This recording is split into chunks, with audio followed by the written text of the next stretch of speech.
been killing me today, and I don't know why, and it just started just an hour and a half ago. I was fine all day, and then it's just like, nope, you hurt now.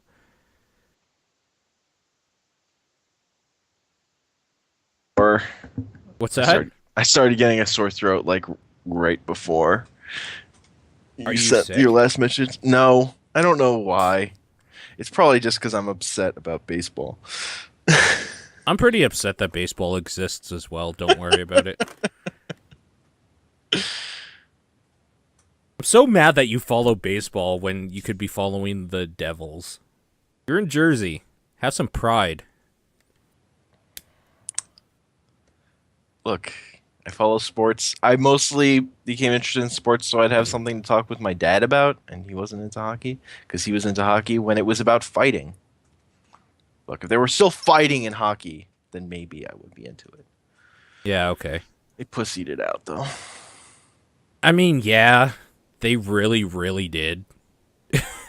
But, that's what they do with sports. They pussy out all the Oh time. yeah, basketball is so much pussier than when I was a kid, even. But that's because there was a riot in Detroit. That kind of changed things.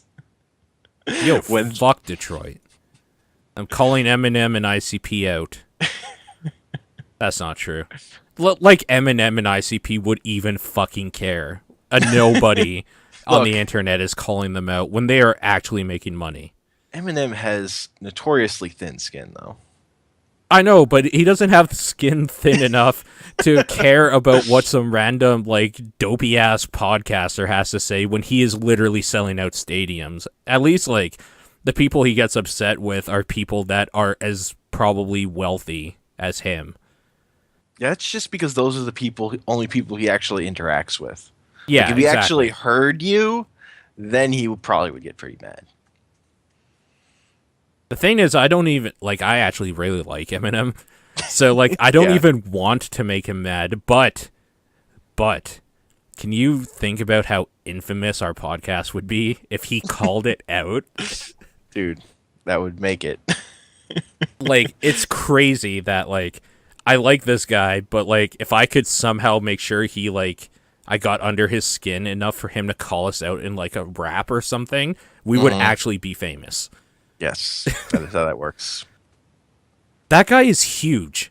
And I never even I didn't even this is gonna sound so stupid and, like, millennial of me or whatever. But, like, the way Uh-huh. I figured out how huge he was by looking at how many people follow him on Twitter. The way, like, this is the thing, is that when you grow up in a small town and Hmm. you find, like, that CD with the explicit, like, label on the front or whatever, and you're a kid and you're just like, oh, this looks cool or whatever. You pick it up, you show it to your friends, and then, like, there's maybe five of you in the high school that you're in, like the small high school of 200 students. So five is a pretty high percentage, actually. There's, like, the five of you listening to it, and, like, you all know and love it. And then, like, you meet other people later on in your life that have heard of him, but it never clicks to you that, like, 100 million people are in the same boat until you, like, look on Twitter and see that this motherfucker is, like, one of the biggest people on it, apparently. Let me see what he's at. It's really fucking huge. Oh, never mind. He only has 19 million. He's a little bitch. Ah. What's Ashton Kutcher at now? Ashton Kutcher has long since been the dude. Oh, Ashton Kutcher's at, like, nothing. People don't care about him anymore. Okay. Old man. Yeah, he's only at 17 million. And I Is know that it's like, oh, only yeah, yeah, 17 yeah. million. But when you consider that, like, I think Mariah Carey, who is literally nobody now, yeah, she even has 15 million. Mm. So, like, what's Lady Gaga at? This is just the podcast now, by the way. Okay. Lady Gaga, yeah. Lady Gaga is at 51.9 million followers. Sounds about right. That, I love her, though. She is one of my favorite artists. Not even, like, as a guilty pleasure or ironically. I think she's fucking wonderful. I love everything she stands for. She's so good. I didn't like art pop as much as Art pop is fucking trash, but you know what? Even the Beatles had some shitty albums and songs. So, it's okay. Yeah. Tangent over. Anyways, this is the Burning Barrel podcast. Welcome, we're back. I'm so sorry for... I'm just going to take the full blame on this. It's totally my fault that we haven't done this. I've been messaged, like, incessantly every week about, like, when we should do another podcast. And I've been wanting to, but I've been kind of putting it off because, like, we were going to do one yesterday. Yeah. And, like, I apologize for not getting back to you. I can explain why, and I will. That was also probably good because I kind of passed out early yesterday, so. Okay. I had a shitty day at work. Yeah. And, like, even when I got picked up, like, from my girlfriend or whatever, she was, like, trying to talk to me, and I just said, I don't want to talk to anybody, and we didn't talk all night. Wow. I was just so done with everybody in the world. I just wanted to go home, put on some headphones, and just, like, listen to other people talk to each other while, like, staring blankly off into space. Like, I was so fucking done. That's why I didn't even respond when you messaged me on Twitter after, because I was just like, no, like, we're done. Not today. I mean, I figured it was something with your work. It was bad. Yesterday was the worst day I've actually had in a long time, and I don't even know why. It was shitty. But today, as you can tell, was a normal day. It was fine. And that's good. We're here. Yay! And Glad yeah, to be here. other times like this past month, I've just basically been either too busy, feeling kind of shitty, or just the same thing where I was exhausted, came home and basically passed out. Yeah. Yeah, that's all it's been. It hasn't been anything like we should put it on a hiatus so then people will really crave it or something. It wasn't anything weird or PR related or sinister or even like scary on one of our parts where like we found out we had cancer or something. It was literally just, it never worked out. Schedules, man. And doing other stuff. Yeah, that's kind of it. Like living life to the fullest, as it were. Yeah. Anyways, we have a shitload of stuff to talk about because of it. Yeah. Yeah. My list is not in any way in any order. So we can just kind of bounce around, I think. Or like yours seems to be in order, like actually. Yeah, because I write down stuff as I do it throughout the week. So my stuff sort of in the sections is ordered by like order of when I did stuff. Okay. Well, we can just kind of go through your stuff and I'll throw in some of mine randomly in there. Okay. Let's start with Super Mario Maker. Did we not talk about this? We did. But Okay. So like the big thing for me is I sort of have I've been making levels and I like shifted in terms of like what I was thinking about when I was making levels a bunch of times. Has your idea of what a level should be shifted? It's not even what a level should be that I'm getting into. It's more like, okay, what levels can I make that people will play and like in this weird form where people just are being served random levels.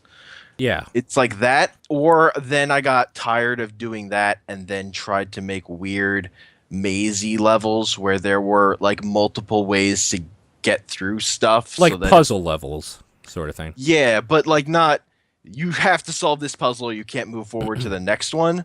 More like there are all these different, it's more maze-like, so there are all these different ways you could go, and kind of all of them will lead you to the right path, but if there's just shit you don't want to deal with, there are just like other ways you can go, and like the challenge comes from just being fucking confused because you're getting too much information at once. You're like, where the fuck do I go? That's actually exactly what like normal Mario ghost houses are.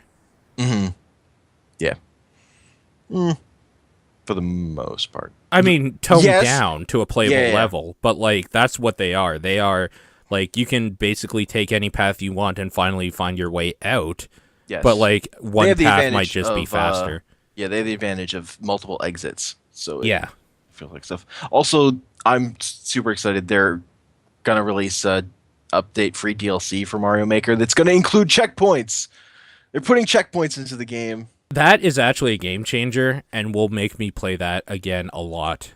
That is the one problem I have with that game, and I've gone on record saying this. In Super Meat Boy, it's fine dying all the time because you are back in the action instantly. It is not fine dying all the time and starting from the beginning in some of these shitty Mario levels. Yeah. Yeah. Once you're really playing a lot of Super Mario Maker, the big thing is like pressing pause and hitting start over is so much faster than listening to the dying noise. Yeah, I mean, then you Tony Hawk it, right? Where, like, even if you don't do it perfectly the way you want it, you just do that. Yeah, exactly. Yeah. That's when you get into a good rhythm with it, which is sort of like a shame that, like, the system based around lives is the only way they serve stuff to you, for the most part. Yeah, for sure. They're also going to put out, like, a special channel of, like, featured levels or something. Yes. There was a level from some Facebook challenge or something they said was going to be the first one, and that's a way they could serve from Nintendo created levels. Also, they're going to put in the thing where you can, like, attach a fire flower to a mushroom so that if someone's big when they hit the mushroom, it'll be a fire flower instead.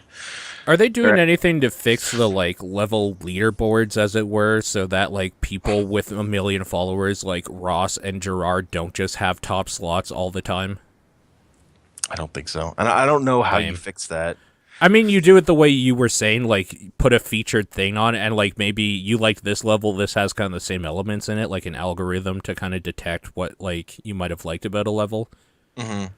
I mean, they have like recommended level stuff when you play a level. Yeah. But I don't know how good that stuff is or how good their algorithm is. So, I mean, they're still going to have the problem I have where, like, the people, like, PewDiePie, if he makes a level, will be the #1 slot always because of popularity, not because of quality. Yeah, the top starred stuff is just broken because of out of game meta, basically. That's so lame. I hate it sucks. It makes that whole list useless. You know why I hate that, though, is because Google and, like, Amazon and stuff have these great algorithms to get around that when I'm browsing shit, that I want that in everything. Like, of course, if I watch the Game Grumps a lot, I'm going to get a lot of, like, you should check out Ego Raptor and Ninja Sex Party and stuff, and that's fine because that's what I'm into. But at the same time, I start watching just, like, small animation channels, I will start getting recommended, like, weird small animation channels I would have never heard of before. That's what I like. But, like, Google and all these big corporations that have the internet presence, I'm not even going to say an internet presence, but the internet presence. Yeah. Of course they have the time and money to put behind that, and it behooves them. I just wish everything did, because it's so good when you find some, like, that diamond in the rough sort of thing and start off at the ground level. That's kind of what I want in Mario Maker, but it seems like it's going to go the Facebook route of more likes, more, like, visibility. Yeah. Yep. It's totally that. Oh, well. Yeah. Anyways, so this is going to sound really pointed and mean, but are you getting better at making levels? Oh, for sure. I don't mean it in the way that, like, your levels were terrible, even though I hated some of the RNG elements you put in them that I played. But, like, I meant it more like you're spending time with it. Like, are you starting to get, like, a real sense for what you want in a level and how to design it now? Yeah, it's because I'm trying this weird challenge of, like, making it this particular kind of difficulty. I'm definitely getting better at that. Okay. I guess the question is, it's more like the puzzle, like making the maze thing. Yeah. Was like a level that I found it interesting enough that I spent more time making it than a lot of the other levels I made. So I think it was better just from that fact. I guess, like, the more accurate way I meant to phrase that is, do you find yourself doing a lot less kind of, like, putting something down and just seeing if it works, like a lot less trial and error, and kind of having a more clarity of what you want and going into it with that? Because it Yeah, seemed like like- your one level you said was literally just, I wonder if you can do this, and then put it up. Yeah. Yeah. I mean, I stopped that pretty. Like, I made a ton of like easier levels after I made those super hard ones, and I had much more of a plan with those. But then I made a level that was literally, let's make challenges. So I made this one level that nobody's beaten online, other than that. And it did get taken down, and I changed it slightly and put it back up. But it was literally just like, let me make a level that each challenge is like using the bizarre mechanics of Super Mario World that are in this game. Oh no, you don't have a thing So- where you have to throw a fucking springboard and then hit in midair, do you? No, it was Okay. nothing that's ridiculous. It's just the stuff that it seems like people who play the game normally just don't know. Like just throwing an object up or spin jumping on enemies. Oh, Like people just don't know you can do that. like on a thwomp or something? Yeah. Yeah.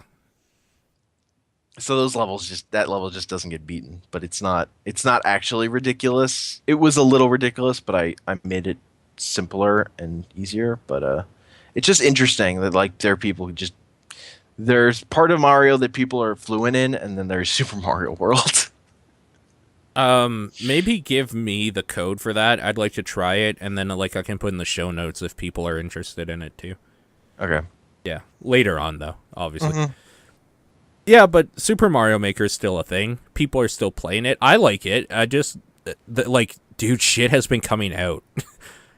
Yeah. So it was a game I was basically fiddling with every day. It was like my little like I would get to my desk, I'd see if people had played my levels, I'd fiddle with stuff. I've sort of stopped that more recently, but for a while there I was doing it. I was playing with it every day. I've been trying to make a level in it, and it's really fucking hard because the way I wanted to make the level wasn't just like I want to have fun with this stuff and see what I can create. I've been trying to think about like teaching the player a mechanic at the beginning, implementing that, and then like increasing the difficulty, like the way that you would kind of think about like level design, where it's like in 1-1, the first thing you encounter is a Goomba, and that teaches you that like you have to jump because you can't run into it. It will hurt you if you try, like you just start over sort of thing. So there must be a way to get around it. And then when you jump, there's a good chance you're going to hit one of those blocks. So that the like given the block will teach you that like you can hit things with your head, and maybe like these coin ones will have a different effect sort of thing. And then like there's pipes. So you have to know how to jump over the Goomba to get past that. Then you have to know how to jump higher up to get past the pipes, and then across them like to get over the gap later, like that sort of thing. And that's really fucking hard to make an interesting this game has made 1-1 the like definition of the perfect level design in my head. It's fucking incredible. Yeah. But like the big thing with a Mario game is it's a whole game. Yeah. So they can do the way they make those games, and I saw like interviews with Miyamoto and like the other guy who's head of it, is they think up fun stuff they just want to do. Yeah. Like of just sit, and that's the like levels that are at the end of the game. But then like the hard work is like constructing these early levels that have to teach the player. Yeah. So the reason like like the newer games, like if you've played Mario, those early levels kind of suck because they're assuming the person playing them is like this is their first Mario game. Yeah. And they have to like teach them everything all over again. That's right. Yeah. Because they made lost levels which didn't do that, and that happened. Or in the thing like Super Mario 64, you are actually teaching that same generation a whole new set of skills they will have to learn. So those first levels in a 3D world, that's why they're kind of shitty and weird. Because you're learning a 3D environment, and then later on they implement, like, don't get me wrong, that game controls like ass. It always has. It still does. And people that can play it are like gods in my mind, because I don't understand how the fuck they can get around how shitty that game plays. But there is still that ramp up where you go into like the main Goomba land. I can't even remember what the name is because I hate that game so much. But like, you go into the first painting, and it's just basic ass Goombas and some like little 3D environments to get you used to like moving the camera around if you need to. Like, you're going up a mountain that kind of spirals up, so you have to, the camera will move and stuff like that, and you have to do some weird jumps. And it's all in a safe environment. Then you get to like the end game, like TikTok Clock, and they take away all the things that would make you safe. And they're just like, at this point, this is where you've honed your skills, you've learned what to do, and like, you just have to do it now. And it's harder. Like, even in that game, their design is impeccable. It is perfect. The thing is, I don't want to go through those first like 3 levels of learning every single time anymore. I just don't. So, the other thing I want to mention about Mario is like going back and just trying to play older Mario games. Once I've played Mario Maker, it's like they've changed. Like the physics in those games has changed. They play better than those old games. Honestly, it's like a big thing with Mario Maker to me is it just plays better than those older Mario games, but uses like those 2D aesthetics that are really what I like. Yeah. So I fucking love it. I have to say, though, I actually hate using the triggers as like your spin jump and stuff like that. I wish it was still mapped. Or at least give me the option to map it to like how it used to be, where you would like hold up and jump sort of thing to do certain jumps, or like push B. Do you know what I mean? Yeah, it was. I don't like remember. the learning curve, like the beginning learning curve where you pick up Mario Maker and you don't know how to spin jump, which is like the easiest thing to pick up instantly on the Super Nintendo. Yeah, on the Super Nintendo, it's spaced weird from where the run button is to spin jump because they don't want you using it all the time. Yeah, it's bigger like when you're playing that game on emulator or like playing like Kaizo stuff where that's constructed for you to use the spin jump, so you like rebind it to a much easier button to press. Because the spin jump in Super Mario World is fucking broken as shit. Yeah, it's overpowered. It is, like, ridiculously. Like, they toned it down a lot. Like, you can't saw blades. You can't spin jump on saw blades. I found that out the hard way. Yeah. So there's like, so that's another thing. It's like toning down some of the stuff in Super Mario World that was ridiculous and stupid, but like keeping most of it so it still sort of feels the same. Sure. There's a lot of like, it's one of those things you look at it and it makes me really appreciate the amount of balancing work Nintendo has still put into this game that they keep making over and over again. And it's just like, oh, if you took away some of the stuff in New Super Mario Brothers that made it more explory, they are still kind of making the game I want. They've just been doing other stuff. Like the mechanics sort of were there. They were just making levels that were designed differently that weren't really the thing I'm into. Yeah. I hope they do more stuff with Mario Maker though. Like, as of right now, it's basically just a level creating platform.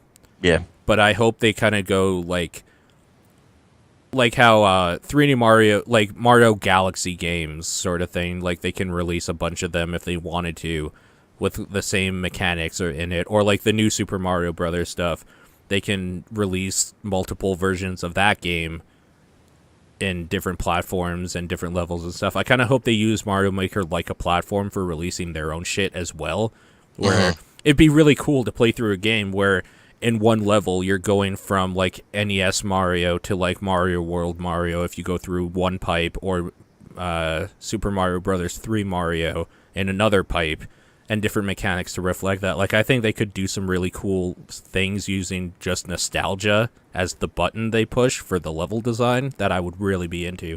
Yeah. Yeah. I'm curious to see what they do with it. Yeah. Yeah, for sure. Maybe just better curation tools for now. Oh, would God. be enough. And like, they also need like some sort of tagging system. Yeah, like, they do. Badly. They do. Because then everything that would be tagged like Kaizo or unfair or what, like even if they just put their own or automatic, just ignore that shit. I like those in a. So I don't like those when they like come up and I'm playing 100 Mario.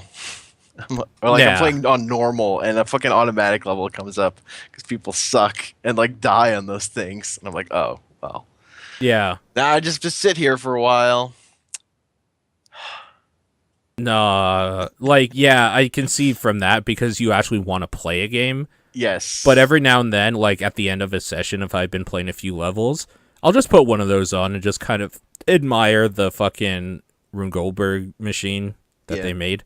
I made a level and I put like a simple automatic section at the end as like a reward if you got this way through this path in one of my levels. Okay, I this like is that. another thing they have to do. They have to make rewards count. I'm never gonna care if you put a one up in one area because it means literally nothing. I know there are people like building their levels around exploring to find one ups, and it's like, ugh. Yeah. Like, they have to make those count somehow. I don't know how they could do it, but they have to make it so that, like, there's a reason why I want to go this way, I You think. put you put the like gold coins in and say on this map there's the achievement for beating it, there's a flag for beating it, and then you can just get these things, and then you'll say you did that thing too. I feel like that's the way to do it. What about if you could do leaderboards for a level? Where it's not only, like, at the end, how, like, if you beat it or not, but there's, like, a thing for how fast you beat it compared to your friends, or how many coins you collected compared to your friends. Because even then, like, a level that is literally nothing but grabbing a whole bunch of coins becomes a challenge where it's like, oh shit, I can't believe Hank got those 2 coins I didn't think you could reach and beat my score because of it. Yeah, that would be good. A little metagaming happens. Like, Because a game like I don't know, there are plenty of 2D platformers that do that kind of stuff. So like N Yeah. or whatever. yeah, no, exactly. It's just kind of adding a small little thing. It's basically adding statistics in at the end Yes. that people can use to metagame with their friends, which I always think keeps a game fresh. Yep. So, I don't know. Maybe just food for thought, Nintendo, since I know you listen. Nintendo is always listening. I might actually email like their PR and say that I think this is a good idea and see if I get a response. Because I really like the idea. I think it would be great to just have a level that is like a bunch of blocks that like shoot out coins or whatever, or just a bunch of coins in random spots that look like they're hard to get, and then at the end it's just like, yeah, I got 56 coins, bitch. The other thing from N and Plus that they really should have is that plenty of games have is like saved replays that people can watch for like every person's run. That would really make that game. Even if it's just the top replays from the people that beat it fastest or something, I would love to see it. Yeah. Some levels even just the people that beat it, like 30 out of like 500,000 people. I want to see what those 30 people did. Yeah. And there are plenty of games that do that, so I know it's not fucking impossible. So, like, Dust Force, I think, does that. Oh, dude, like, let's And just even plus- go back to Super Meat Boy, where, Yeah. like, you can actually see every death attempt, too. Yeah.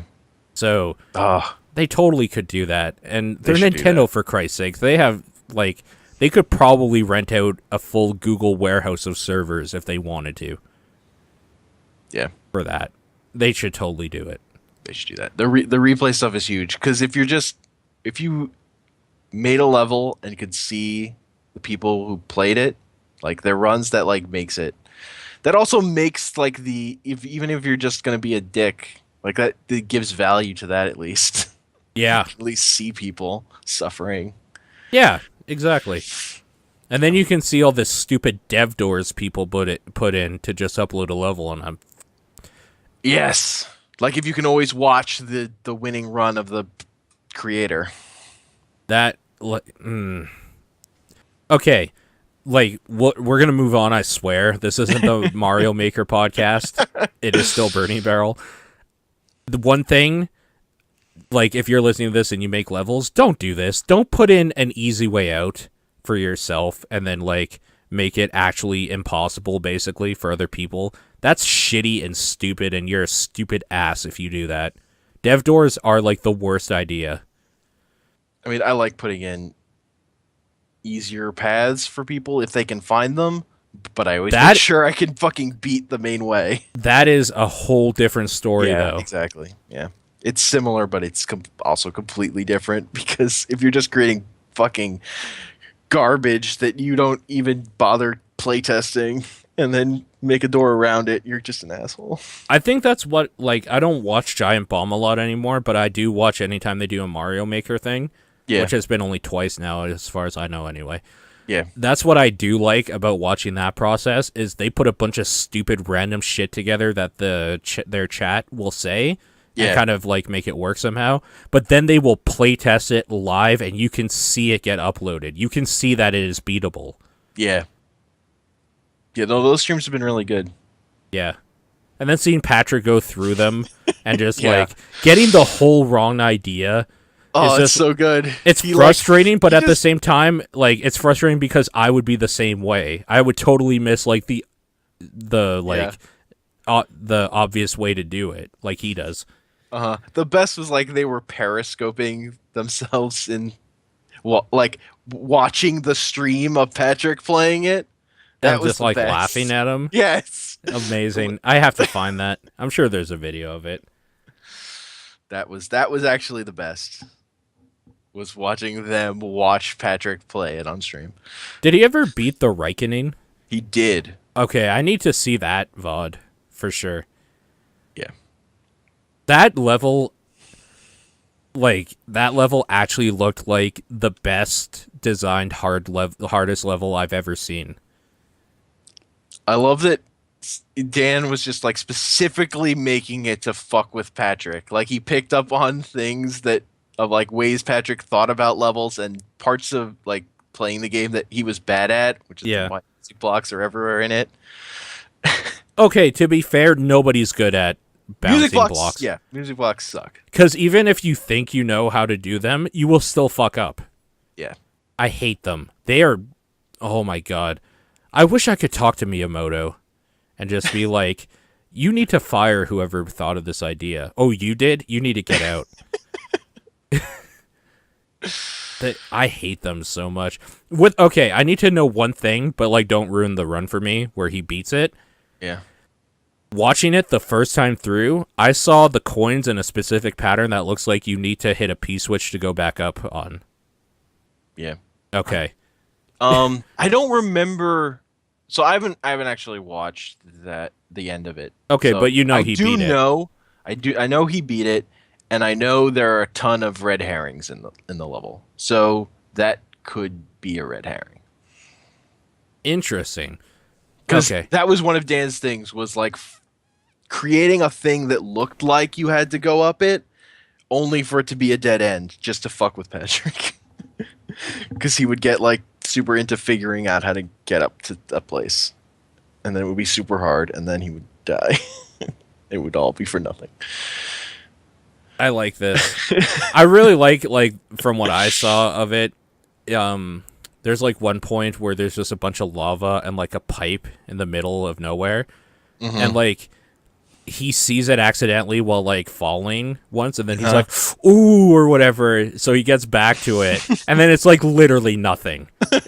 And I was just like, oh, it's so good. It's so good. Yeah. Yeah. So yeah, that's still a game. Talk about 20XX. Let's move on. So 20XX is something that seems kind of copyright infringement. It's basically someone decided to make a roguelike Mega Man X game that also has online co-op. I hear it's good. Technically. Yeah, it's pretty good. I haven't played that much of it, but I guess we could play together, couldn't we? yeah, I've heard mixed things about how well the online multiplayer worked so far. Okay. But I just really wanted to. That idea sounded so cool. I really just wanted to investigate for myself if the game was any good, and the game is good. It's just fucking nuts, like that, of like going through several bosses and then dying and losing your whole run in like a Mega Man X type game, and you're like, fuck. I just feel broken. You know what I think bolsters this too? They release this at the perfect time Oh, for sure. because Mighty Number 9 has a lot of people fucking pissed, Uh huh. and this is exactly what people want. Yeah. Even better too, because I don't think Mighty Number 9 is even going to try with like a co-op thing. Mm-hmm. So like they either are the smartest people alive, or got super lucky and like they finished development to a point where they could release this around the time of like giant controversy. Yeah. But yeah, good on them. I'm glad. Like I hope this works out for them. I'm actually adding it to cart right now. I'm buying it as we talk. Because I've been wanting to check this out and I totally forgot it existed. Yeah. The one thing I'll say about its roguelikeness is it's clearly like you'll see the same sort of section stuff over again. Okay, so it's procedurally generated, not like random. Yeah. Okay. Kind of like Spelunky. Like you'll see the same kind of tile sets. Mm-hmm. Okay. You recommend it? Yeah, it's fun. It's only $15 or something. It's on sale right now, actually, I think. No, it's only $13.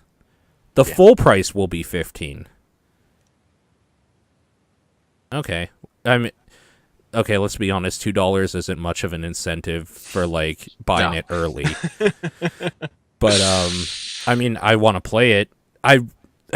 What's your experience with Mega Man? Mega Man X games are some of my favorite games ever made, so I'm excited about this right now. So somehow Mega Man is like a game I never played as a kid. Uh-huh. Just like I didn't know anyone who had it. I never really played it. But like seeing Mega Man X is fucking great. Mega Man X is legitimately one of the best video games ever made. Like my only problem with playing Mega Man X is like sprite lag that like is my problem with going back to Super Nintendo games. Like Super Mario World has sprite lag that fucking drives me nuts at this point. Well, like all of those old games do. I think what gets me past it is nostalgia because I know where the sprite lag is going to hit and I use that to my advantage. Yeah. When I'm playing like an emulated version of those. Super Mario World, I was trying to practice speedrun stuff for it. Uh-huh. And there's this one part where there's like 4 invisible blocks in an underwater section, and I'm bringing Yoshi with the flag, and the game fucking chugs. Yeah. It's horrible. Ugh. But in a way endearing, the way video games used to be. Yeah. I mean, it's... Yeah. I have Yoshi there so I can spin jump off him back into him so I can skip through a corner and then go under the level. Like I'm like doing fucked up shit to the game, but it's like ugh. I'm still firmly in the belief that you can tell how revolutionary a video game was by how much it chugs and pushed limitation. Mm-hmm. Yeah, because if it didn't, it was boring and useless back then. Like, if it chugs now, it still holds up because they tried something, damn it. I don't know, man. Tekken still holds up, and that runs beautifully. That was also completely different hardware. Yes.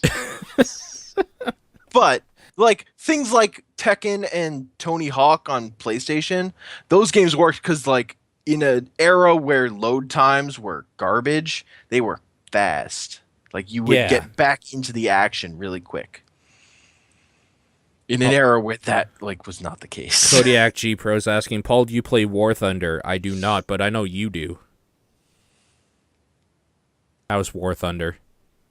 Is it great? You, Hank. I don't know what War Thunder is. Oh, fuck. Maybe I'm thinking of Ty. I know somebody was, like, on my ass for a while, like, get War Thunder. That totally sounds like Ty now that I think about it. That sounds like Ty. Yeah. Okay, never mind. I'm sorry. He was on that, like, World of Warships thing for a while. And then there was Freedom Planet. Freedom Planet is that old, like, Sonic remake game thing, right? It plays like a Sonic game. Yeah, you're right. That is Freedom Planet. I'm thinking of some other game. It's some Vita game. Freedom Wars, I think. A Vita game? That doesn't sound like Ty. I thought he hated the Vita. It was like the one game because it's like Oh. some weird Monster Hunter thing or something. I don't even. Yeah, Freedom Wars is what I was thinking of, but I don't even know what it is. I do know that I went into a Target and they had like 30 copies of it. And somehow someone who was stocking that Target thought Freedom Wars on the Vita was gonna be the fucking best-selling thing. It So actually stocked- looks cool. I have to say it does. It looks neat. It's just not the kind of game I want to play on a Vita. Like, there are games I want to play on the Vita. That's not the kind of game I want to play on the Vita. I mean, you're probably right. I want to play like Monster Monpiece really bad. That's not even a joke. I need to play it. I need to see. I just like weird gimmicky things that people try with stupid like hardware things, like being like shaking the thing to make their clothes, or like stroking the thing to make their clothes come off. Yeah. Like, that is a stupid idea. I need to play it. I need to see if it even has like any reason to exist. Because like with Mario, it's just like, I know how Mario plays. Like, sure, this can play here, whatever. I need to see how this game where you stroke girls' clothes off, how that plays. Gotcha. Like a drug addict trying to find like the new hot thing, the new sexy drug. The latest gameplay hotness. Yeah, which is why when Super Meat Boy came out, it's like, wait a minute, you can do like platforming stuff and not have the jumping feel shitty? Amazing. Or not the jumping, rather, the like wall physics stuff. Yeah. Because their jumping in that game actually feels kind of floaty and shitty, to be completely honest. Yeah, you really feel it with the fans and some of the other mechanics. The fans are bad design. That was a bad design that they put into a good game. Yeah. It's too bad. It was almost perfect. Those fans actually ruined that experience for me. Maybe if they came later, they come in like stage 2, which is a terrible time to introduce something that sucks that much. Yep. Anyways. So I also played the Plague of Shadows DLC for Shovel Knight that lets you play as Plague Knight. I hate Plague Knight. That kind of sucks. I hate Plague Knight. It's not fun. No. Because they didn't redesign the game around him. They just shoved him into that game, and it's like, I could just play as Shovel Knight, and then the game would be really good. Or I could play this shit, where one of my attack buttons also determines my double jump. What? Fuck you. Fuck you. No, I don't like Plague Knight at all, and I got into a little Twitter argument, and you know what? It's totally disingenuous to say it was a Twitter argument. It was me saying something about how bad it was, somebody disagreeing and saying why they thought it worked, me retorting with it would work if the levels were designed around it and not just taking an enemy out here or there or a platform to forcing you to do a mechanic instead of the way you would with Shovel Knight. And then he just basically said something like, okay, well, I disagree, but like I can see where you're coming from, and that was it. We like left on a totally high note. So it wasn't an argument necessarily. It was more like he didn't mind the way they designed that, where like you have a whole different set of mechanics how you play that game with Plague Knight. You do not have a whole different game. You just have the same levels with every now and then there will be one less platform, so you have to use the Plague Knight mechanic instead of doing a Shovel Knight thing. Yep. That's the only difference. And I would have been fine if that were in the game when they released it. It's that I was like looking forward to a reason to come back to this game, and then playing that and being like, oh no, I don't want to play this. This isn't fun for me. You know what I would have actually preferred is a way shorter experience, maybe even like 5 or 6 well thought out stages. Oh, for total, and that's it. Like, give me a shorter thing that was thought out perfectly to deal with like what you do as the Plague Knight, and that would have been the perfect thing. Apparently, the thing I want is what they made for like the Battletoad stuff, but that's on the version that's only on the Xbox One, which I'm never gonna buy. Yeah, exactly. That being said, though, it is a free update, and it's really shitty of us to complain about that.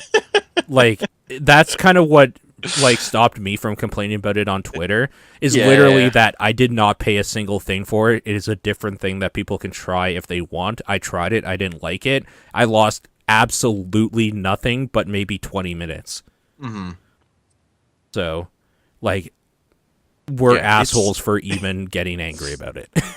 it's whatever, but whatever. I put time into it, and it wasn't fun. Yeah. So, I mean, like, it sounds like you put more time again, into it than I did. I knew it wasn't fun yeah. for me, and I stopped. I really gave it a shot and was just nope. Well, that's too bad. Yeah. I mean, if people did like it, I'm super glad for you.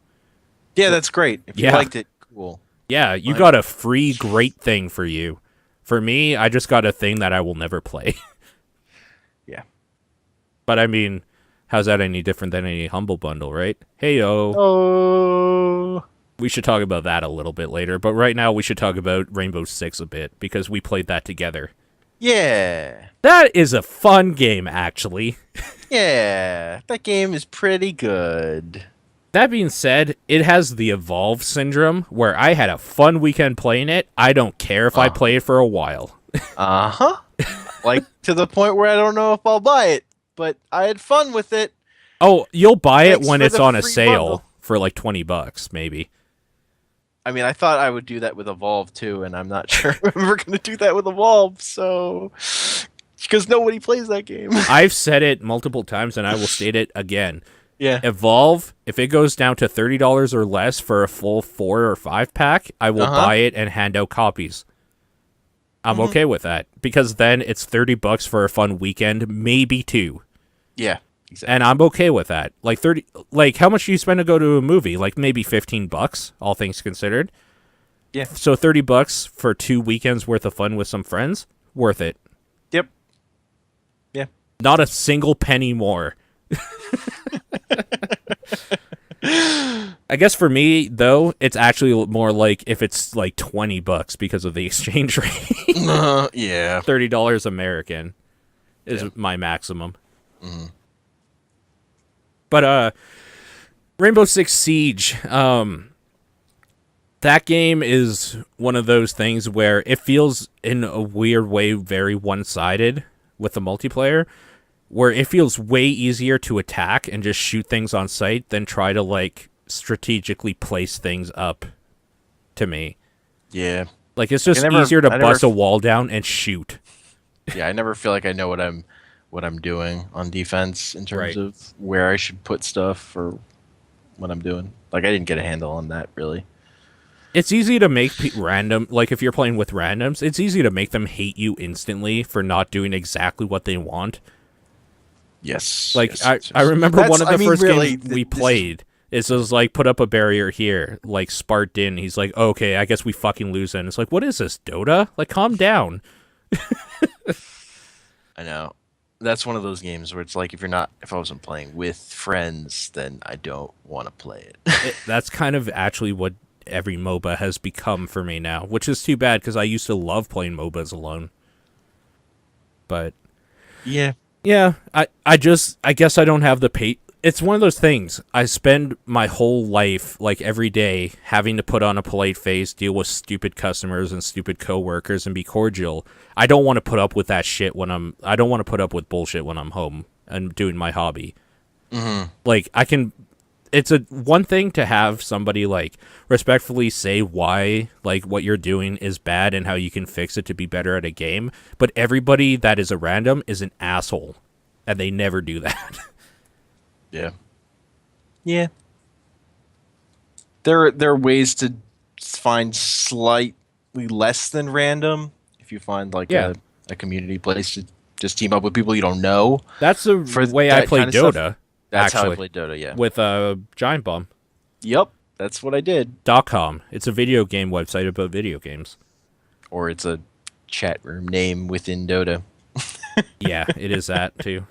Because I'm pretty sure there are people in there who didn't ever go to the Giant Bomb website. Also, the annoying thing is, like, this kind of still fits with Rainbow Six Siege, but I'm talking way more about Dota now. Yeah. I see it from the other point of view too. where like even playing with people that I know that like aren't going to be good because it's their first time playing, it's frustrating to see them make dumb mistakes. So like I see it from their side too, and I think that's why it's annoying, because I know how annoying it is to be to see that guy do something stupid, and I hate being that guy. You know what I mean? It's actually like, it's one of those things where ignorance is bliss. If you're playing a game for the first time and you don't know what you're doing, like, you don't care because you don't know what you're doing is bad. But when you know that, like, what you're doing is bad and you're doing it because you're an idiot, you just feel like shit. Like, when you know all the things that could go wrong and, like, where your margin for victory is and what will screw it up, it's like, you know too much. Yeah. It's harder than to play through. Yeah. And that just goes for most things in life, honestly. That started for me with WoW. I had a real fun time doing, like, the first time I did, what the hell was it called? Dead Mines? Like, the first time you do an instance, it's mind-blowingly amazing. It's fun. You don't care what you're doing. You're just like, oh, okay, they could say I'm a tank, so I guess I got to go in here and just kind of, like, hit stuff until they're hitting me. Oh, we're all dead. What happened? It's like, well, you didn't do your aggro thing. Then they say, like, push this button. You push it, and you feel, like, stronger because everything's hitting you and they're dying slowly and you're not, and blah blah blah. And like, it's just this mystical magical thing that's working somehow. And then later on, when you're doing like end game rating for like what the fuck was it called? Not ZG, the one after it, I guess Molten Core would have been it at that time. Like, when you're doing Molten Core stuff and you're not min-maxing how much your like fire resist is, and there's somebody in there who's like, you don't have full fire resist, you only have like 79 or whatever. Like, that's frustrating to you, and it's such a dumb little thing. The magic is gone. It is literally numbers now, and if you don't meet those numbers, you're not raiding with us because you suck. You suck. But you're insufficiently prepared. That's where it started for me. It was with that game, because the magic was there when I first started playing it, about playing with like random people from all over the globe doing this thing and just like being in this weird encounter thing with an ending. It was amazing. And then it dies as soon as you realize everything is math and you need the numbers to just like match up a certain way to win. Yeah. Anyways, that's what Rainbow Six Siege is kind of like. That's not at all what it's like. I really like the invasion mode or horde mode or whatever they call it thing, where you can play with some friends, go in against some AI and kill everything, and you win. The AI is really good at fucking you over. Yeah, I liked fighting the AI in that game. I kind of liked it more than fighting players. They're really good at randomly patrolling around where you aren't and then coming up behind you. Yeah. It's kind of terrifying how smart the AI can be in that game.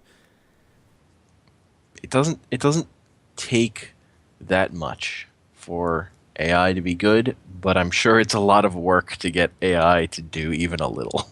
Also, ADK or G, or however he wants to be known as, he's right, it's called Terrorist Hunt. And Terrorist Hunt is fun and is the thing that, like, if we had a group that had it, I would play that with. Yeah. Yeah. A game I probably wouldn't play with a group even if we all had it, Battlefront. Yeah. Star Wars Battlefront had a beta too. Played that. That is what you expect.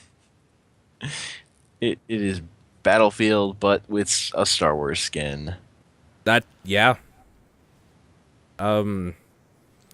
you really, dude, if you really, really like Star Wars, you should probably buy it because it's a competent shooter with Star Wars everything.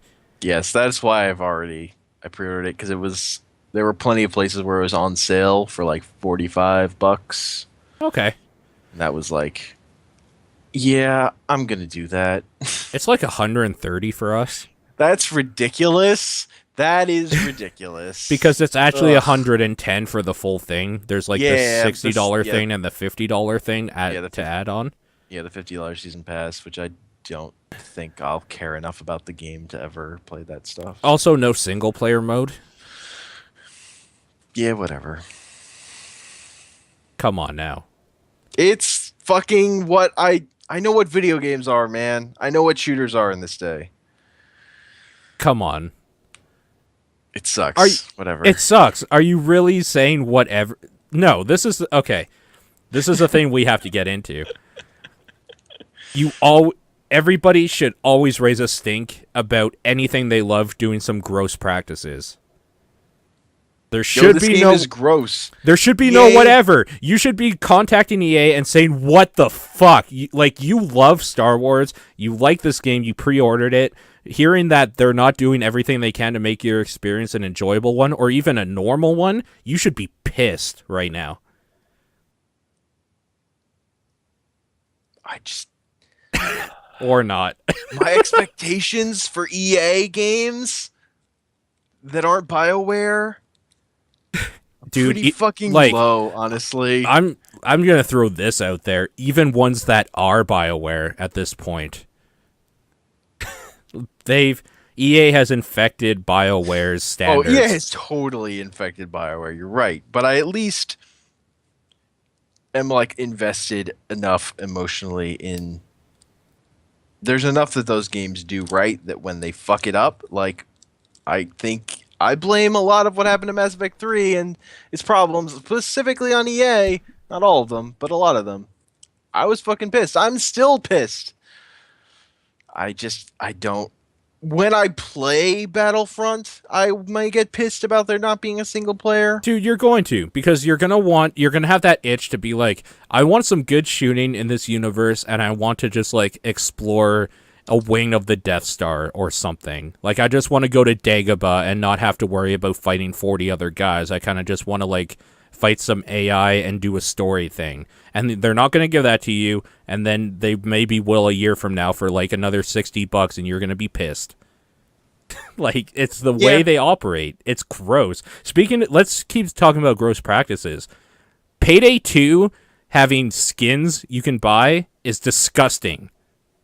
It's fucked up. It's fucking gross. And it's not even like, I can't remember who I was even talking to about this, but somebody was saying like, it's not like you have to buy them or whatever. You're totally right. You don't have to buy them, but putting in gambling things that exploit the nature of people that like the gambling thing, addiction, is fucking disgusting. CSGO does it, TF2 does it. It's all fucking gross, where you get a case and then you have to spend real money to maybe get something cool. This is even worse. Dota does it. It's why I've never spent money on Dota items, because I don't like the fucking capsule mechanic. I've spent money in Heroes of the Storm because I know what I'm fucking buying. It's overpriced as shit, but I know what I'm getting. The thing is, like, okay, I mean, I'm a Blizzard fanboy. What they're doing is gross too, but from a completely different standpoint. Yeah, at least they are marketing something to you, and you are getting the thing for the money they are asking from you. Yeah. If I'm putting down my money, I want to know what I'm doing with it. It's a contract agreement. Fucking gambling. They say it is this amount. You say okay by paying it, and you get exactly what they said it was. It is a contract. They treat you like an adult. Like, you can have this thing. You're going to be charged this. Cool. And you're just like, no, that's stupid. And then you don't do it. Or you're like, okay, yeah, fine. I kind of like this. And then you spend the money on it. And then you're both happy. And their legal department is super happy about it. But when you get into the capsule thing, it exploits people in a way I think is fucking disgusting in the worst possible way. And Payday 2 is even worse about it, because you have a chance to get a random skin for a weapon you must own the DLC for, which is more money, and they have stat boosts. What the fuck is that? Oh my god, the stat boost shit. And like their claim that's like, no, it's fine because the game will still be balanced around the base level stuff. The stat boosted stuff will just make everything easier. Yay! The way they're trying to skirt any problem with this is by saying it's not like a competitive multiplayer thing, it's co-op. And in a way, they're right. In a way, they're right. In another way, they're fucking gross, just like snake oil selling pieces of garbage in the worst degree. Either way, like, this game is fucking kind of old, and like, you haven't been making good new levels, so fuck off. I'm Like, fix your broken ass piece of shit. I'm mad that I could possibly spend like $1.99 or $2.99, whatever it is, to get a key, to get a skin for a gun I'm gonna have to buy a DLC pack for, which is another $5.99. That is bad practice in every single way. It's gross. Because not only also, are you, even if you like say you make the argument, oh, you just don't participate in it. You're still gonna get cases where you could have been getting shit before. yeah, that's the thing. You don't get cases as like you played like maybe 5 games, you get a case. You get a case instead of a free thing. Yeah. That is your free thing. You don't get a card. You don't get like parts or whatever for your guns or a mask or any of that stuff. You get a case that you can spend money on. It's fucking gross. And it's like, why are you fucking up this game that I'm kind of over already? Yeah. Ugh. When you could have like been making shit that would like bring me back, or if you want, or making a new game, like something, not just fucking trying to scrounge as much money as you can from the people who are so heavily addicted to your thing that they can't stop playing. I think that's what makes it worse to me too, is that like I actually didn't mind their business practice before. I thought like they did way too many DLCs and stuff, but it was the same idea as what Blizzard does, right? I knew that if I paid $5.99, I'd be getting these 3 guns, this mask, and maybe a mission or a character or something. That is the end of the agreement. Cool. We're fine. I'm okay with spending that, or I'm not okay with spending that. It depends how I feel that day. This is a whole different level of fucked up. Yeah. And they're specifically exploiting people who are so deep into this thing. Yeah. That they'd be susceptible to it. It's ugh. Because like people like you and me don't care anymore. But the thing is, like, if this was a year ago, we would be in on this so hard. Yeah. This right now would not be a discussion of gross practices. This would be a discussion of what cool skin did we get this week. That's how heavy we were into this game at one point. I wouldn't buy into the capsules because I've never bought any of the DLC for that game, and I wouldn't buy the capsules. I would. Yeah. Capsule stuff, like, I have an immunity to that because I've like gone through that shit in real life, like with fucking Magic the Gathering, like as deep as you can go. The worst kind of free to play program. Yeah. Yeah. Like as deep as you can go into that shit. I'm done. I'm out. Not doing that in your virtual, in this thing. Yeah. This shooter that I can play without that. To be fair, every single kid at some point was into like that sort of thing, and they're kind of exploiting. Like, it's worse when you're kids because you don't have the money to spend, and that's what kept you away from your addictive nature. Actually, is your parents. Your parents were smart enough to see we're not spending like $6 on 10 random cards, of which you probably already have 5 of them. Like, that is stupid. You're a stupid kid. No, we're not doing that. We're not giving you allowance for that. You can go buy a haircut or something responsible. And now as adults, we're just like, fuck yeah, give me the card packs. Here's $500. I might get something I want. Like, yeah. Anyways, going back to gross practices, if there was... I'm just going to throw this right out there and bring this full back around. If Star Wars Battlefront had a single-player campaign, there would be no problem with me spending the, like, $80 for the main campaign or whatever. For sure. I'd be so much more excited for this thing if it were to have a campaign. Like, I'd be much more into it. I probably would actually pre-order it because I want to see what they do with that universe and a thing that I don't have to be connected to, like, 60 other people to do. That's just my thing, though. If you're really into the multiplayer and you really like Star Wars, like, why are you even listening to this? You own it already. Like, you bought it. I mean, the fucking reason I'm buying it is because of the, like, sound design. Like, the amount of skill they put in, that team can put into sound design using the Star Wars sound effects. Yeah. is just fucking enough for me for this product to spend like less than its retail price for. Oh, dude, But no, yeah, for sure. Their sound design is like, even in the beta, I was super impressed how everything sounded and felt. yeah, yeah. It's really, I mean, it's a fucking EA. It's polished. What else do you say about it? It is the product of people with a huge, what's it called? A huge IP behind it and marketing money, and like 6,000 people to program it. Like it's one of the perfect things you could get for what they wanted Yeah. to make. Yeah. I mean, along with that, just because the video game industry is fucked up, is all this other bullshit on top of that. But Yeah, at a certain point, I want the thing that's in the middle of this yeah, enough to like tolerate that other shit yeah. to I a guess point. I guess my thing There's is a that balance. I'm just mad that this industry has become.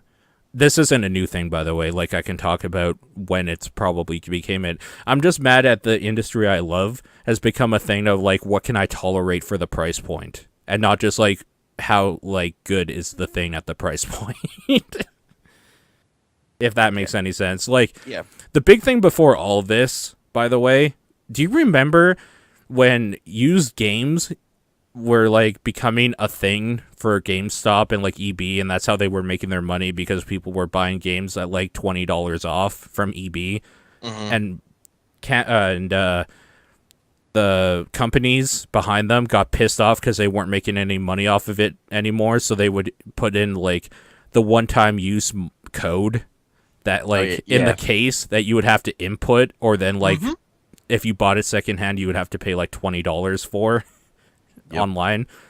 That died, and I'm hoping all these other gross practices we're talking about will again. I don't know though, man. In a world That's where one of the things where it's like, people should fucking whine and bitch about this. Like, I would never tell someone not to whine and bitch about gross practices in video game industry, because that's how shit changes. Is people whining and bitching about it and being fucking annoying. yeah, Honestly, like that's how the internet works. That's what gets things to change.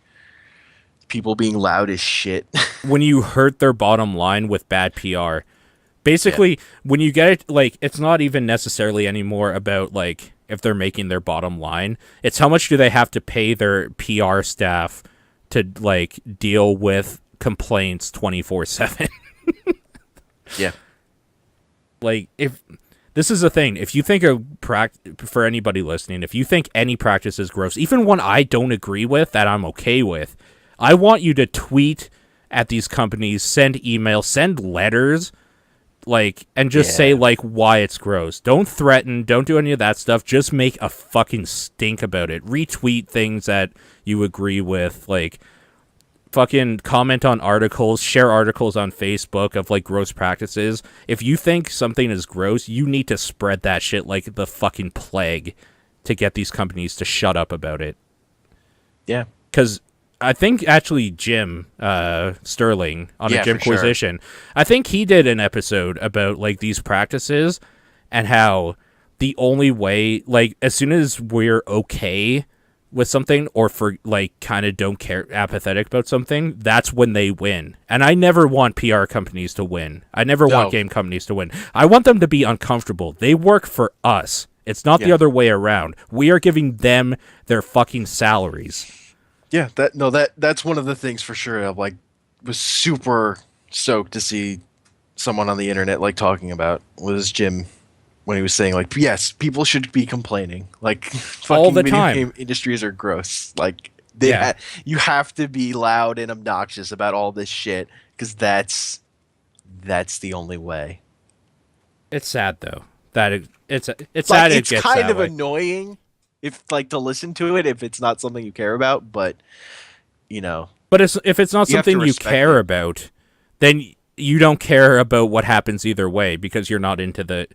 Like, people only complain about stuff they want to love or care deeply about, which is why. Yes, well, Which is why video there is games a are large something part I of will the talk internet about. that just complains about people complaining.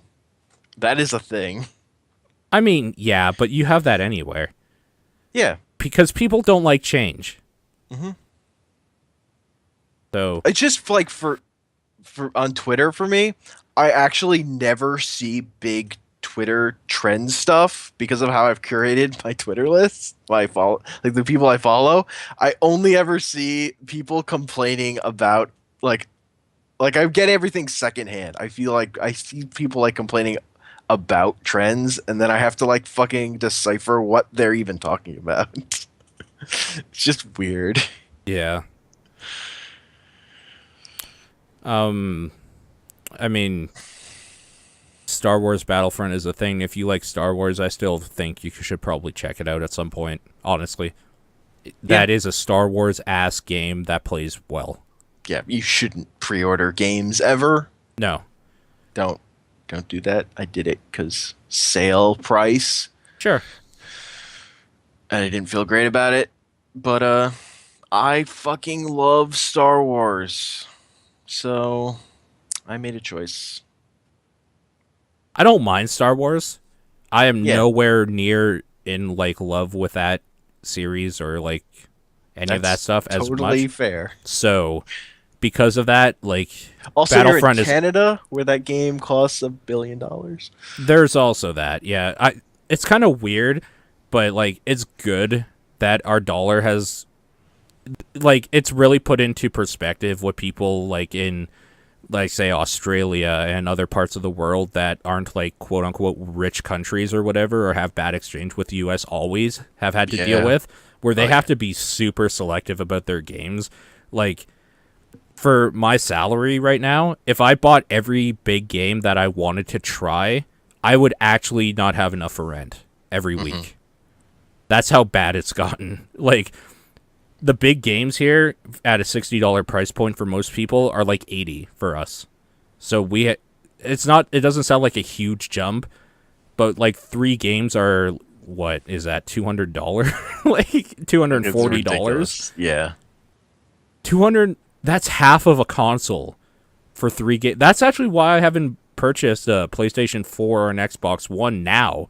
Is I was going to, but then when I was going to, like, I was looking at deals or whatever. It's like, oh, the Xbox One is $400 now. Yeah, that's $480 for me. Mm-hmm. That's $500. Well, there was also like in the US they slashed the price of like the PS4 by $50. In Canada they slashed it by 20. No, it actually went up Oh, it went because up. it was cheaper on launch than it is now. Well, it had gone up. Yeah, and then it Just went down recently, by a little. They slashed it by 20 when they were slashing the US price by 50. Yeah, exactly. It's amazing, right? Like, Fuck. we are actually becoming Afghanistan right now. That might be a bad like comparison.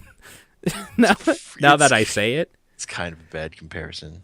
So you're going to become like a quagmire for military invasions for the next centuries.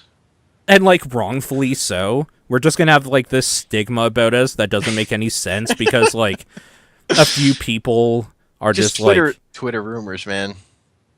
yeah, exactly. It's just Yeah. like Canada Warzone is trending constantly for no reason. Not my Canada hashtag. Well, you are going to war against Gamergate, so you never know what's going to happen. Oh, dude. Fuck. Oh, my God. Okay. This is something we should bring up because it's amazing. And, like, I know TDP is not a place to talk about this. Uh-huh. But, like, on this show, I can say whatever the fuck I want because I uploaded. Uh-huh. The fact that our prime minister, like, his third day in office just decides to go after Gamergate shows just how stupid he is. Not even the fact that, like, it's that he's going after Gamergate and like, oh, he's going to get everybody to hate us. He's stupid because out of all the things to worry about, a bunch of people arguing on the internet should not be one of them.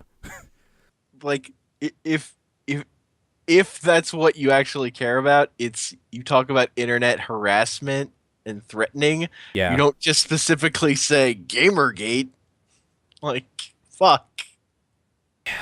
I'm so not impressed. I'm also not impressed because I think a lot of his votes came from girls who think he's attractive, which is annoying because it's like, it doesn't matter how attractive somebody is when they can ruin your life by like making college tuition impossible to get it to and stuff like that. I don't think he will. I'm just saying that, like, basing the person who runs your government over, like, he looks better than the other dude is stupid. You guys got lucky with JFK because, like, he looked better than Nixon and Nixon was a scumbag. So you guys got lucky, but, like, that's a bad practice, dude. You should not less go lucky when Nixon did get into office, but to be fair, you've had a lot of shitty people. Dude, a lot of shitty people. Fuck. And the thing is, they have more power there. The thing I'm worried about here, like, this is going to sound like I'm so anti-liberal, and I'm not, actually. I'm not going to say who I voted for, obviously, because it doesn't really matter. I'm a dude who talks about, like, video games and, like, stupid jokes on the internet. You shouldn't care about who I vote for. But, like, when it comes to the Liberal Party, it's not even the fact about, like, what the party is or, like, what they represent that I'm scared of. I don't like majority governments. I don't think any one side should have a deciding vote, ever. Because that's scary. That is bad practice. That's bad mojo right there. When, like, one side of an argument can just say, I win because I said so. That's gross. I hate that. I was hoping, to be completely honest with you, I was actually hoping for a liberal government that was, like, minority. And then, like, the other, like, I wanted them to maybe have, like, 30 or 40%. And then, like, all the rest of them have, like, up to, like, 50-something%. And then everything would just kind of be like, everybody has to agree this is best for our nation no matter what side you're on. Yeah. That's always the best thing. It's kind of like when you go back to the argument of, like, competition always is better for the consumer. It's the same way with government, right? Like, the one thing that will always stand out is the thing everybody can agree upon. And I don't like that only, like, one side's interests are looked after now. It's gross. Yeah. I mean, in the U.S., the two-party system kind of fucks that entirely. I've never liked your guys' system at all. It's way too binary, and it actually is bad for turning people against each other, because it's kind of like, if we were both in the U.S. and I was Republican and you were conservative, is it, I guess? Democratic? Democrat. Yeah. Like, if you were a Democrat and I'm a Republican, we kind of, like, were born to hate each other, right? We're like the Montagues and the Capulets, automatically. There's no way to have a conversation. Like, there isn't a way. Yeah. Because it's... Because you guys are split up into black and white. At least in Canada, there's differing shades of gray. I would even say there's maybe 50 shades of gray. It's very kinky up here. Very kinky. Yeah. Fun fact about the city I live in, we had like 7 mayors in a row or something go to jail as soon as they left office. We have so much political, like, it's just a thing here. I think the stroke was broken by the mayor dying in office. Great. Was there a horse head in his bed? No, there was this. Is he sleeping with the fishes? No, I think he had a heart attack. Okay, that's what you guys call it now. All but right. There was like a big thing of like a big scandal of like a lot of political people going to jail, and it was like got tied to like rabbis running organ like transplant scheme where they would like kidnap people and then steal their organs. Fucked up shit, man. Dude, what the fuck? This is a thing that happened. What the ever-living shit? Amazing. That's what happens when you follow the money. Go dark places. I mean, I guess. Fuck. Speaking of my favorite political things, transitions. We played Keep Talking and Nobody Explodes. Yeah! That thing is fun. Yeah. That game is a stress machine, but in a fun way. Yeah, because it's... Okay. we should probably lay out maybe why it was fun for us and why it wasn't fun for me to watch other people play it. Okay. So this game is a game that is one person is defusing a bomb. Like they buy the game, they see the bomb in front of them, and they have different modules and puzzles and stuff they have to figure out. And the people on the other side of the conversation, the call, or like somewhere else in the room, if you're in the same room, they have the manual and they're trying to relay the answers back to you, sort of thing. And that's totally free for them. You can just go to bombmanual.com to look that stuff up and whatnot. When we were playing it, we had like 5 people in the call. Yeah. And it was really easy to just like have somebody on wires, somebody on buttons, somebody on symbols. Watching other people play it and there's like 2 other people on the call is fucking infuriating when those people aren't perfect. Because the thing is, nobody can do it perfectly when you have to jump around the same thing like all the time. Yeah. When you get to harder bombs. That's why I think that game shouldn't be played with any less than 3 people ever. Period. Fair enough. Yeah. I also wonder, so, yeah, my other thing is, like, part of the fun of that game is, like, how bad the instructions are at laying it out. Like, they're terrible, and they're purposefully bad so that the first time you're going to fuck up. Yeah. But, like, so, the more you play it, then it's like you might as well, like, at some point you're getting good enough that you just want to fucking rewrite that whole book for yourself. Yeah. And I wonder, like, I know that then, like, the like what the game expects you to do later on, like the number of puzzles you just solve goes fucking crazy, so it's probably still fine, but I feel like the amount of like line that game has in playing is not quite that long, because I think that like the madness of like trying to figure this shit out is really the fun part. Oh, totally. Yeah. That's why I want to be on the other side. Yeah. Yeah. Mm-hmm. The thing is, like, what I've been doing is I've been watching other people play it on YouTube or stream it or whatever with the bomb manual open, and I've consistently been getting the answers, like, about 10 seconds earlier than anybody else. Oh, that's the worst, when you're, like, figuring it's frustrating. out any kind of thing where you're watching a stream of a puzzle and you give yourself the tools, like, or you can see enough of it to figure it out yourself. Yeah. Oh, it's the worst. It's actually made it that I can't watch that game anymore, and I don't actually want to ever watch anybody play it. Uh-huh. Like, it was it was fun and novel to watch at first. Now it is a thing where it is the ultimate backseat game, because I know for a fact, like, I have evidence in front of me that I can do better.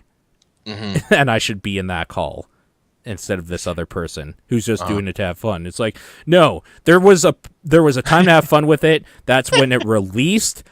One day after, that's when you have to know what you're doing. Defuse the fucking bombs, idiot. Yeah.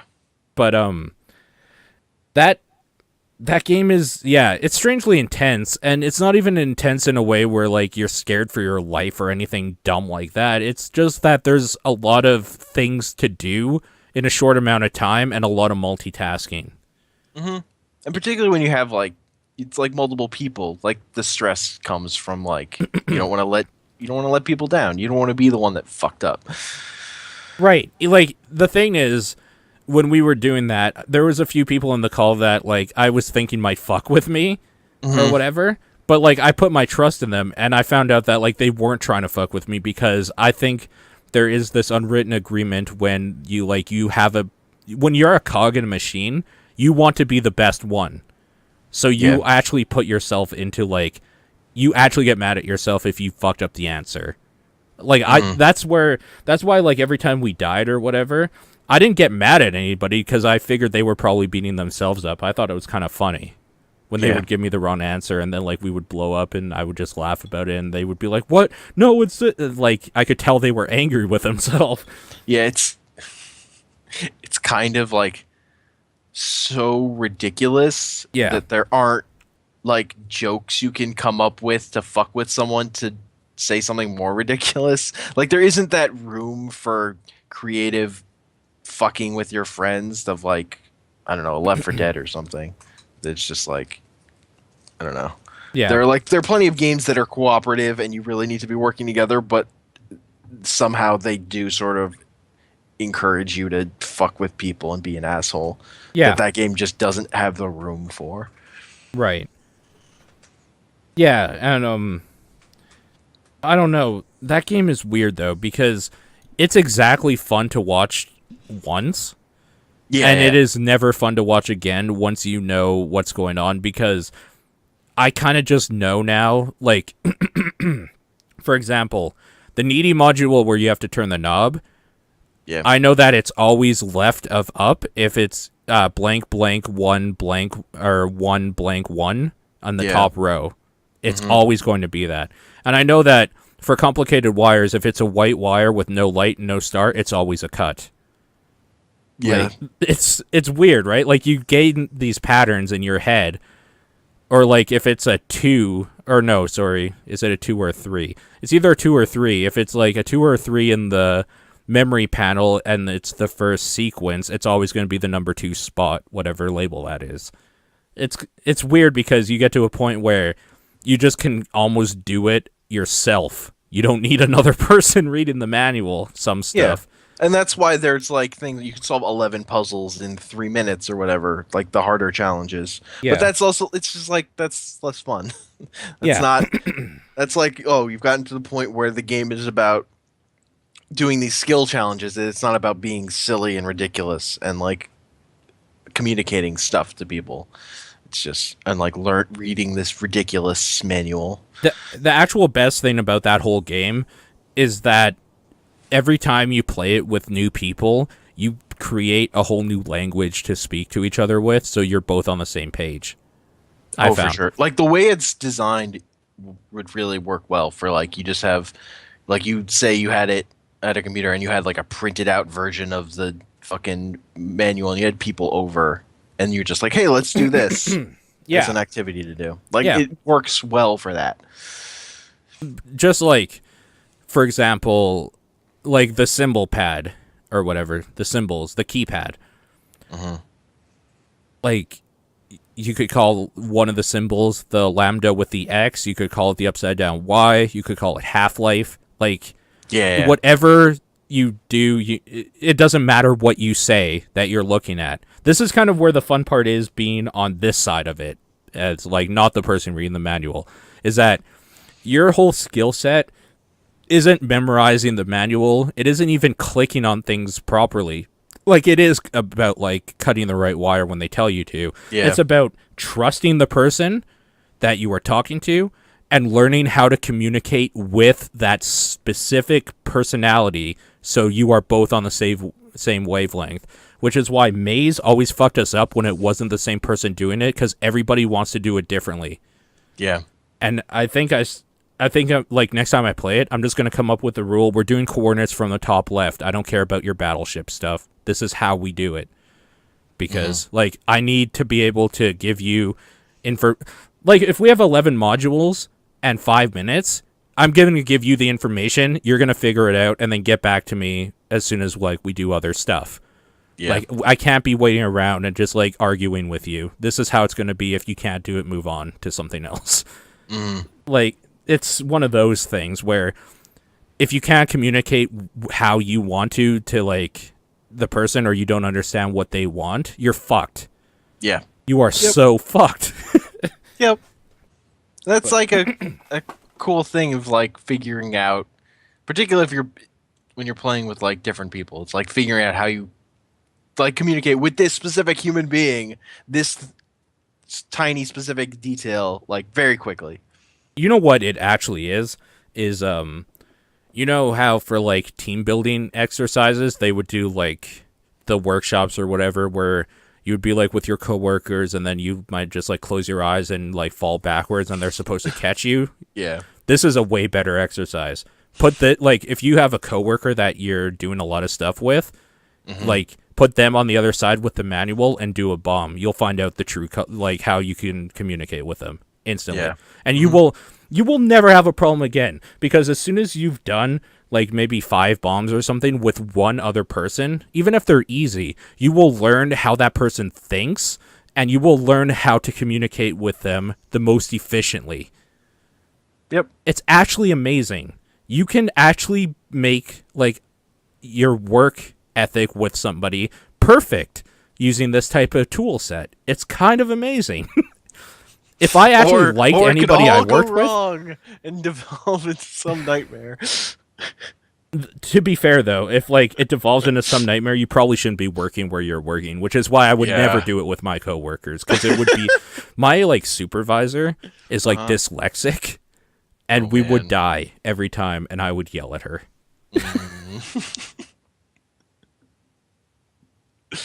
Like it would be real bad, real bad. That game's fun though. It's like $15 for the game, but the nice thing about it is if you just want to try it out, you just need to know somebody with the game. Yeah. Which is kind of hard. For as much praise as that game gets, not a lot of people have purchased it in like my group of people I talk to. So, yeah. I guess a lot of the people probably just figure that I'm going to be the one to buy the game because I usually am. Yup. That's okay. But like I guess I'm more interested to know, like I talked a lot about my side of things, like how's the puzzle aspect? Is there like a weird stress on you to like make sure you did it right? Is there a lot of second guessing yourself? Like the hard part is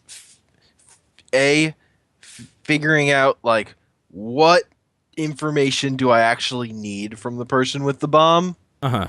Because the way that it's written is purposely obfuscated and overly complicated so that you're not sure what. And then it's also just being able to decipher like a big list of stuff that's not in any order that makes any sense. Yeah. So you have like the stuff with the words.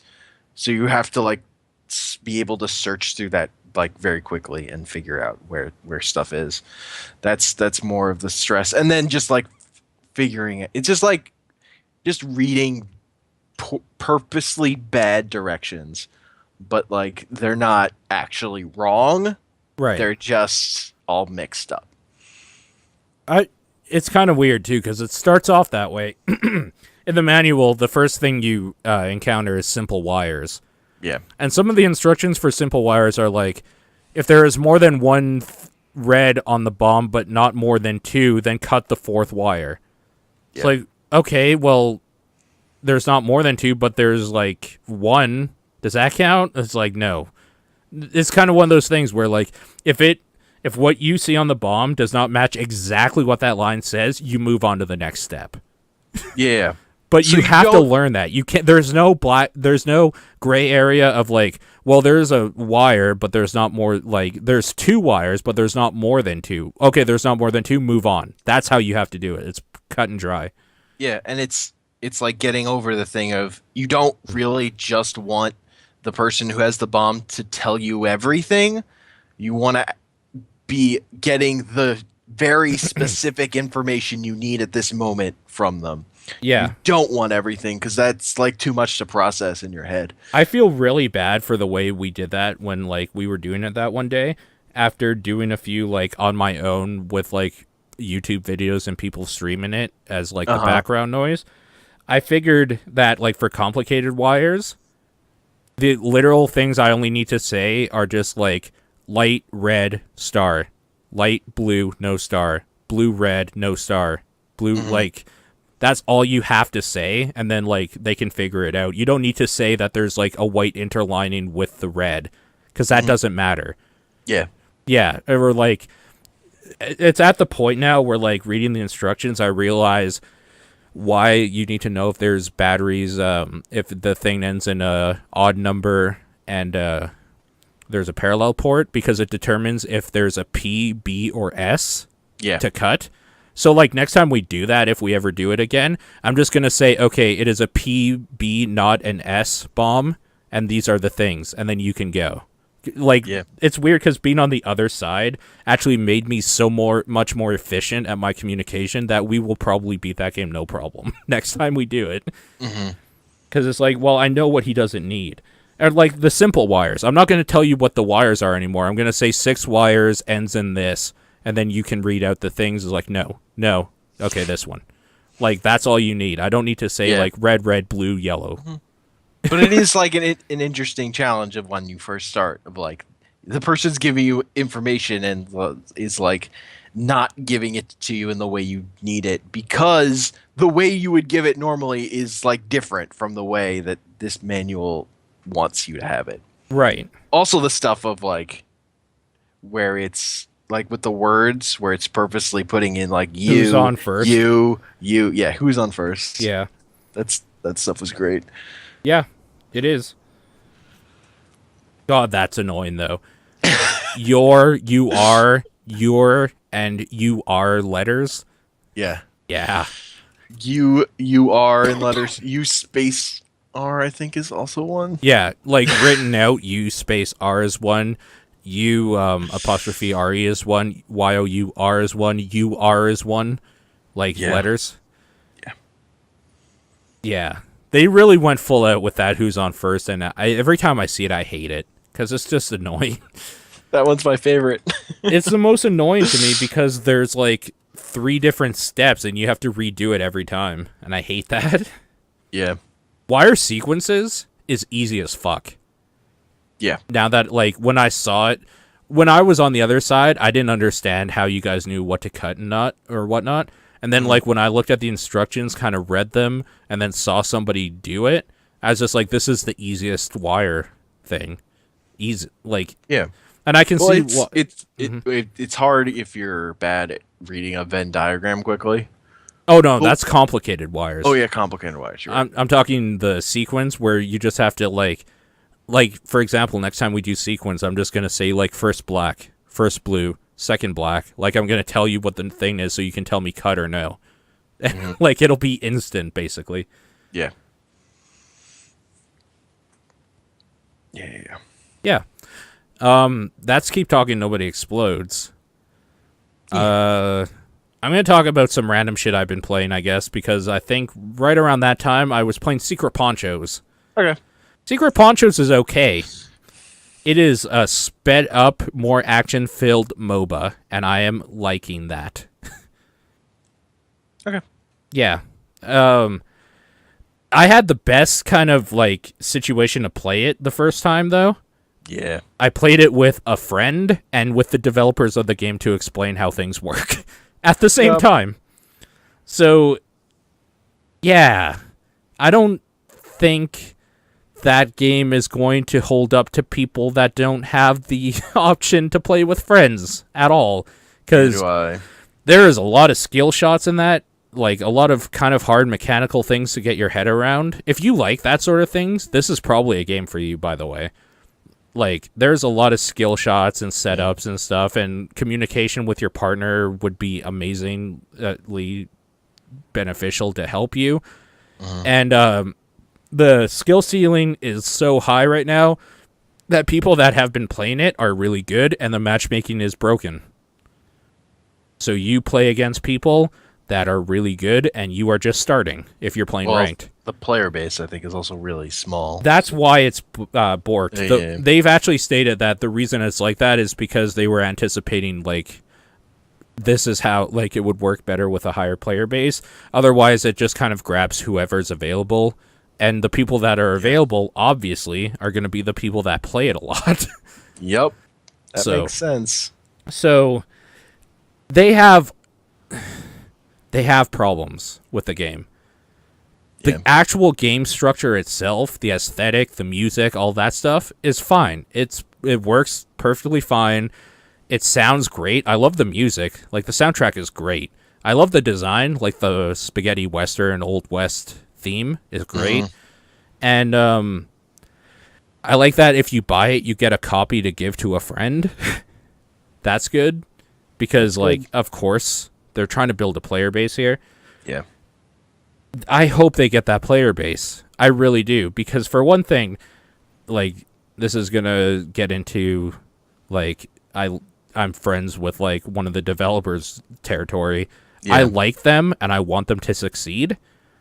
But on a more like personal level, that like consumerist level, and as a person that loves video games, they need a bigger player base so that game can be actually playable and fun. It's like a chicken and the egg kind of thing. Yeah. Because people don't Problem. want to play it. It's the same thing with me. Like, I have a copy of it, and I don't want to play it until the player base is big. People aren't going to want to buy until the player base is big. The player base is never going to get big if people don't play it and buy it. Yep. It's really Also, too bad. yeah, yeah. So I will just say I saw on an Unprofessional Fridays, the Giant Bomb Yeah. played it. I think it was Jason played it because he really liked the aesthetic. Yeah. But they were not into it at all. Really? That's too bad. Yeah. What did they say about it? I'm kind of interested. They they didn't think any of the moves really had enough impact. When they were playing. I don't necessarily It- agree with that. It was for whatever character they were playing.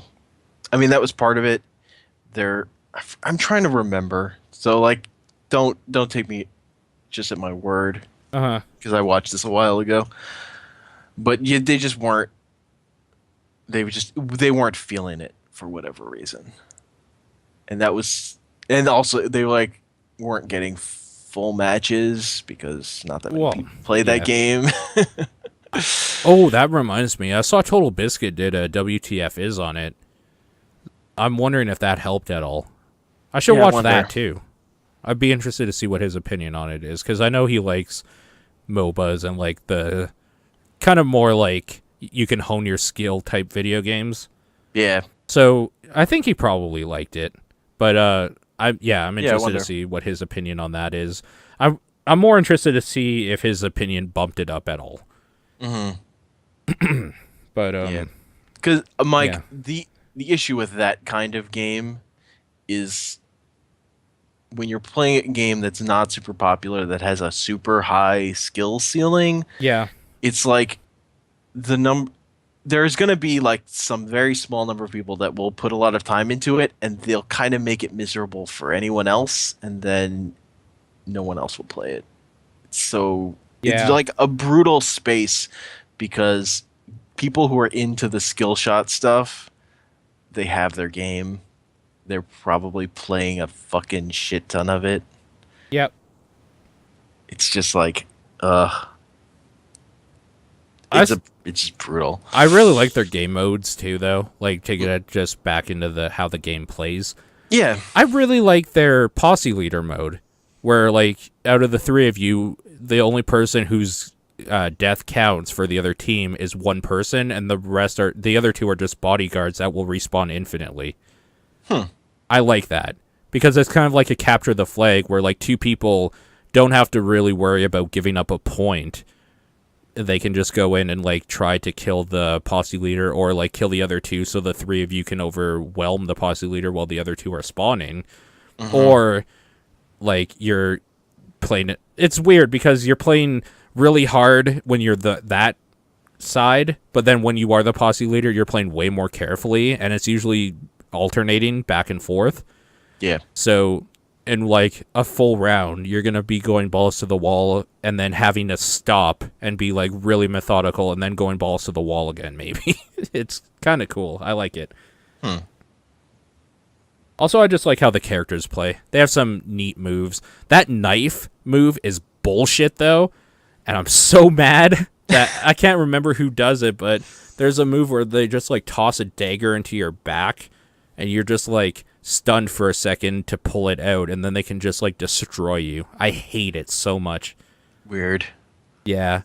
There's a lot of different mechanics in that game, and like how you use certain things are different. Like the guy I had was Gordo, and he could throw a Molotov cocktail, or he could pour the Molotov cocktail out as he's running to create like a flame trail.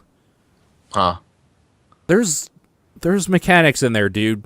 Yeah. They're really good. Yeah, There just needs to be people to play with. yeah. It's just one of those things. Like, Yeah. as a developer, you want to believe, or it's like someone who made the game. They probably want to believe, like, if we made this thing, it's like interesting and it's fun when you know what you're doing, and that just like the way the market is flooded with stuff that like is not enough. The annoying thing is they were Weird. talking about Secret Ponchos at least 2 years ago, and people were actually talking about it. Like the Yeah, name they was had. thrown around on like Giant Bomb and other sites about like this cool thing they saw at PAX, and I think they just took too long to get it out. Well, didn't they launch it on like consoles and it was sort of buggy? Yeah, that sounds familiar. I think they launched it on consoles and it was buggy. I think like they've had technical issues on top of that, which is not that's not helpful when they're Yeah, in a working from behind kind of. yeah. It's really too bad though. It sucks that people can make a fun thing and then that's not enough. In a way, though, this is going to sound so pretentious and elitist and shitty, but I'm going to say it anyway. All right. In a way, it's kind of a nice change from something like Undertale, where it's just like Secret Ponchos might not be doing well, but it is a thing that works well. It's mechanically fun and whatnot, and I'm on the ground level. Nobody else cares, but I do, so I can play it with the developers and friends that care about it. Like it's kind of like that secret clubhouse, right? Where it's like, oh wait, you play Ponchos? Oh man, we should hang out. Whereas like if I talk about like you play Undertale, everybody does. Like I don't want to talk about it with you anymore because like you are one of I think it's probably a literal 50 people now that have told me to just like shut up and play it. And every time somebody tells me I should play it, I'm less likely to. And, like, at least 50 different people have said that. That's not even a joke. People on Tumblr, the thing I don't even use, people on Tumblr are telling me I should play it. It's so weird how like the way that game got into people that are just like go out into the world and tell people. It feels like a cult. It's really weird. And I agree from what I've played, I like some of the things they've done, and I think it's charming. I just think it's boring, and I'm so not in the mood to put up with like that type of gameplay to get something out of it. But that's an aside I can talk about later about Undertale. Sure. But like it's just kind of I wanted to like give the contrast where Undertale everybody's talking about it, but one of the things I like about Secret Ponchos is it's like my dirty little secret that I can play with some other people. It's your secret poncho. Wah, wah. Ba-dum-bum. Podcast is over, everybody. Oh, it's ruined forever. Yep.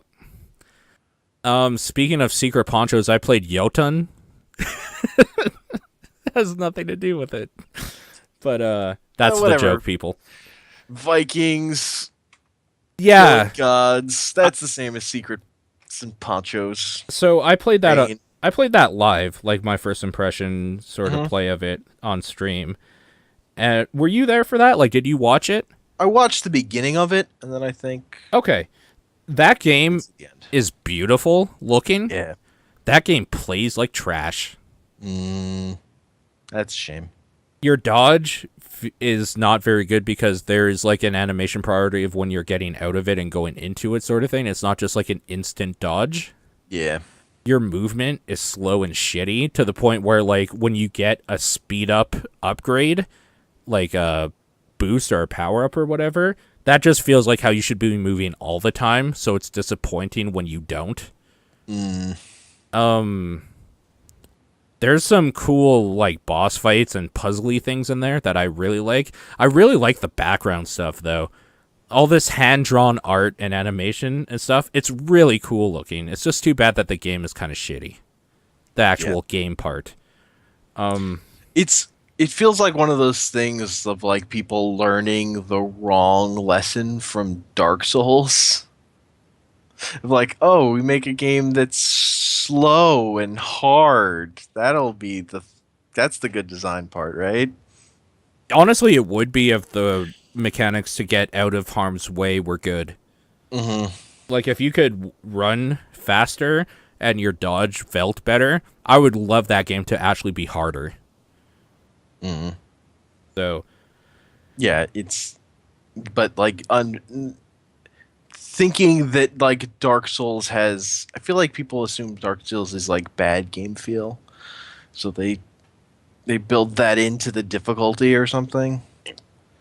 I think it's more like they learned the like wrong things from Titan Souls, I think. Because Titan Souls is basically like Dark Souls, but like what Titan Souls did is kind of the puzzly boss fight sort of thing where I'd say both games learned the same things from Dark Souls independently. Probably. Yeah, but the thing is Titan But they're very Souls similar, actually was able to like make it feel right by Yeah. like having the encounters work with how your mechanics worked. Mm-hmm. Whereas this kind of just wanted to make something pretty with the same idea and backdrop and just like broke how you move. Yeah. And that's so shitty. Holy fuck, does that suck? It's one of those like with Ori and the Blind Forest. Like, yeah, it Oh, was it's pretty so good. looking, but it plays really good. That's the thing. Yeah. Like, okay, the art style, honestly, for me is whatever. Like, it looks pretty and stuff. It's not whatever, dude. It's so good. It's very pretty. Yeah, Very it's pretty. so good. But when I'm playing it, I want it to feel good. Yeah. And honestly, when I'm playing a video game, I tune out visuals to an extent. Like, I focus on what stuff means to me in gameplay a lot of the time. So, good fidelity or graphics matter less. Like, they still matter because, like, I still look at stuff, but No. like, that game feel is the thing. That's the thing that matters. Yeah. If you fuck that up, you You. kind of lost Oh, me. you. Yeah. No, I agree. You get fed to Sharkticons. The really annoying thing, too. Sorry, I'm just stretching my arm because it's a little sore. The really annoying thing about it, too, is that I love the idea and the setting for everything. Like, I'm a sucker for the stupid, like, mythology things. You can put that in any video game, and it's almost an insta-buy for me. Because I love the idea of, like, different gods and different areas. And the, like, Jormungandr or whatever, the giant snake, the world-eating snake. Like, I love all that shit so much. It's what made me actually love 2 Human. That game is fucking trash, but I played the shit out of 2 Human. Yeah. Like, I think I have almost every achievement in that game. So, like... Yeah, I kind of agree. Fucking God of War almost ruined that for me because it's like I can't trust a video game. that Yeah, but does see, this. I only played God of War 1, and I was happy with it. Fair enough. Because as far as I'm concerned, when you kill the literal God of War, there's nowhere else you can go. He already won. I didn't need a God of War 2 or 3. Like, I Or already know. 4 or Or Ghost of Sparta or whatever. yeah, did like 2 PSP games, I think. Yeah. Like, I didn't need any of that stuff because he did, in the first game, he did exactly what I was expecting him to do. Become the God of War. Mm-hmm. Yeah. That's fair enough. So, like, I was done. And I'm happy with how I ended it because people said some of the other stuff sucks. There are people who like those other games. Not Ascension though. I don't think anyone likes Ascension. Yeah. I mean, yeah, that's all I'll talk about for now. We should talk about Life is Strange. We talked a lot about Life is Strange. That's true. You can actually listen to that if you want to, like, do spoiler stuff. But Life is Strange is done. I think we both kind of enjoyed parts of... I think it sounds like both of us are at the same part where it's like we really liked what that game did, but we did not like that last episode, like, at all. Nope. Okay. It was... Okay, this is going to sound really bad, but it was similar to the experience I had when I watched Revenge of the Sith. Okay. Where it was fine when I was watching it, Yeah. and then as soon as I stopped to think about it, Yeah. it kept dropping, in my opinion, until I actually hated it. See, it worked the opposite for me, where I hated every second of playing it, and I was angry. And then when I stopped to think about it more, I started making excuses for it. Mm-hmm. And then I was a little more okay with it. So I think we both kind of found a middle ground of, like, dislike for it from opposite paths. Yeah. Yeah, okay. Yeah. That last episode is lazy writing and kind of shitty. Yeah. Like it's like Mass Effect 3 level and ending kind of stuff for me. It's like this is just bad and lame. That ending's really shitty. It's not good. And it's not constructed well. Yeah, Whereas, especially like, since Chloe should always die. Fuck Chloe. He's a fucking bitch. Calling you out, Ben. look, Ben is just the guy in the art museum staring at the picture of lesbians and saying how great art is. That's who he is. I love that, like, in the spoiler talk or whatever, the part where we're talking about, like, them kissing at the end, the only thing Ben's saying is just like, wait, how did I miss that? How did he miss that? It's actually a good question, though. How did he miss that? I don't know. I don't know. This is clearly what he cared about. This doesn't seem like something we should harp on, because if people want to listen to that, like, you, me, Sean, Ben, and Peter all, like, talk for about an hour of just straight, like, keep talking spoiler shit. Yes. So you can listen to that. We, like, run down pretty much... We run down our feelings on episode 5 specifically a lot, and then the whole, like, series about, like, stuff we liked and didn't like and stuff. So that's probably a better way to listen to that. We won't talk about it more here.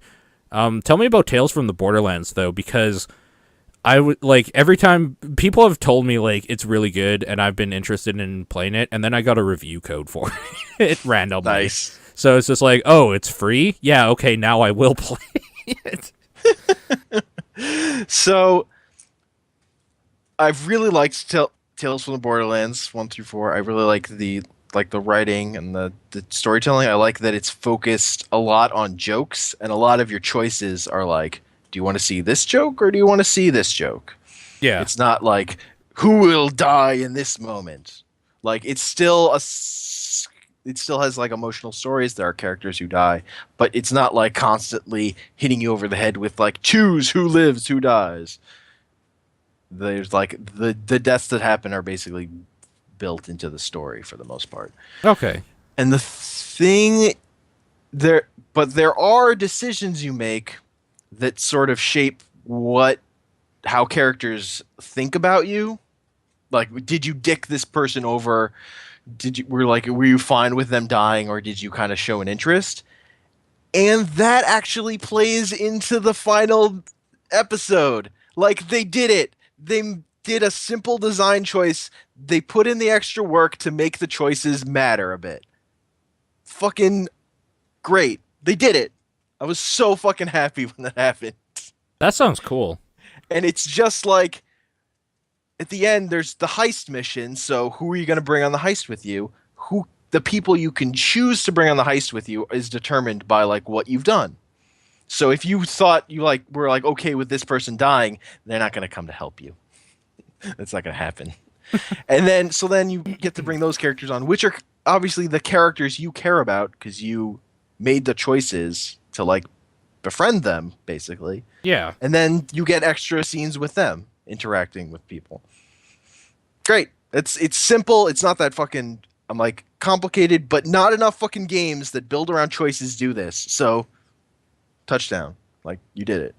Hooray. That's kind of sad, hey? That, like, that's all it takes. It's kind of sad, but yeah, that's, like, the bigger thing is, like, that's what really makes me mad about Life is Strange's ending. Is, like, it's not that hard, actually, to give me what I want here. It's not that hard, and you didn't do it because this thing did it, and it's still really written. It comes to a satisfying conclusion. It doesn't, like, completely just sequel bait for the next Borderlands game, which was like the thing that would have sort of ruined this whole thing for me. And that you were kind of expecting, honestly. I'm sure.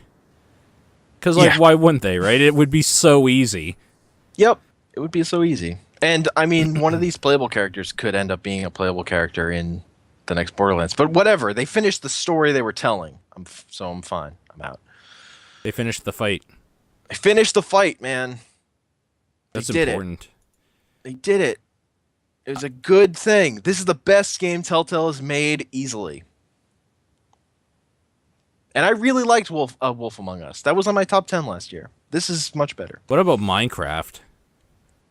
Minecraft, I'm not going to play because the smiles, I hate them. I hate the expressions on their faces. They look like smug assholes.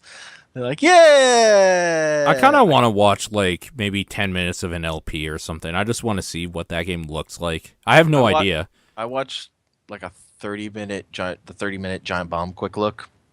Okay. It was whatever. Who played it? Giant Bomb East, I think, played it. Okay, so Vinny was part of it somehow? Yeah. Okay, cool. Then I will watch that. I really like Giant Bomb East. Yeah, they're really good. Austin is a great addition. Austin annoyed me at first, though.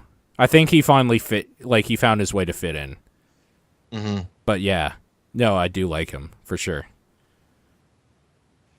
I mean, fuck. Patrick took forever to fit in my opinion.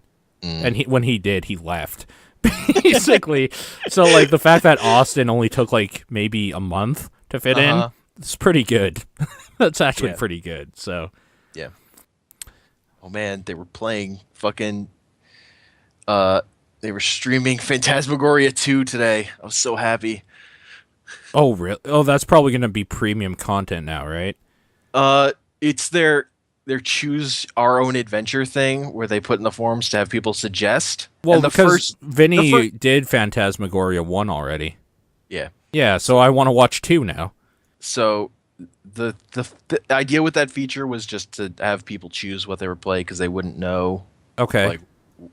Like what people might want. And the first 2 weeks, Life is Strange got chosen, but they decided this week we're just gonna play that later.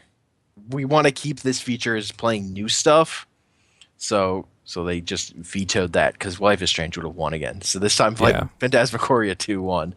And I've watched a playthrough of Phantasmagoria 2 before. Oh man, that game is amazing. It's like, it's such a Sierra adventure game, but it's like it's so fucking bizarre and weird. I've been wanting another game like Harvester. I need something to scratch that itch again.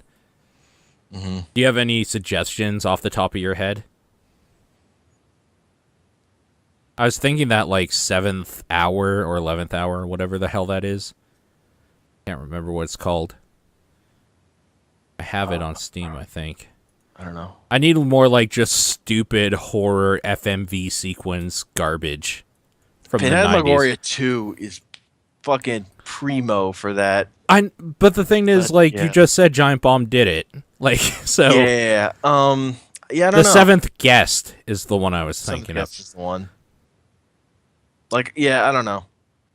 Harvester is great, by the way. Are ones I've seen playthroughs of, so... Harvester is still great. That is a great fucking game. It is the perfect amount of just terrible stuff. Did you ever see that one? Nope. It's so good. You have to watch someone play it. All right. Oh my god, you have no idea. I have no idea. No, I don't. Holy I don't shit. have any idea. How do you not know? Oh my god, this is your homework because we have to talk about Harvester. All right. Holy fuck, is it bad? That ending. Oh shit. I'm excited for you. I mean, I guess you could just play it if you wanted to. It's probably on sale somewhere for $1. But you might as well just watch somebody play it because what makes it great isn't finding out this stupid, like, point-and-click adventure bullshit it deals with. It's just seeing what happens. Yeah. Yeah, I'll probably watch a playthrough of it. I mean, I have a playthrough of it if you wanted to watch it, but I would recommend somebody good. I'll see what I feel like watching. Yeah, fair enough. What I can find. Fair enough. I'm excited. It's so good. Okay, so Phantasmagoria 2, you send a rat to get your wallet. That's really weird. There's the part where you have to use your wallet on a bill to pay at the restaurant. 10 okay. out of 10. 10 out of 10. That's pretty good. I'm trying to think of something in Harvester that's really dumb that you have to do. I'm sure there's something, but I can't remember what it Sure, is. there's something. Okay, while we're on this train of thought, I watched an LP of Until Dawn. Yeah, I And- have also watched. I watched Giant Bomb East play Until Dawn. That's how They played Until Dawn? Oh, that I was, should... that was premium content. Fuck. I wish I had watched that. They did Oh, not save everyone. okay. Let's... Okay, there's a bigger thing I want to talk about, but first we should talk about Until Dawn. Yeah, Because this is a game... Okay, like, just straight up. The reason why I watched an LP of it is because I don't have a PlayStation 4, and Until Dawn doesn't seem like a game I want to spend $550 on to buy a PlayStation 4 and the game. yeah, that game is not enough to get me to buy a PS4. That is the first game that I think is only on PS4 that I want, though. Yeah, that's exactly where I'm at. It So still might be the only one, honestly. we found an LP of it, and like me and the girlfriend, we like Yeah. put it on like a movie, like on the big TV, and just Uh-huh. like spent 2 nights of the weekend just like going through every part, basically. Nice. And that game is the most predictable horror bullshit ever, and God, I want it. Oh, it's so good. It's so perfect. Like, I don't know what they were trying to go for with like a twist. I mean, okay, if you don't want Until Dawn spoil, blah blah blah, I'm gonna talk about it. Yeah. If like, so Wendigos Wendigos are Dude, not a twist because being Canadian, that is like a thing that we just know of up here. So the guy who wrote that game Yeah. wrote the movie Wendigo. You know what? Sure. Of course he did. Oh shit. I will be right back in 1 minute. All right. Fill in air. Wendigos. I haven't watched the movie Wendigo because I haven't. I have the movie Wendigo on my computer. I want to watch it, but I haven't watched it. Wendigos, man. When you eat human flesh, you become cursed with the Wendigo. And then you become a Wendigo. It's great. It's great. 10 out of 10.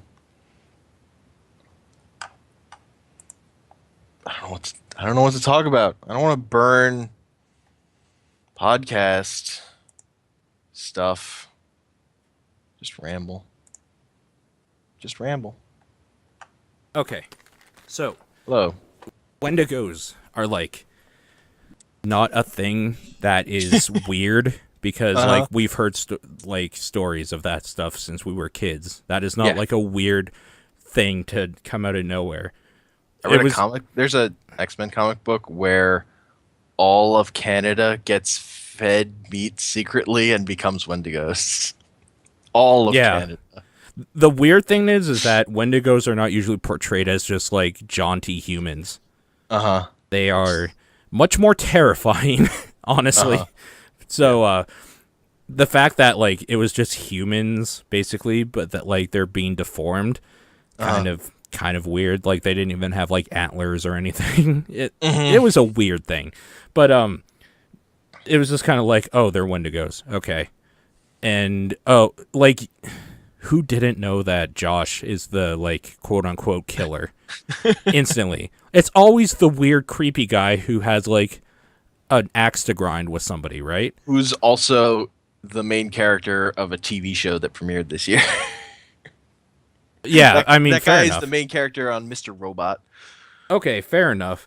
I was going more for the, like, he has something against this group, and he somehow convinces them to come up to the cabin and creepy stuff happening. Like, he's the dude. It's like, oh, Heihachi hosted the next Iron Fist tournament. What? Heihachi had secret plans that was wiping people out? Yeah, exactly. It's such not... The thing is, like, I don't think it matters that you can call everything that happens within the first 10 minutes. I think what matters is that they follow through with it so well, like a shitty horror movie.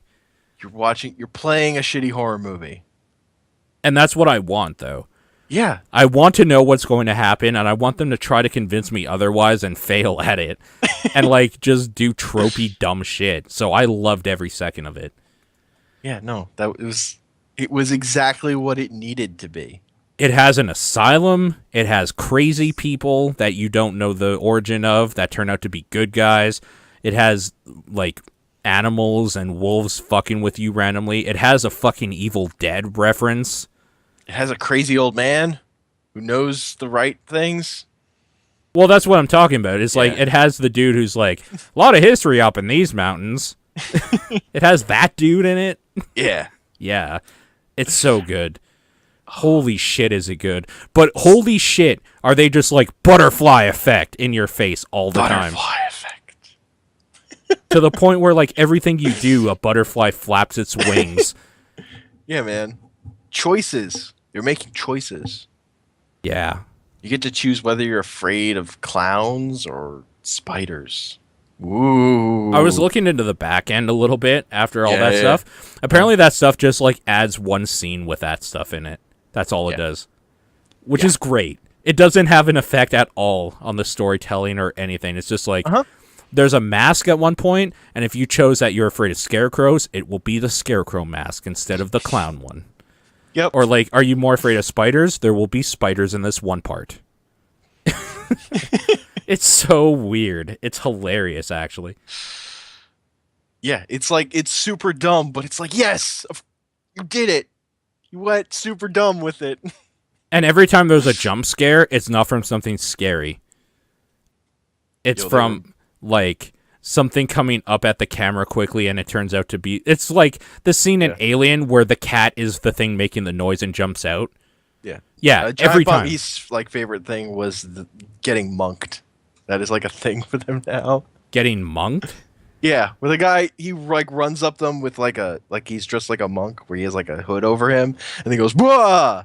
and then just takes off the hood. I don't remember that. Just getting monked. Yeah, that happens. Interesting. I don't remember that at all. There's a lot of shit in that game. Yes. A lot of shit. Like, it's even little things, too. Like, when you look at a picture of one of the sisters that dies at the very beginning, and you notice she very obviously has a tattoo, you just know that she's going to be one of the monsters at the end, and then that tattoo is what will make you recognize that. Like, why else would she have a giant black marking on her arm? Like, it's so tropey. But so holy shit, is it good. But it's what you want.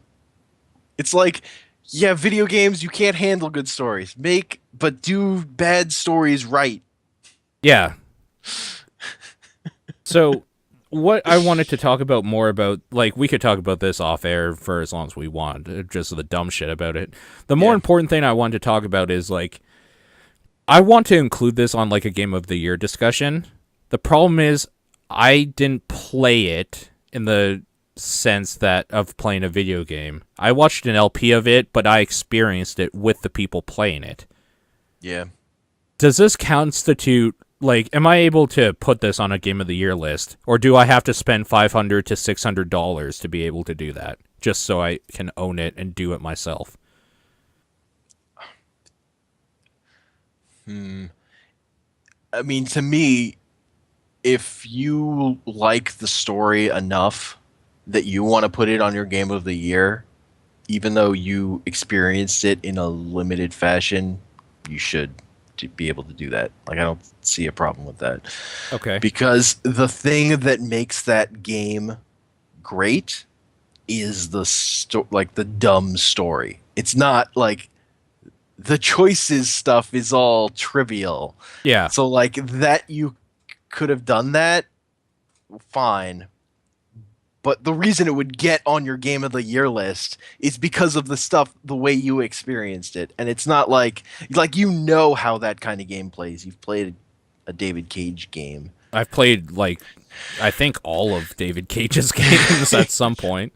Like, you're aware enough of how that would play. Yeah. So you can put together, like, how that would if you were making those choices, if that would actually change your experience or not. But like, I think that's fair. But is it fair because I didn't have to do the quick time events? Like, I didn't have to do the mechanical thing to make me progress a certain way? As long as you take into account like how you feel about bullshit quick time events.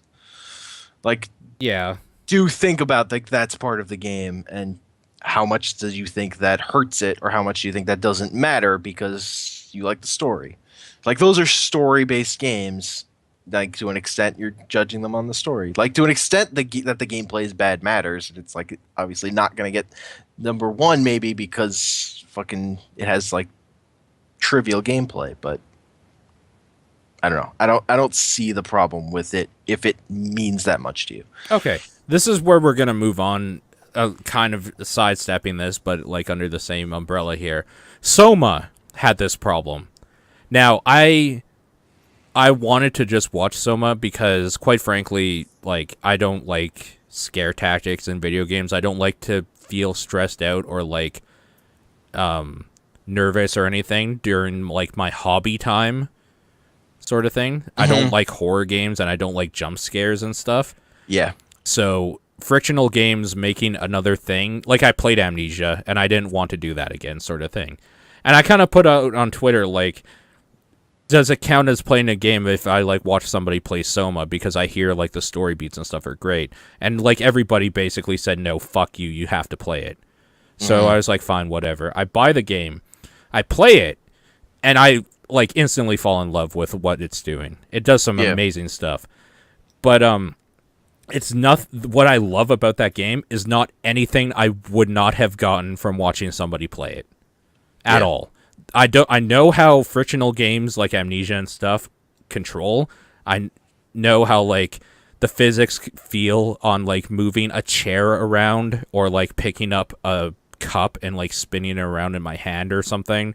I've played these types of games before. What I wanted to go in here with is like a viewing experience where I can really take in the atmosphere and just kind of watch somebody like worry about all the ambient bullshit and like get scared or whatever. Like, I didn't want to be the one stressing out and just wanting to get past a part. I wanted to be able to watch somebody take on that stress and be able to like maybe look around the area they are and like see things they're probably missing because they're looking for something specific. And I feel like people stripped that away from me because they made it sound like this was something like totally new. And the totally good thing about it is the story, and I would have gotten all of those beats from a person doing the exact same thing.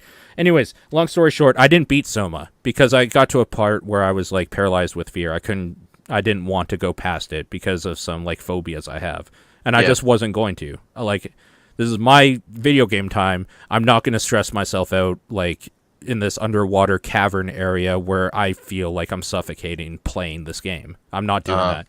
So I watched somebody play through it, and it's like the last hour and a half of the game, so I don't think people are going to like shit on me too much if I say that I played the game and like finished it, even though I didn't physically finish it myself. That game, I'm going to talk about spoilers for SOMA for people that care about that. I mean, you've had time to play it or watch it if you care, so that's your warning. What that game does great is it builds up this weird-ass fucking reality and world and future only through things you find out through reading logs, listening to audio logs, like, and finding, like, written notes and shit all around the world. And it deals with some really weird, heady things. Do you know anything about SOMA or, like, where it goes? I watched playthrough, and it got to like him having a vision of like seeing him having robot hands, I think, like an underwater part, and like, so I've watched like the beginning portion of the game. Okay, so this is a basic premise or idea of SOMA, is that you have like a terminal brain defect or whatever, and at the beginning of the game you like remember this crash or whatever that you were in with your girlfriend or like a friend or something. And like you have these weird visions. You go into this doctor because your brain is fucked and they want to do a scan of your brain. And what this doctor actually does is basically download your brain onto like a file or something. Like he's doing some experimentation. He's a doctor that's in like a doctor's office that's in like a renovated apartment building. Like it's not like in a hospital or a clinic. So you go in here and he's like looking at your brain, and then when you wake up, you're in a chair in a like underwater like drilling station or science station or something. Sorry, I just had to cough some stuff out. All right. What the basic premise is that when you start the game, you are a human. I think your name's Jason or something generic as fuck, because of course it is. You start. Actually, you know what? I'm gonna talk about this quite a like. I want to know what his name is. I don't want to be the guy that just makes up a name for something and sounds like a weird asshole. So, Samantha. Samantha. That's why it's called Soma. That's why it's called Soma. Exactly. Yeah, exactly. Oh, fuck you, Soma. Why don't you just have a Wikipedia? There we go. So, Megatron. Yeah, Megatron. Simon. Okay. Simon. So, when you start the game and you're like going to the doctor's office and looking around your fucking apartment building and shit, you are Simon. You are a human being person who goes to a doctor's office and like has a terminal illness or whatever, and you're being looked after and looked at and stuff.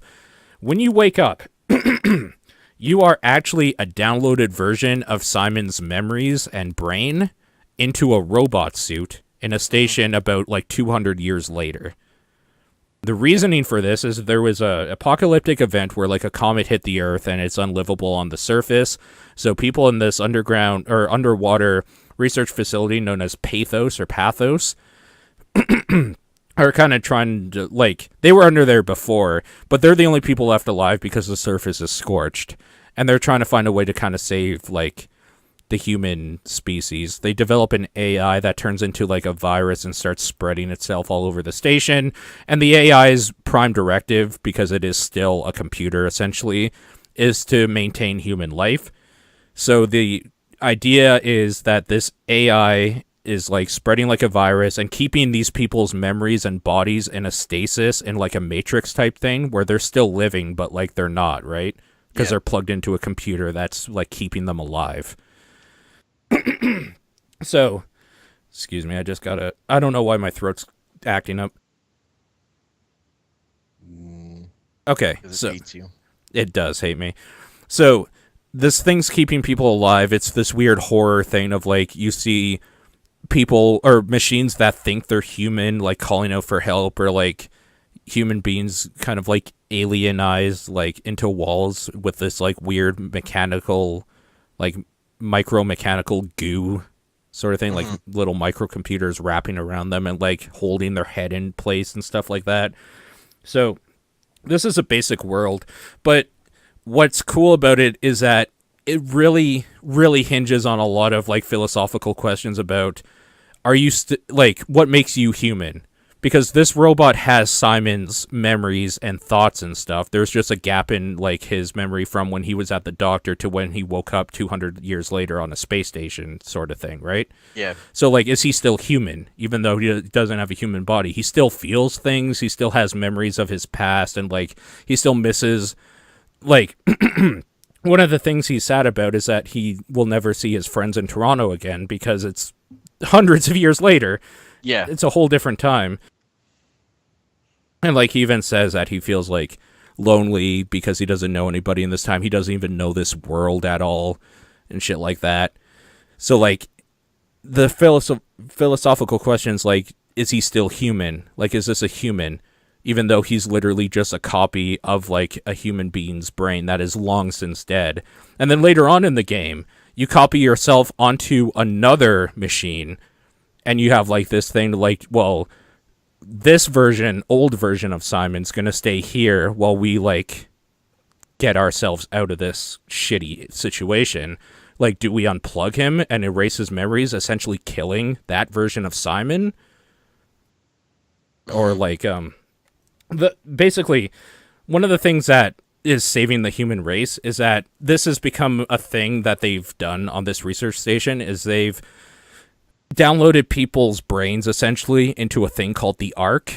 And what the Ark is, it'll be like the Matrix, and that will be in a satellite that they'll shoot out into space.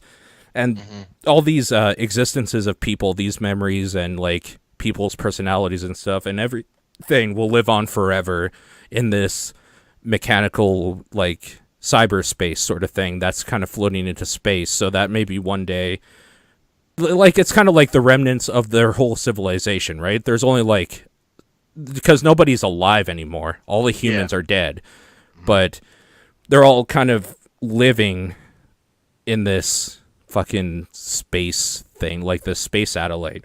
So what they're trying to do is the satellite never got sent, and a mechanical, or I keep saying mechanical, a digital version of one of the doctors who created the Ark program wants to send this thing out into space to actually save humanity when like her human counterpart couldn't for whatever reason, which you find out later. But so like one of the things you're going to do is download yourself into this Ark with her after you send it out, or like as you're sending it out in space, all that sort of thing. And there's this ending where you download yourself into it, and then you see it go off into space, and then you're just like, what the fuck happened? And then she's like, what are you talking about? They're up there, sort of thing. And then it's like this whole, you're the copy that didn't make it sort of thing. And you're seen like, you didn't make it. You're stuck down here forever. Yeah. Sort of thing. Like, I don't know. It just does a whole lot of neat questions about what it means to be actually human and like the human race and stuff, or moral quandaries about like if you kill somebody's memories off or like who they are, like their brain, you actually kill them, or different copies of a person. It's so fucking weird. And I really love how they do it. It's really cool. The problem with the game is actually playing it. This is why I think watching it would have been the better way to go. Yeah. And I've said this on TDP, but I didn't explain what happens. There's different parts of the research facility you go to, and in each one there's kind of like a monster of that station, or like a monster of the week sort of thing, right? There's a different being trying to hunt you down or stop you from progressing. Yeah. And every time you run into it, it's like stressful but not scary, and more importantly, it hinders what you actually want to do, which is explore this area and not just run away from it. And that's bad design. When the thing your game does good is finding out about this universe and story through your searching stuff. So why would you throw in something that like you can't get past unless you run past a huge section of like hallway and rooms that probably have cool things in it just to progress? It's fucking stupid. But that's, I don't know, that game, I think that game is going to make it on the Game of the Year somehow. I don't know how or where, but there's some heady, amazing shit in there. I would really suggest, if you ever get bored, just watch like a playthrough of it and see some of the stuff they go through. It's kind of cool. Some cool stuff going on in there. I wouldn't recommend playing it, honestly. This is a game I think would be better off like letting somebody play it and then you just watch and kind of experience it, because the actual playing part is a shitty part of it. I don't know. I didn't get grabbed by what I saw of like the beginning. It just wasn't my kind of thing. It doesn't actually start getting really interesting until probably about 4 or 5 hours in. So yeah, that's fair. Yeah. There was some game that had the idea of like where you were it was like a 2D thing where you're constantly like making copies of yourself to solve puzzles, and like each version of you, the swapper, I think, where you like were, I think the story of that is like you leave that other version of you behind. Yeah, it's the same idea. Yeah, I just like that idea a lot. But like, it's fair. I mean, I just want to kind of bring this back. So watching an LP or something, would you say you could quote unquote get the full experience of something just by watching, or like is there still this kind of archaic idea where, well, you weren't holding the controller, you did not play that thing? It depends on the game, I would say. Mm-hmm. Like, honestly, that your experience can be like affected in a negative way because there is this gameplay part of it That sucks. that sucks. Yeah. That matters if you're going to be talking about like the game critically. Sure. So for that kind of game it matters. For adventure, but like to an extent, you if you know that and you take that into account, I don't necessarily think you need to play it, because I feel like you've played video games and you've played enough to know exactly what this thing is. Because like games aren't different. Like if you played Amnesia, you probably have a good idea of what the gameplay is like, even if you watch it. Like if I watch footage of a Battlefield game, I have a pretty good idea of what that Battlefield game is going to be like. Yeah. At least to make an informed decision for myself. Yeah. I wouldn't say I played it, but I could consider myself informed on it to an extent. Okay. Yeah, it becomes harder when you're really going critically, because you have to make sure that the parts of it that you didn't experience wouldn't greatly affect your opinion.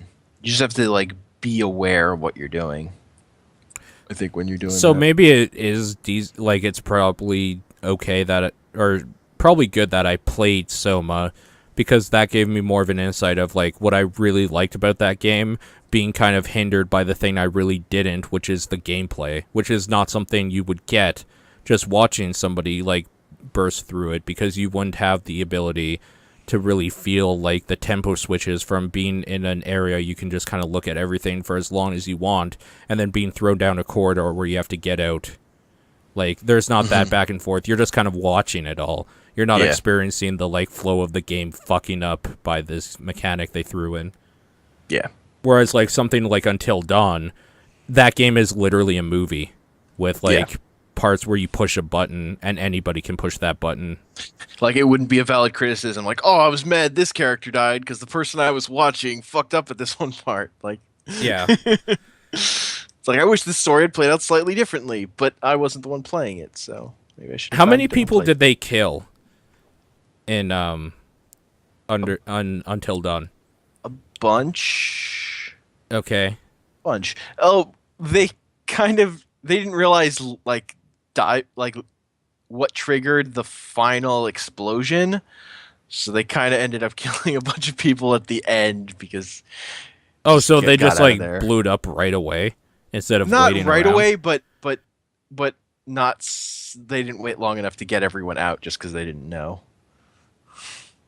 I thought that was pretty obvious. Yeah, they just sort of immediate like instinct reaction, and then went, oh, whoops, oh well.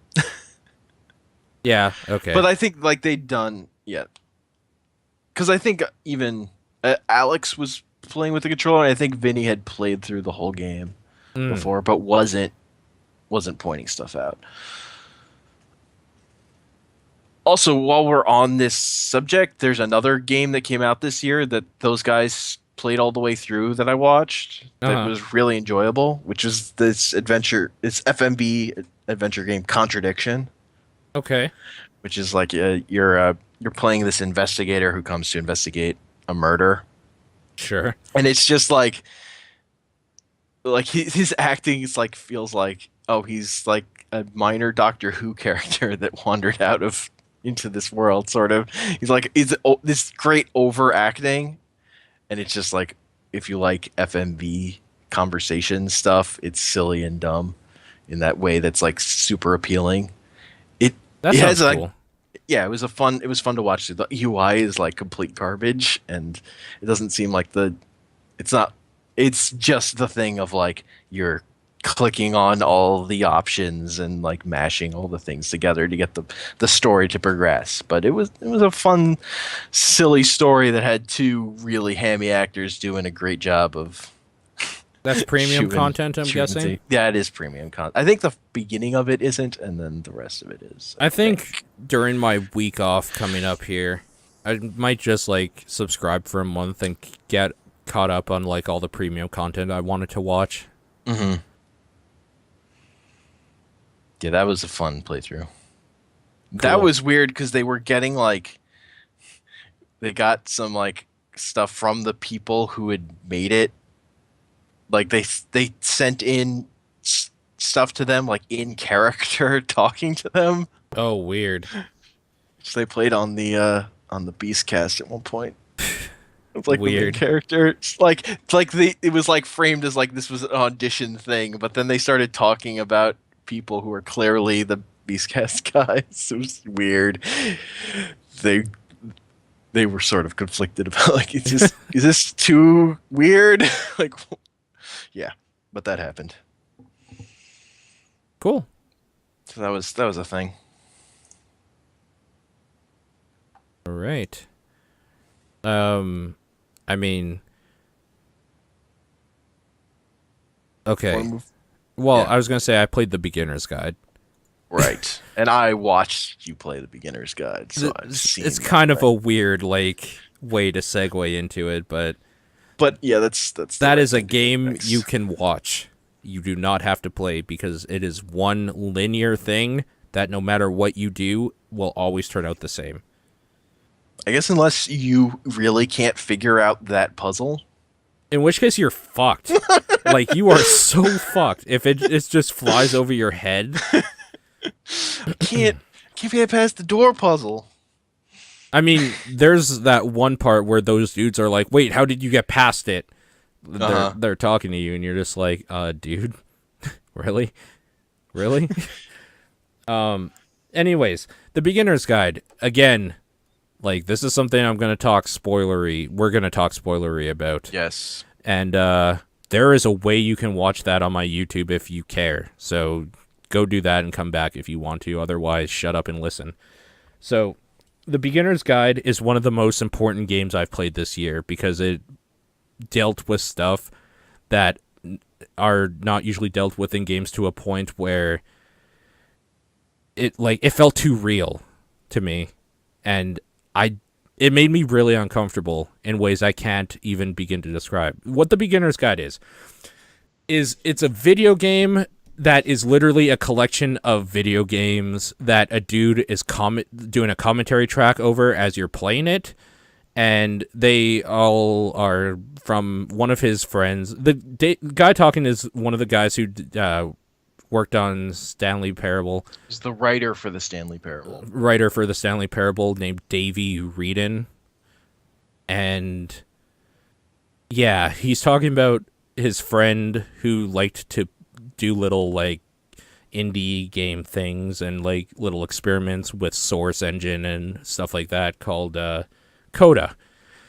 And the way it's curated in a way that like it's supposed to show what Coda learned kind of doing these small little experiments and like how he was kind of expressing himself and using the medium of video game design and video like level design and stuff to express who he was as a person and get a better insight of how he was. But that's kind of all a ruse and a red herring.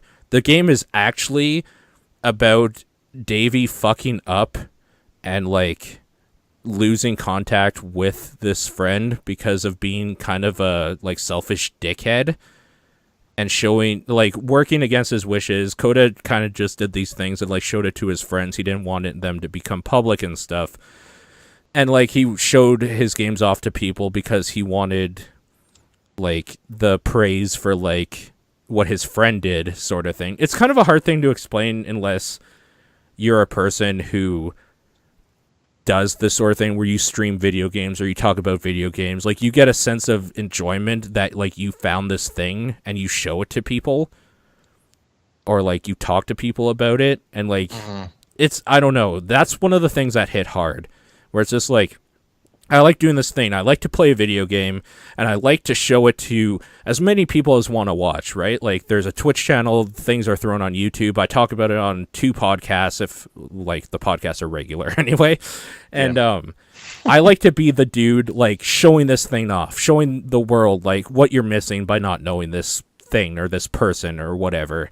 So, that whole thing about, like, the interest of the artist and like the interest of the person on the other side or whatever kind of not matching up, that felt really weird, because I'm sure there probably have been a few things where like I talked about it completely out of turn or something, or like maybe some people just didn't want some things shown or something in a video game or whatever, or like just completely got the wrong idea of stuff, like Davey does with some of the stuff that like he talks about with Coda, saying like, well, he like looks, this shows like how depressed he was, and Coda at the very end is just like, dude, I was never depressed. That says way more about you than me. I just like doing like prison designs and stuff. Like, I don't know. It's a weird thing to be just like mirrored back at you. And then it gets weird on a few other levels. Like the fact that they got in like an argument or whatever. He lost contact with him because he didn't want him showing. He didn't want Davey showing people his video games, and then he puts out a video game where he's ostensibly making money and showing the world stuff, which I don't think is true. I assume it's fictional, because if it's not, I'm not okay with that thing at all. The thing is, you don't know if it's fictional or not. I don't necessarily think it matters, honestly, for what it does, because it's supposed to, I think if anything, it's probably a writing exercise. Yeah. Because for me, I would be more okay with it if he hadn't cast himself as that main character, if there had been more of a separation, just because I feel like that's a shock thing. Yeah. That is more there to like confuse, like to completely disarm the audience inherently. And it feels more like a stunt move than like something that needed to be part of the game.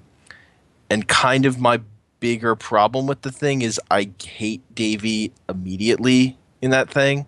Yeah. Like his approach to talking about games and talking specifically about Coda instantly put me off, so that he turned out like it wasn't a surprise what happened at the end to me, because this guy was fucked up immediately, and I didn't trust him because of the way he talked about Coda's intention for stuff, because I don't. Yeah. And like making judgments about Coda based on this little work that Coda was making and like throwing away. Yeah. Like, it's weird because depending how you look at it, if Coda is fake and he's like kind of doing this all about himself or whatever, he's an egotistical asshole. If Coda is real, he is just a genuine terrible person. So either way, he is a piece of shit. Like, he doesn't make himself come off as good at all here. And I don't really mind that. Yeah. Like, whatever, it could be that it's like flipped around and like he just knew someone who was like this character he's playing, and maybe he was like friends with someone who was Coda or something else. Like maybe the guy who designed the levels for Stanley Parable was Coda or something. Like, who fucking knows? And that's also sort of the thing. Like, I'm not going to make judgments about Davey based on this thing. He sort of invites it because he put himself in, which is like another problem in a game that's like, don't make assumptions based on who people are just from this work. Like, you can learn about who they are as an artist because of the stuff that they choose to put out there, like can show a pattern. Yeah. But that's like creating art is like cutting off a tiny piece of yourself and putting it out there, and you're not going to extract the whole person from that like speck of blood or whatever. I think this is another thing that struck hard. Like, the thing is, like, I think the thing people think of in this game when they watch it played through or whatever, and when I say like there's some things that really rang true for me, they're not the things that are obvious for a lot of people. The things that rang true for me are, I've known a lot of people with like mental health issues in my life, and I've had to deal with a lot of stuff like that personally. Yeah. So the thing that rings true isn't Coda at all. What it is the ignorance on Davy's part of like seeing something so small and making a giant thing and saying like he's obviously depressed and stuff. Like, I've seen real depression. I've seen like some of my friends try to kill themselves. I've seen people kill themselves. Like at my school, they were there 1 week and then the next week, like they hung themselves. Like, I know what this shit is, and to the ignorance behind real life people that talk about mental health issues and depression and stuff kind of willy-nilly, and they don't know anything that goes on with it. The way Davey talks about it, about Coda like having these issues and closing himself off and stuff, he is literally every ignorant person I've ever seen talk about these issues before in my life, and that's what annoys me about him, because it is so dead on, where you see such a little thing. It's just like he's obviously closing himself off. It's like, no, if he was closing himself off, he would act like nothing was wrong. Like, he would show you games that are happy, and then he would be fucking dead the next day, because that's how life is. Like, you don't understand. I think what the game is good at is being a character study of Davy. Like, I think that's what it's effective as. And I hate that person, because I've known people like that. That's like my problem with the thing is like I don't like the thing because I don't like spending time with this character. Like, it's a well done performance. It's like constructed well. I just don't like it because I don't. It's like it's an issue I have with character pieces where I just don't want to spend time with that person. Like, you put a lot of work and you did a good job. I just don't want that. And like the very end where he's kind of freaking out and saying like I'm sorry and stuff, that hit hard for me, not because of like what he's saying or like what's happening there, but he still doesn't get it. That's exactly it. It's just such an ignorant thing where like he's saying I'm sorry and stuff, but the reason he's sorry is like, I think there's even a line when he's screaming that stuff out like I'm sorry or whatever, and just being like, will you create games again? I want to see, like, it's still about him. Yeah. And, like, it goes against everything. Like, it doesn't make any sense to me. Mm-hmm. But that's how people act. People are so... The reason why he's sorry is because he needs that fulfillment again. Yeah. And that is disgusting. Like, he is a disgusting character, whether or not that's him at all. Yeah. It's just... It's too real. It's too real. So, like, that's why I don't like that he put himself on it. Yeah. Because if it's fiction, if it is fiction, just let it be fiction. Like, this is a terrible person. If you want to tell a story about them, that's fine. But like putting yourself in it, it's like it has that shock value, but it's also like, what are you doing? Why are you selling this thing? That's like to make you. That's like casting yourself as this horrible, horrible person.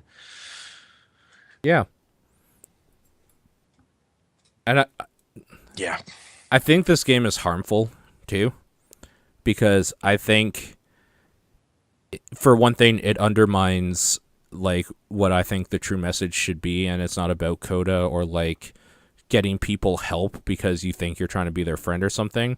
Like, this is very much a character study of an ignorant, like, fucking loser who just doesn't know what he's talking about and makes things, like, terrible for himself. Yeah. So that's what this is. But I don't want people to go into this and, like, start thinking that, like, he actually has an eye for, like, game design and, like, this...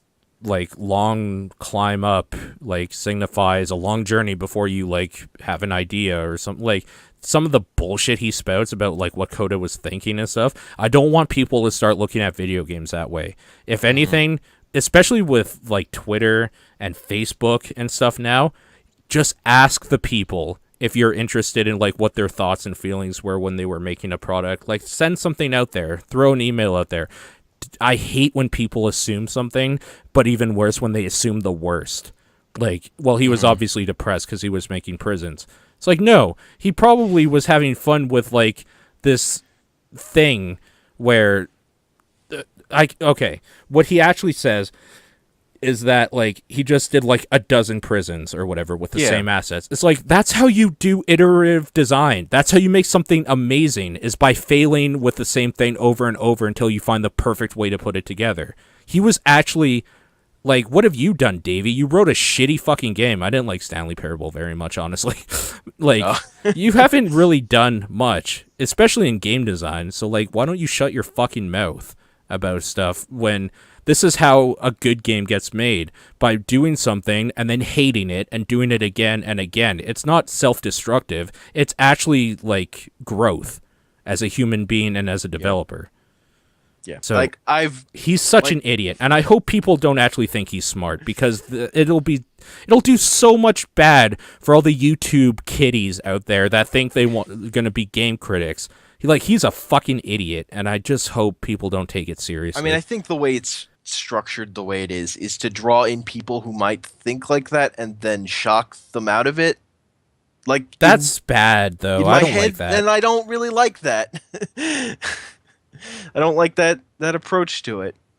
Like, maybe that'll work, but it's that kind of thing. People generally get the wrong message. The thing is, though, From what I've seen, because people are so stupid. As a character study, it's so good that it's actually amazing. Yeah. I hate people like Davey, and even if he is like that, the fact that like he wrote himself or like made all this stuff up to make me feel that disdain I have for real ignorant people like that, for him, is amazing writing. He's really good at character like development writing just through dialogue. Cause like part of me assumes he at some level knew someone who was like that. Like, whether it was him or just someone else, like, yeah. But he put it together in this like, he wrote it correctly. And that's why it's the most important game I played this year. Because that is not something you use the video game medium for, usually. It does something completely creative, and like the fact that I actually feel these strong emotions and stuff for a character that's probably not even real just shows how accurate he got it. And that's scary. I don't like that. I don't like people being like so good at making something up that they can mimic reality to a point where I hate them. That's scary. Yeah, it's, to me, this kind of game, though, is so similar to radio drama that, yeah, like, yeah, of but course this is how propaganda happens. Yeah. You just have to do, like, if he can do that, just like instead of saying that's him, let's say it's like our new prime minister here in Canada, like, then it's propaganda. Like, you know what I mean? If you, like, what if it wasn't Davey that did this? What if it's Coda? Like, say these are two actual people, and Coda did all of this writing and stuff, saying he's Davey and did all this stuff. This is propaganda against somebody who, like, maybe had it coming, but didn't actually do anything to harm me, and I hate him. That's powerful writing, and that's scary. I don't like that. I mean, other than that, the game's fine. Other than that, it's like, it's a walking simulator. It's a Source game. Yeah. So, like, just I come down like it's well made. I personally just don't like it. I don't have affection for it. I will never play it again. You know what actually it's been great for is I'm glad I had the experience of it when I did. And I love like seeing people who I like to watch do content play it, because it gives me more of an insight of who they are as a human being. Yeah. By how they react to it. And I love it. It is amazing for that. It's like a weird social interaction generator where you get people's true colors when they play it, and just by watching it. I actually hate Davey so much I can't do it. I can't watch that thing again. I can't sit through it. I've sat through it like 4 times now. Yeah. Yeah, and every time I actually start like just shivering in anger in some spots. It's actually like heart-wrenching for me. I probably shouldn't watch it anymore because it actually is probably doing something bad to me. I'm gonna have like a aneurysm or something. Because like I went through a phase where I would draw like fucked up little comic strips. Like Yeah, I know, like I like empathized with the idea of just wanting to make this like one particular thing that was fucked up just because you wanted to do it. Like it doesn't. Yeah. like and like coming from like an art school and like that background, Uh huh.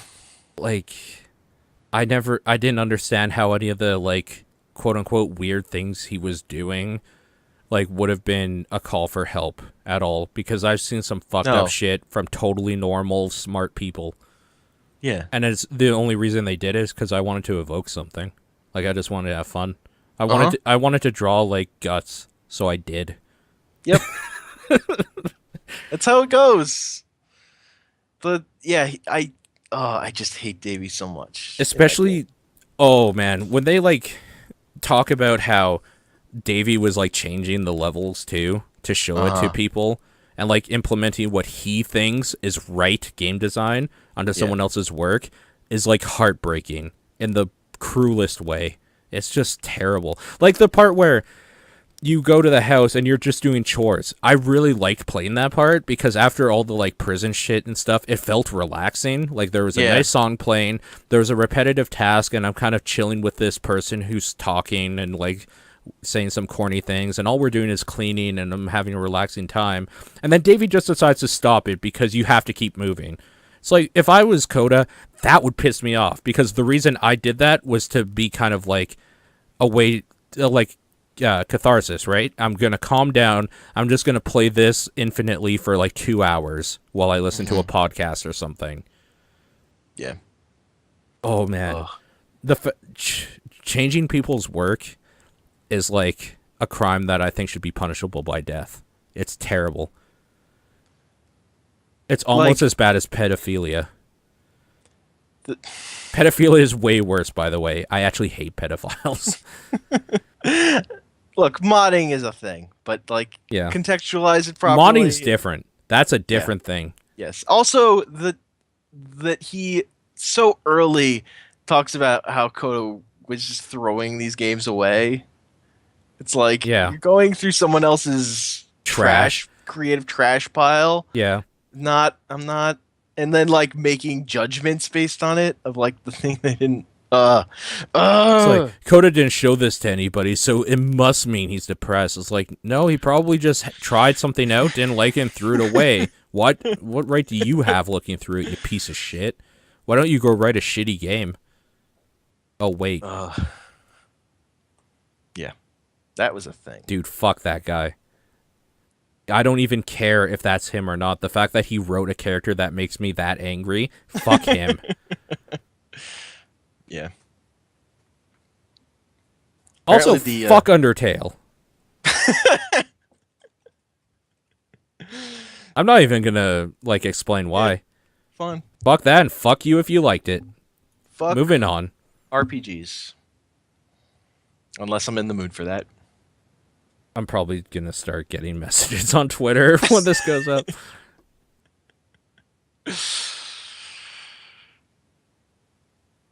Yeah.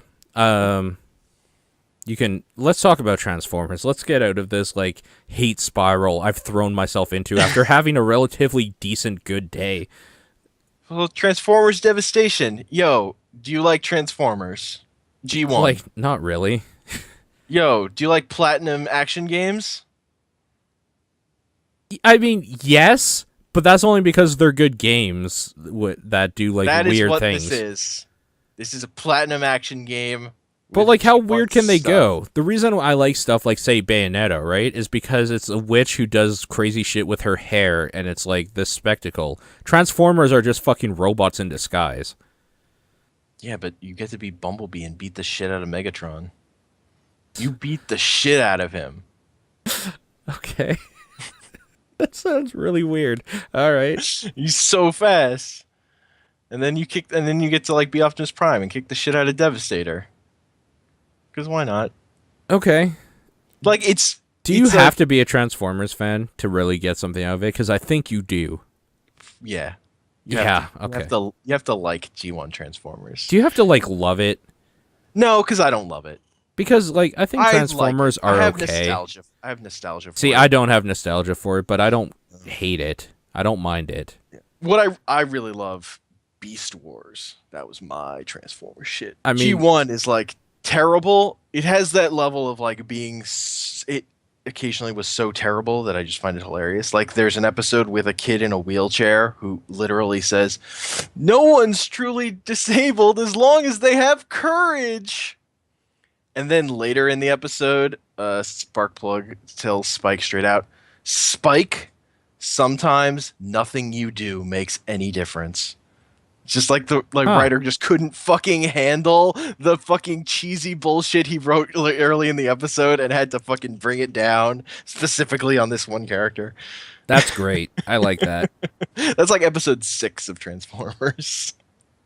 Yeah, for me it was Beast Wars. Beast Wars is the shit. And even then, the only reason I liked it was because instead of being like cars, they were animals. Whatever, man.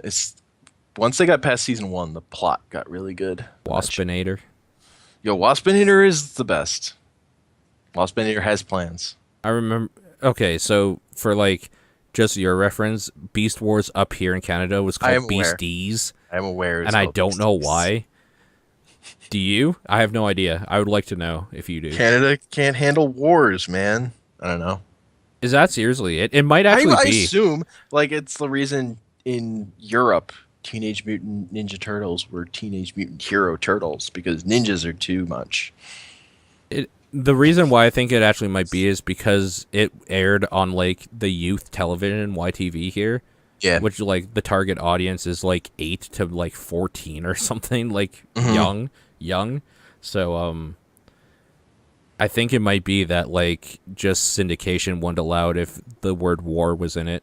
Yeah, that's probably what it was. Which is hilarious. Did you guys at McDonald's when that was popular get the toys for the Happy Meals as well? I don't know. Okay, because we did, and I would order like 2 Happy Meals as my meal just for the toys. That's great. Yeah. That's great. I can't remember the spider's name. Oh, fuck. Like probably Spidertron or Arachnid. Tarantulas? Tarantulas probably sounds right. I can't remember. Now I'm blanking. Black Arachnia. Yep. Optimus Primal. So good. Yep. So good. Also, that Megatron is the best. He's actually the best. Was his name just Megatron? It was something else, right? No, it was just Megatron. I don't think you're right. I am correct. Why would they do that?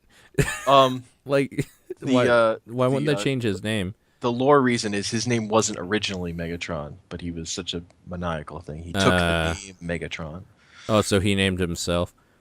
Yeah. That's like... Well, that's a thing. Like in the first episode, gauche as fuck. the way they introduce all the characters is them naming themselves after they get their beast modes. Yeah, I guess. That's how that show starts. No, he... Oh, right. Okay. Wait, what? Like that's why he's Rat Trap, because he was a rat. Like their names are puns because like they've like renamed themselves. Dude, I fucking hated Rat Trap. He's the worst one. Rat Trap's pretty good. Rhinox is the best though. Rhinox is amazingly good. Yeah. I'm trying to find. Okay.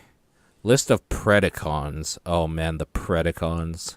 Yeah, because they're predators. Starscream was just still called Starscream?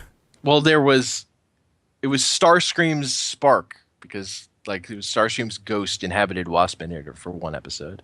So Starscream was in an episode. Razor Claw. Razor Claw. Yeah, I don't know who the fuck. Razor Claw, the leader of the Predacons. He transforms into a lion. Razor Claw forms the head, massive torso, and thighs of Predaking. That's comic book stuff. Yeah. That's fair not. Enough. It's technically canon. There are Beast Wars comic books It's that have canon. like shit ton extra characters so they can sell more toys. Well, yeah, but it's canon. It's not that, it can't be canon. It It- can't actually be canon. it There's is. no room for those characters within the plot of that show. They fucking leave at the end. There's no more room. There was also an anime version of Beast Wars, I think, where they have like super transformation stuff. That sounds dumb. That's not canon. Yeah, I tried to watch. It's unwatchable. Who the fuck was Inferno? That was the ant. Burn in the fires of Inferno. I don't remember the He end. called Megatron my queen all the time. That's pretty good. I like that. Oh man, G1 Megatron, Optimus Primal, Gary Chalk for voice. I'm just looking at the voices. Scott McNeil did Rat Trap, Dinobot, Waspinator, Silverbolt, and Dinobot 2. Scott McNeil's the man. Does like everything. And those voices are all super different. Yeah, they are. Fucking Waspinator. What was Air Razor again? She was the bird. Yeah, what type of bird was it? I don't know, Like like an eagle or something? A hawk? a hawk or something. Okay. Yeah, Tarantulas. You were right. That's the name of it. Pterosaur. Pterosaur Terrorize. Yep. Rampage. Yeah. I'm gonna download this series, I think. I have the the Beast Machines Transmetals PlayStation fighting game. Is it shitty? It's pretty shitty, but I love it. Yeah. Okay. It's like a 3D open arena type fighting game too. So it's real jank. Wow, this debuted in 1996? Weird. That's a long time ago. Yep. It was impressive, like CG animation for the time. I mean, yeah, but so was Reboot. Yes. That's true. Reboot Same kind studio. of actually holds up just because it's not anything that like is supposed to be something. If that makes sense. Like Beast Wars kind of doesn't hold up because you know how like say a silverback gorilla is supposed to look when he's moving, right? Whereas like in Reboot, they're all just like stupid little fantasy computer sprite guys. So it works somehow. I have no idea how the internet works, but and computers work. They have no idea how the internet works. The web. Yeah. Remember that arc in Reboot that took like a whole season and it was literally just like them surfing around in a ship in the web? That was shitty. That sucked. Oh, 90 Yeah, sensibilities. I just like the writing on Beast Wars a lot more than Reboot. I'm going to have to revisit it. It's been a long time. I own both those series on DVD though, so Oh, so there are like box sets you can buy for it? yes. That's good. I should just buy them then. I think Rhino put them out. That's probably on the Amazon.com. Probably. I mean, if I can... This is the thing, is that if I can buy the Mega Man cartoon, I should probably have Beast Wars. Yeah. But yeah, Transformers Devastation it's a platinum beat 'em up game. It's not very long from what I know, and I know it reuses a lot of the boss fights over again. But like those games play well. And if you have nostalgia for G1, the cool thing about G1 is it didn't have good writing in the first place. So platinum writing doesn't have to be anything special to feel truly authentic. Sure. So it's like it's good as a nostalgia trip. It has weird things where it's like you get weapons and then you level up weapons by feeding weapons to other weapons. It has like a whole loot thing built in. Okay. Kind of like Blade and Soul? Like how that I works? mean, yeah, kind of. You but would like they- break down the weapon to like power up another weapon? It's more like how Destiny works I don't now. know how Destiny Or works. it's just like you take your gun and you just feed this other gun directly to it, and then that gun levels. The gun you're feeding it to gets experience points and levels up. And Okay. based on the quality of the weapon, like it gets is like a letter grade, that'll determine like how far you can level it up. Like it'll cap out at some point. So it's like And Blade I and Soul. and I think you can only get the higher level stuff on higher difficulties and stuff. Okay. It's like part of it's just a weird thing to add into the progression system that Seems like the those thing platinum games. Japanese thing Yes, lately. it's a very Japanese thing. Yeah. That's cool. Yeah. How much do you want a Beast Wars Transformers Megatron action figure? I have a Beast Wars. I have a Beast Wars Megatron and Optimus Primal action figures that were part of an anniversary thing, so they're really nice and big. Okay. Are they still in box? Nope, I have them Okay. standing on my thing. So like the big thing for Megatron is like the original Megatron toy, his face is just like whatever plastic stuff. Yeah. But on this toy, he's got a great smirk. Oh, okay. It makes such a difference for me. This action figure I'm looking at And is they, like- $691. Jesus. And also these they made these after the fact, so they made them look like they do on the show, whereas a lot of the original Beast Wars toys don't really look like the characters on the show. Hmm. Although I did have the toy for Rampage, and he did look like he did on the show. That was a good toy. Did you ever play with Mighty of- Max toys? Yes, They were so good. I want all of them again. I don't know where they are. I loved Mighty Max. That Mighty Max was the type of thing that I wish I was like 5 years older when it came out, so I could buy them with like my money and not have to just like rely on my parents being able to buy me one for like a birthday or something. Uh-huh. I would buy the shit. I would have bought the shit out of them. I don't remember anything about the Mighty Max cartoon. I know I watched it a couple times. Yeah, I don't really either, But honestly. but it was more like I was obsessed with because I was obsessed with Mighty Max. Like I don't remember any content of it at all. Yeah, that's kind of it. It was just like super excited. Oh, Mighty Max! Oh my god! Those toys were great, though. They were a full playset in the palm of your hand. They were Polly Pocket for boys. Yeah, but Polly Pocket was badass if you were a chick. I mean, they didn't have Like, Polly probably. Pocket didn't have the variety because girls' toys are just all pink all the time. Yeah. Which they got to put like different thematic stuff into Mighty Max. What was your favorite Mighty Max? There is a right answer. I just remember the ones I had. I had the skull one. Yeah. That was good. The skull one is classic. I think Yeah. everybody had that. That might have been like one of the first ones or something, because that was like iconic for that series. And then I think I had like a couple tiny ones that I think were Happy Meal things. Like I don't Yeah. think I They- had a couple of those. The They were really pretty tiny shitty. ones were lame, though, because they had like one thing that went in. Yeah. Yeah. I think I had that. I had like a Frankenstein thing too. I think those were the two I had. A Frankenstein thing. Was there a Frankenstein? There was one that, like, it wasn't like a Frankenstein, but it was like a Cyclops. There was a Frankenstein in it, for sure. Oh, Like in it? Frankenstein- In it, yeah. There was a Frankenstein monster in it. That might have been the skull one then. Oh yeah, that might. Oh no, I had the skull one and I had the snake. Dude, yeah, the snake was the bomb. His fucking rattle was a scorpion tail. Yeah. Yeah, it was Yeah. so good.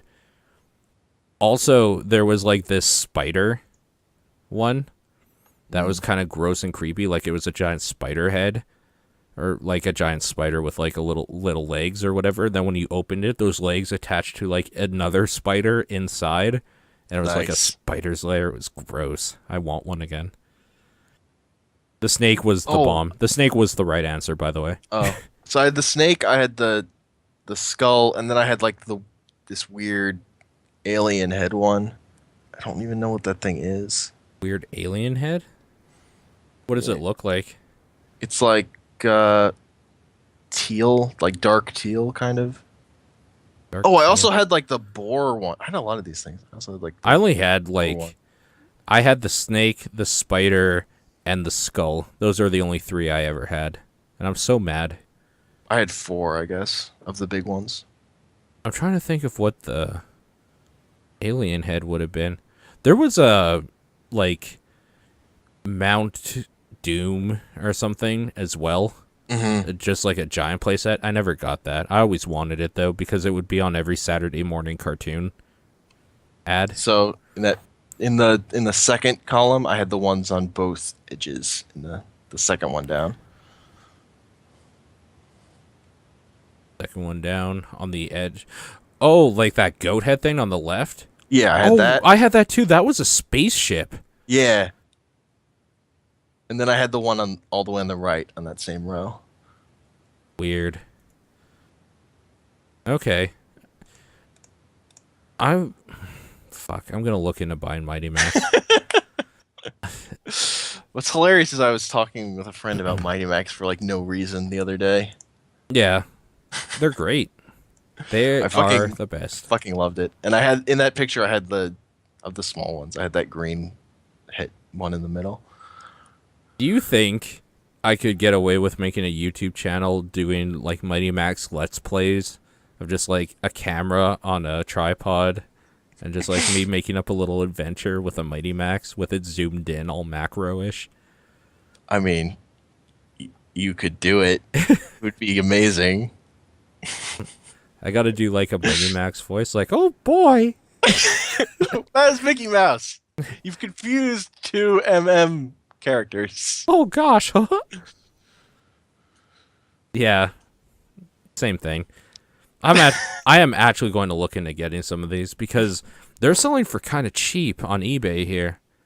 Like some of them are selling for $6. I want a Mighty Max for $6. That must be something people don't buy anymore.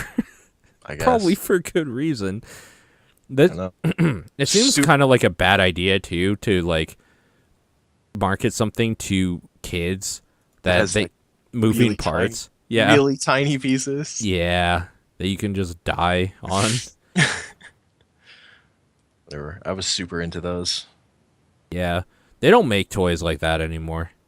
Probably for the reason we just talked about. Yep. You know, lawsuits. Oh well. I'm trying to see if there was any like these really small keychain ones. I feel like I had one at least, but I don't know which one it would have been.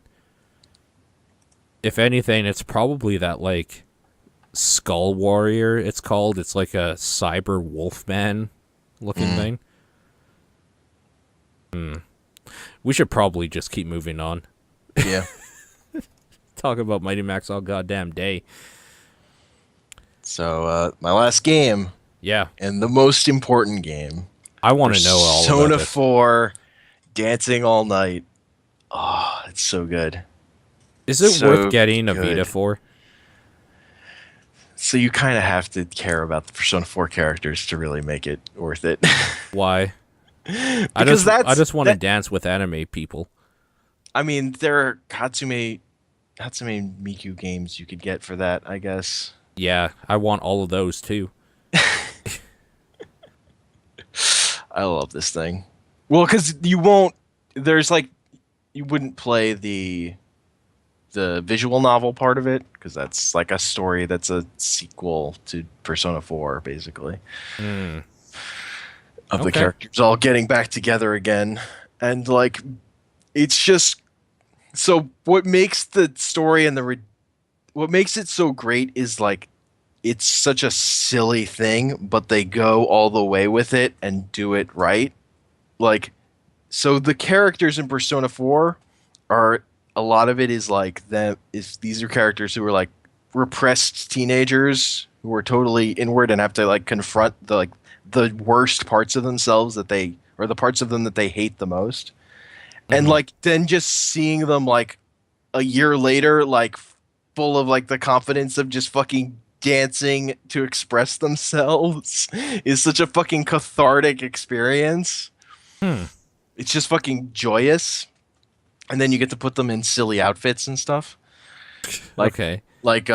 today they just released the free DLC so that you can dress them all up like Power Rangers, which is a thing you can do in Persona 4 Golden, because that like all the costumes, I think most of them that are in the game were like outfits they wore in Persona 4 Golden. Like those are all things that they wore.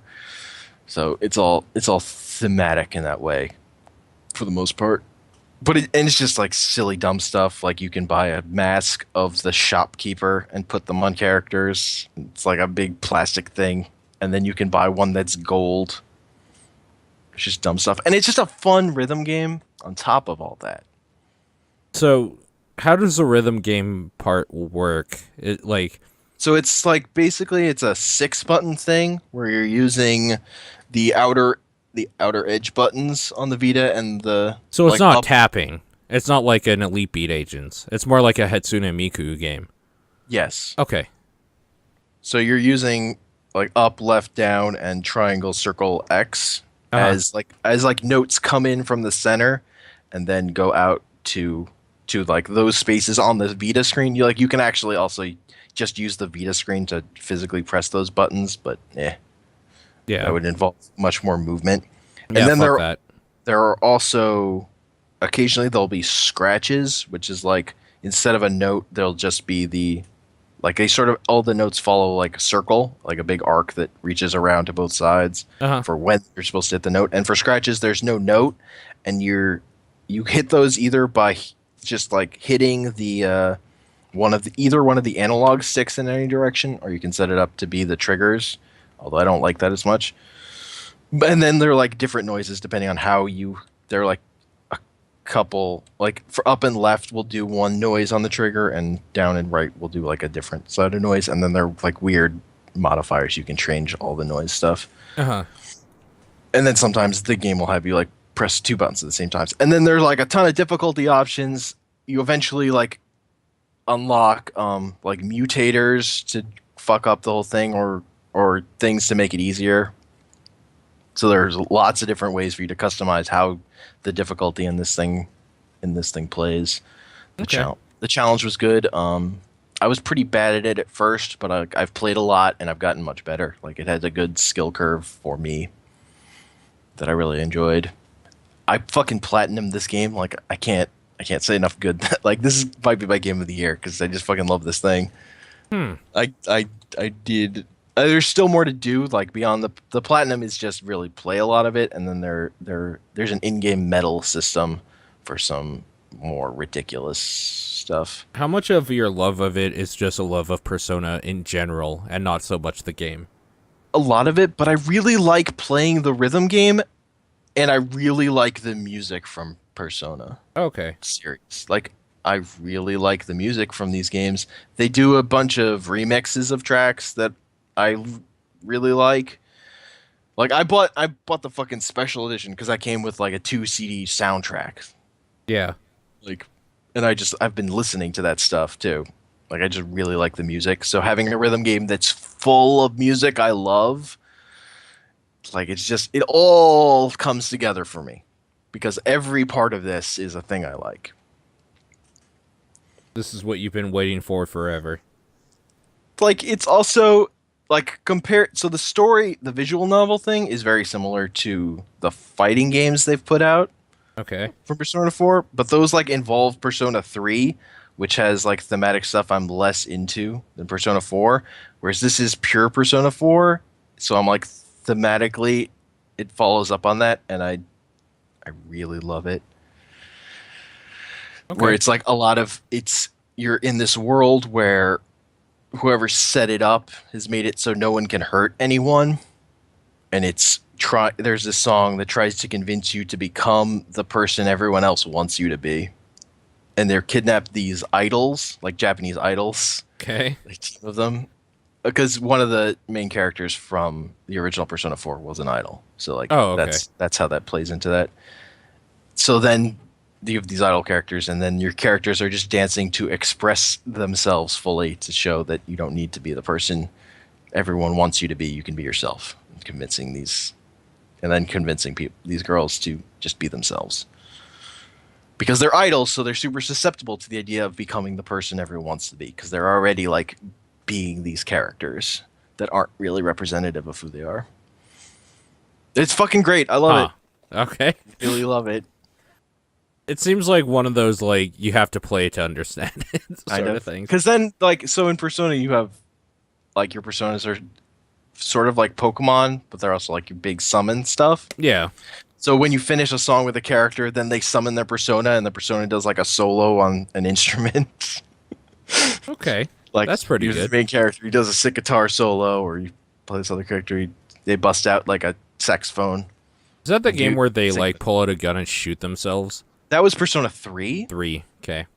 Persona 4, it's just cards that they smash in their hands. Why don't they shoot themselves anymore? Because Angry parents?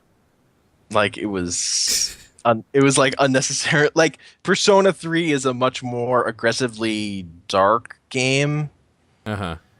like more into everything being fucked up, whereas Persona 4 is more about like the balance of fighting monsters and stuff to save people and investigate a murder, balanced with like school life drama of being a teenager.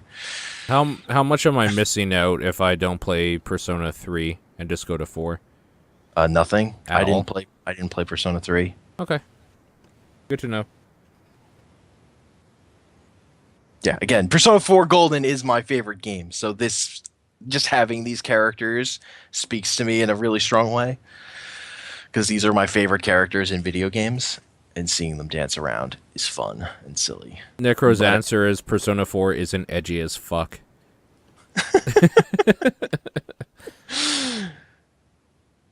I don't know, man. It still has teens with sexual repression. That's pretty edgy. I would argue it can be. Just like Linkin Park. One step closer to the edge. Is that song in any Persona game? No. It sounds like it should be. No. It's edgy as fuck. Yeah, but Just like Persona 3, apparently. apparently, maybe it would belong in Persona 3.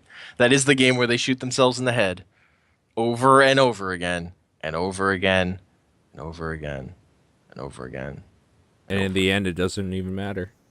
And in the end, doesn't even matter. Anyways, so Persona 4 Yeah, this is a game probably I've been, your game of the year. yeah, I've been playing it every day, basically. Oh, Just- wow. Just like doing some rhythm game stuff, because I finished the story a long time ago, but just doing free mode stuff. Hey, you don't have to explain to me. I love me some Hatsune Miku. Hatsune Miku is in this game as DLC. Yeah, that's fine.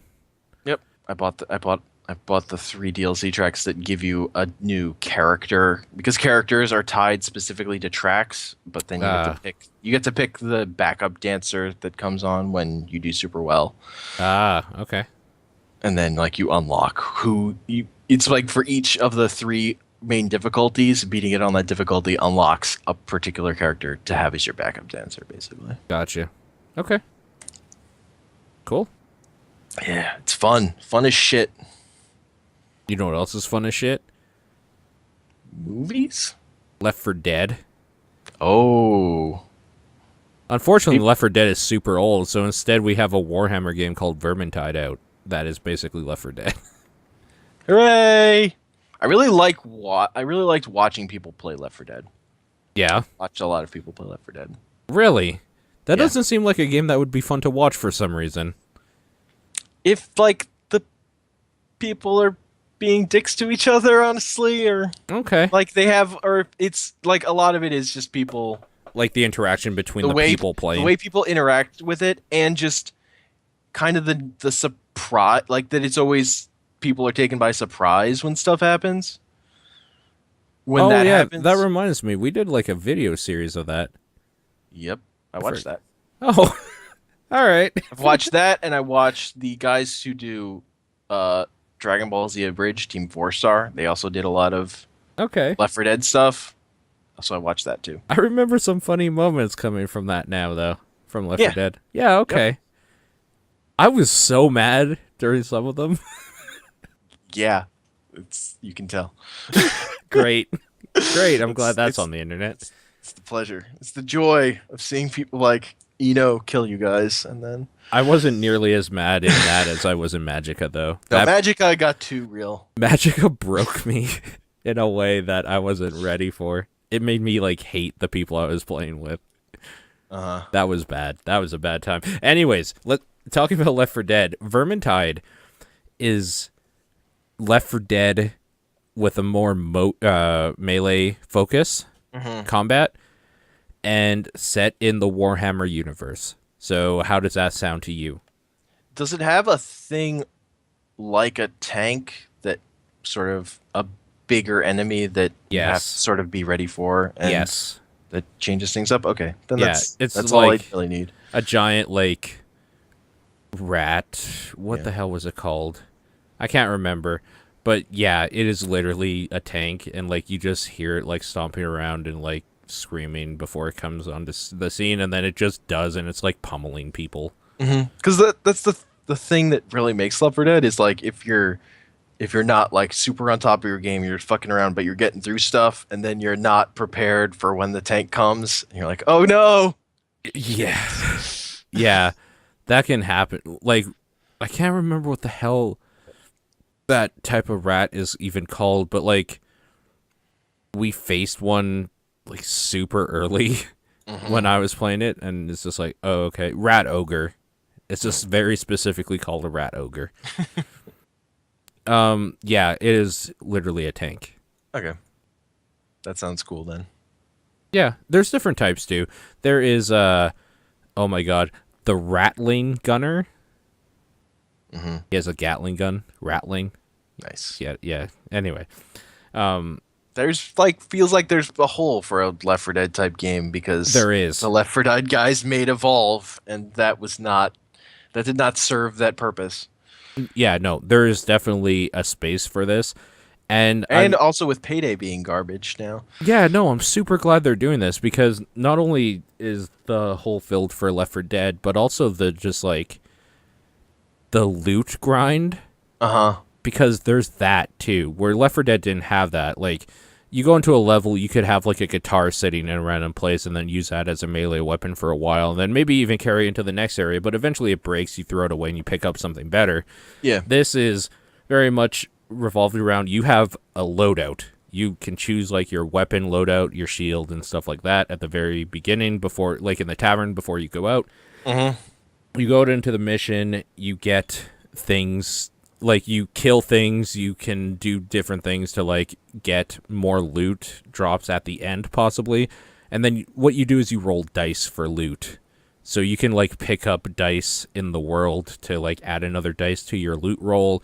You can do things that will give you a dice that will automatically, like, win no matter what. So, like, it increases the likelihood of you getting something good, etc., etc. And it gives you a reason to replay certain portions over and over. Yeah. Which is really, really good because this game is really, really fun, and it would be really, really dull without that. Like, without a reason to go back in and have, like, a carrot on a stick, like a reasoning for doing it. So, yeah, no, it's one of these games, though, that you need friends. Like, you need to just have people to play with because the AI, from what I hear, like, I don't dare play with the AI myself. I'll probably get frustrated. The AI is terrible from what I hear, though. They don't do, like, there's certain attacks.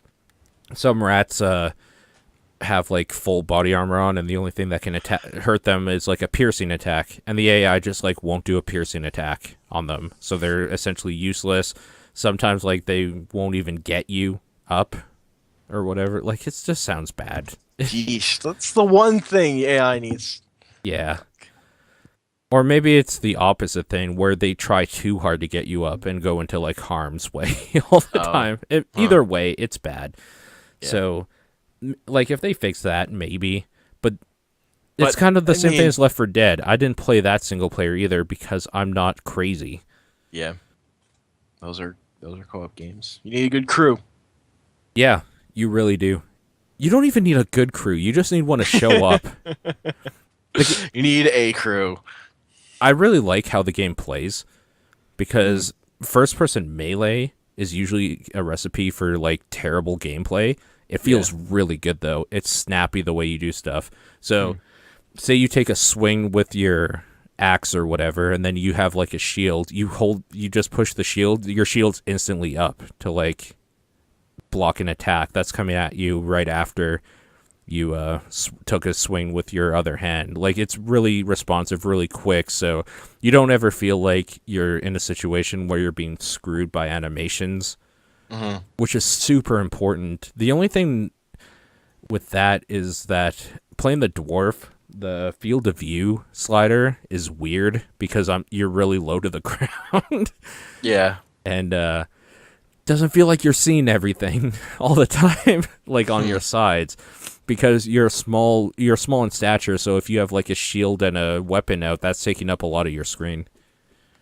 Yeah. Which is kind of shitty. I'm having flashbacks to playing short races in EverQuest. Garbage field of view. You should look into that, maybe. We could play some Vermintide, I think. Yeah, that'd be cool. If we get 2 other people, it would be better. Yes. For sure. It sounded like Spart was super interested, but it's Spart, so you never know. You never know. Never know with Spart. Spart had a tweet the other day where he said he woke up feeling super good, and then by the end of the day he was feeling bad. I was just like, I just imagine that is you with every activity, action, and like thing you do. You start out super happy and then just get miserable. He has That is some my thick impression skin, of though. Spart. He can put up with a lot of bullshit. Yeah. I like that guy. He always seems to descend from his joy, like super quickly. But like, the only person that brings him down seems to be himself. Everything else, like from other people, rolls off his back. So I like that guy. He's a good kid. I'm kind of pissed off that like if he continues down his path, he will be like a world famous designer in probably like 5 years. But whatever. Got to keep people close. I'll just leech my success off him. The last thing I played is Devilian. It is a game by the Treon people, or the Glyph people, the people that did Arcade and like Rift. Right. It is a Diablo clone. That the big thing with it is that you have a second form you can go into, kind of like what would that be called? Like a devil trigger mode or whatever. Where you're just more powerful. You're like a powerful demigod sort of thing for a certain amount of time, and you even collect souls. If you go into like the whole like Devil May Cry type thing, you collect like demon souls and you can power that up that way. Yeah. But it's just a way to like take out a lot of things really quick, which you never need, because even in your normal form, everything dies when it looks at you, basically. But like, it's meant for bigger like mini bosses and stuff, and for that it works well. The thing I don't know that I like about the game is that it feels way too easy with like very, very little payout. When you get loot, it's a very incremental small upgrade, so that never feels like you got the next great piece of loot. It's just like, instead of a 1, this has a 2 on it, sort of thing, for a stat. Like, you get a decent amount of loot, but it seems incremental and nothing like game changing. The way you look, the like loot color changes basically, but like it still looks like the same jacket or something like that, which is kind of lame. Even more lame is that shit will just melt on like all of your abilities, so there's nothing stopping you from literally pulling a full area and killing all of it with like a few blasts, which is in a way satisfying until you want some actual gameplay.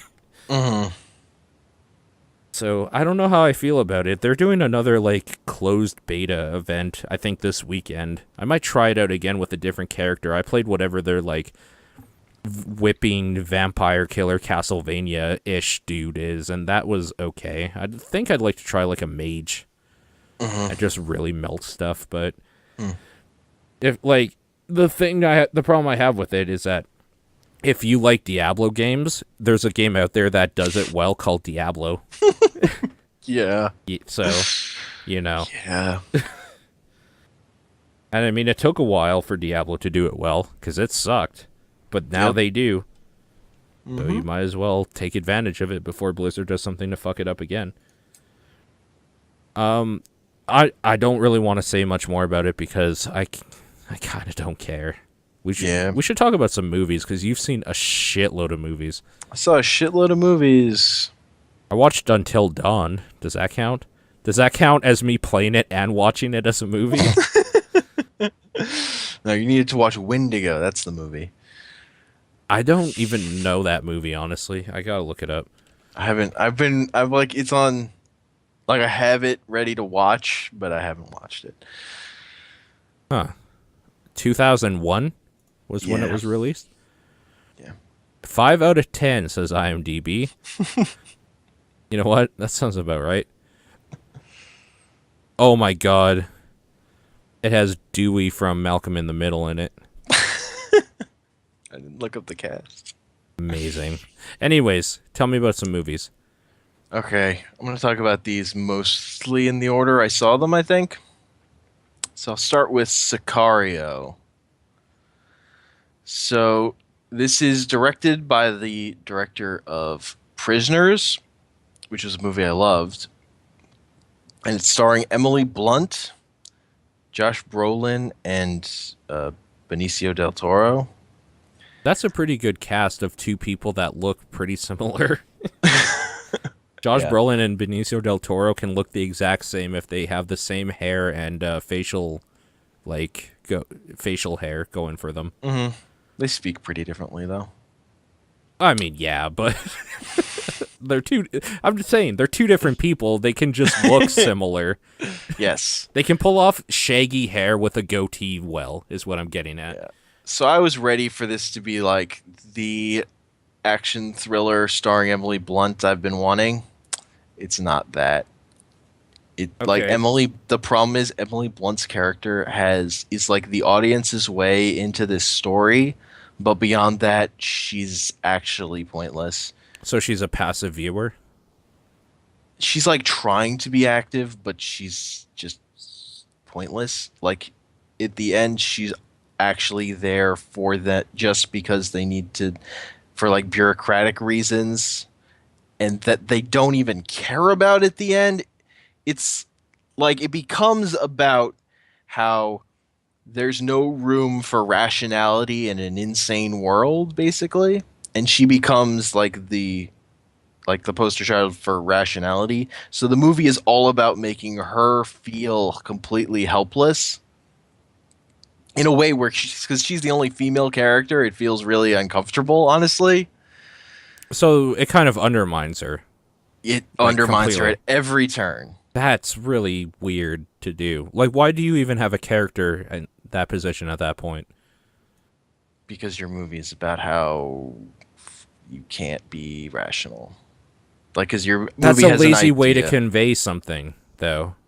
Yeah, it's not good. The movie looks really pretty, but that's not enough for a script Okay. that's actually super dumb and obvious. Like, it's a really bad script. That's too bad. The thing I'll say about it is the opening sequence, which involves a drug raid, is actually just great.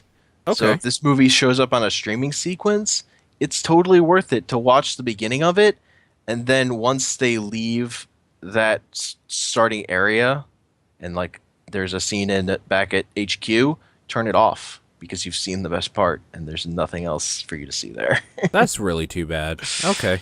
Well, Yeah, I was super disappointed. That movie is not good. yeah. Next movie, Peace Officer. This is a documentary. This is one you really liked. Yeah. So this is a really good documentary. It's sort of the way its way in is this retired sheriff who back in the 70s was part of got his county's SWAT team established because that was the area where the era where the thought was you needed to have like a prime sort of specialized police force to deal with specialized problems and Sure. have your issues. But That's still kind of the thought for some people, but yeah. so then years later, he's retired. His son-in-law is out in a car with a gun to his head, Okay. who's going to kill himself, and SWAT comes in and ends up killing him. And Okay. the movie like opens up with footage of them like of the footage of the actual scene of that happening, where they're like they're like driving army trucks up, throwing flashbangs at this guy who only ever pointed a gun at himself. Okay. So then it sort of becomes like uh so then it sort of becomes the guy, I forget his name. Is Dub, I think is his nickname. Okay. He starts a personal investigation into like what happened and truly understanding this crime scene. And because he was like a sheriff, he was in politics. He's very charming, but he was like a really good crime scene investigator. So his skills at like breaking down what happened at this scene are really good. And really the highlight of the movie is him breaking down crime scenes. Because he like gets down to the nitty gritty of like he finds on the video the person that shot his son-in-law, like the Okay. sniper who had an itchy trigger finger. So like a lot of the movie is like about the over militarization of the police force. Like it's kind of like about the same stuff as what's happening in Ferguson, except this is happening in Utah with like just poor white neighborhoods. So there's no like it's that extracted out with no racial component really. Like everyone in this is white, so it's really just about the militarization of the police force and the effect that it's had. Does that Police State song by Mariana's Trench play at all? No, Is that Mariana's Trench? I don't know. We are living in a police state. That song doesn't play. Okay. Anyway. So there's this other crime. So then he goes on to like help other people investigate crime scenes, and there's this one of this scene where there was a guy who was suspected of growing pot, and these like four undercover in plainclothes police officers raided his house at night, and it ended up in like this huge firefight where like over 100 bullets were fired, and two of the police officers ended up dead. And like they go in and break down that crime scene like thoroughly, and the amount of evidence he finds that the police just left there is kind of staggering. Like they recover like 50 bullets that the police just left there. They like tie strings from every bullet fired, and like that like procedural of them seeing them do that stuff. They figure out where friendly fire among the police officers took place. And like, so you say this police officer shot right here, and if the bullet came down, it would have come out in this hole in the wall right over here. And they dig a hole there, they pull out the bullet, and it's deformed in a way it would only be deformed if it had hit bone. Okay. Like the thoroughness of the way they break down this crime scene is what makes this an engaging movie, because like the idea that the police militarization in the United States is like out of control is like already something I know about, and like I agree with the movie's position on it. This is a movie that has a position on it. It sounds So like that's less interesting. What makes it a really good movie is the way it like breaks down crime scenes and the compellingness of this particular guy that's the movie it's like in on this road. Sure. So yeah. Okay. So worth seeing at some point. I don't Yeah. think this is one I would see in like a theater. Yeah, that's fair. It was a documentary, and like because of like like my disappointment at something like whatever the fucking Straight Outta Compton, just seeing something that was more dealing with this sort of police militarization stuff was something I was interested in. So I went to see this documentary. Scratch the itch a little bit. Yeah. Yeah. Okay, cool. So this next movie, I really liked. So this is a Chinese musical about the housing market crash. Okay. and its effects on the Chinese stock market. Okay. So what makes I like the songs pretty good. But what it's really good at is like a lot of musicals lately have, even if they're adapted from musicals, I think are okay, have been bad movies. Uh-huh. Like just the pacing and stuff, like working that into what you need to get for a movie hasn't worked. This works as a movie. So Okay. it's it's filmed really interesting where they have this giant set that is like all wires and you can sort of see through everything. So it has a stagey like quality to it, but it allows the director to get a lot of interesting shots. So it always looks really compelling. And then the songs are short enough. The acting's really good. It's just like it's just a fun movie. And then Okay. like it's got like great it's really weird like Chow Yun Fat is in it as like this stern older boss of this company. It's just a weird role to see him in. It was just a really that was just a really fun musical that I really liked. And I had a hell of a time tracking down the soundtrack for it. Oh, dude, like every time you talked about this, I thought you were just talking about like The Office Uh-huh. because like that's it. Even just finding information on it is like Yeah. fucking impossible. Yeah, I know. Yeah. I had to find the specific Chinese characters for the title and like search for those and then find like Did you find the soundtrack then? I did. Okay. I found the soundtrack and I've been listening to it. And Okay, I really like cool. it. It's got some good songs.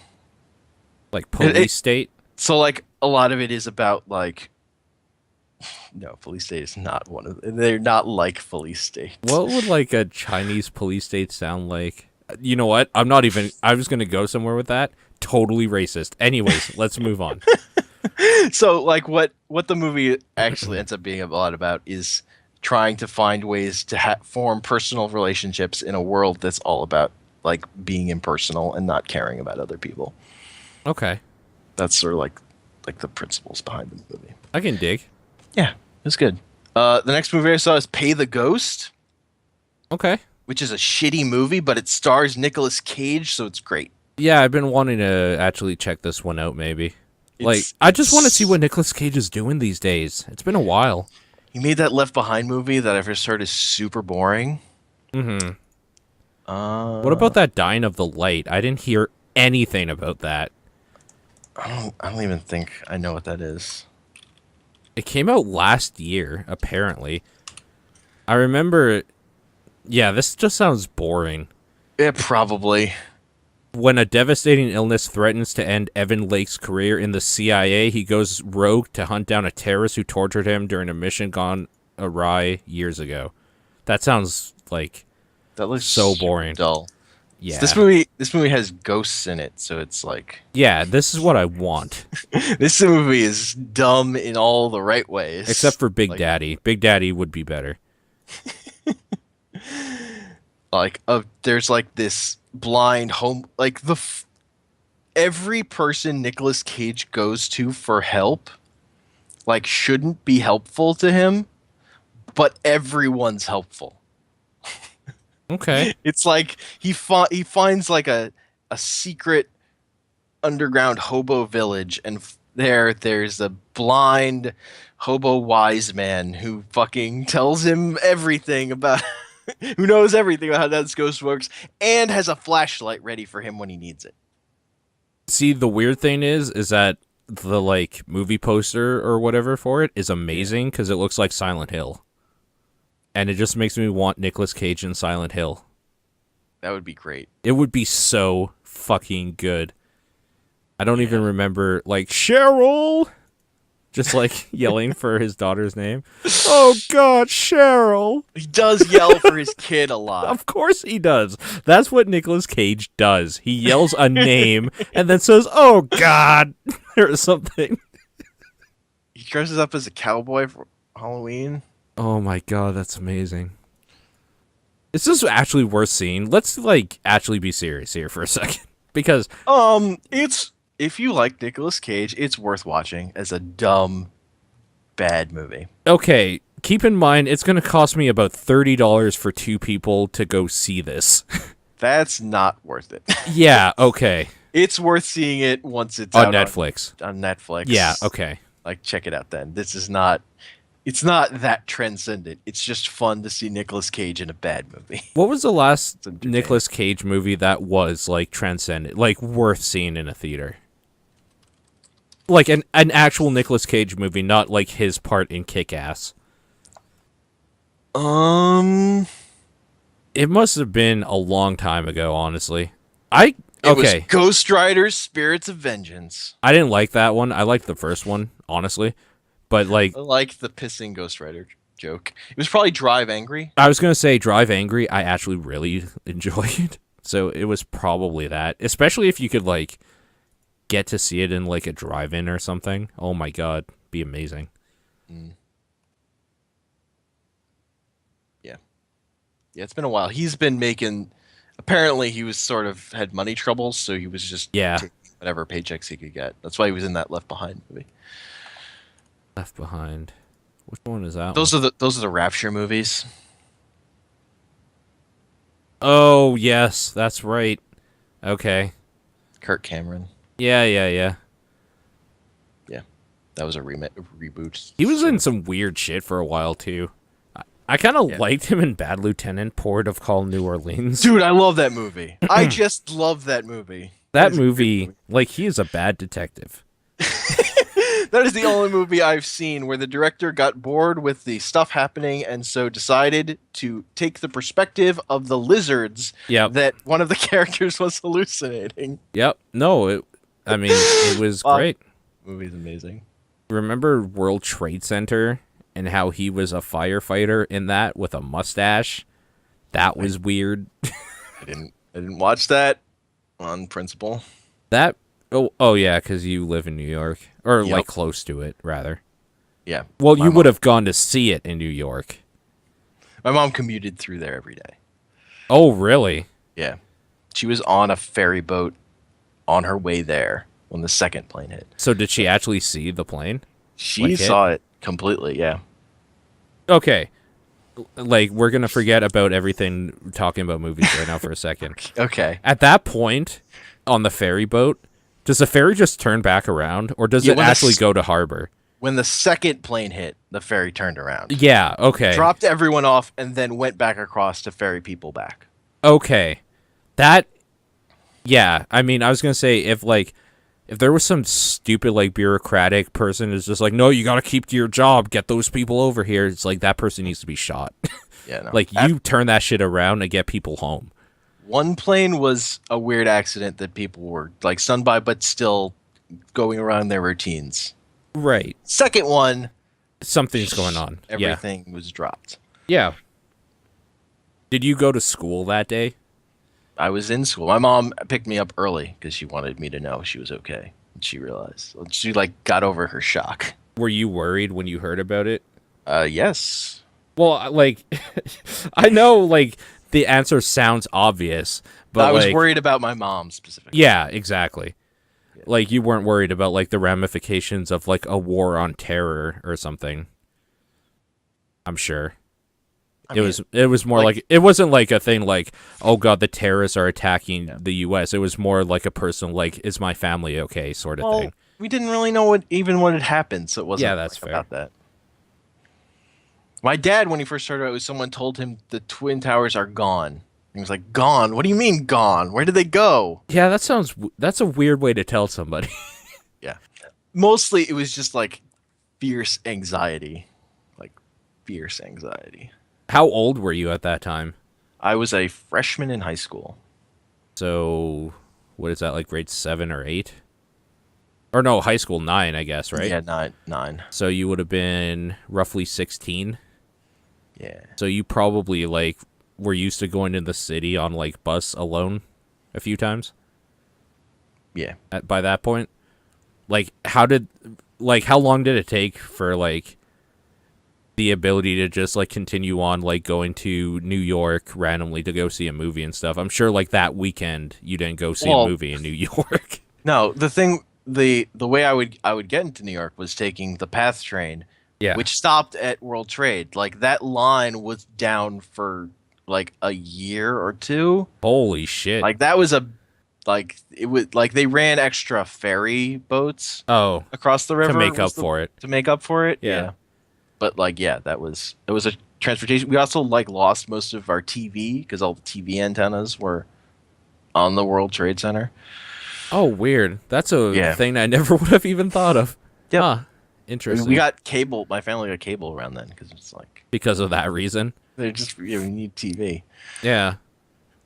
How like how much was there like what was the news like down there? Because of course like worldwide it was on news like Yeah. about it for like I would say the first 48 hours and then up here things kind of went back to normal. Was it more like a week down there of just like news reports every day of stuff? I mean, it felt endless. I don't even. I Yeah. don't remember. Like up here it was literally like it probably was like 2 days. Then like they would still talk about it on like news programs and stuff, but it wasn't breaking news like taking over like the Simpsons time slot anymore like it was Uh-huh. before. Yeah. But like when the news would start it would just like there'd be an update or whatever. They So just they replayed the footage of the planes hitting the towers over and over and over again. Like you weren't watching the news because it got to the point where you just felt like sick that they were playing it this much. did you see like the clouds of like debris and dirt and stuff? What by the time I saw it, it was just this giant cloud of smoke. Okay. So did you just like look across the like river or whatever? Yeah, because Okay. I live like where I could see that from outside my house, Oh, I see. Okay. like just across the river down the Uh-huh. street. You didn't have to go to school in New York though, right? Or No, did you? no, No. we Okay. got what the weird thing is we got school canceled for longer than they canceled school in Manhattan. Because Oh, really? my dad was a teacher in Manhattan. He had to go to work before I got like a week off from school. It was weird, but they like went to school right. They like started school back up in Manhattan. That's interesting. Huh. I wonder why there'd be the difference. Like Are they kind just of maybe trying to like brush it off like life has to go on, we keep going? and kind of and there are like so many kids that go to school in New York that like having them not in school would be a huge issue Oh because yeah. that's usually like that's sort of just a way to where those kids are like controlled. Controlled. Yeah, I mean for lack sure. of a better term, I guess. Yeah, Yeah. where they have like any structure in their lives. What's the most outlandish thing you remember about that time?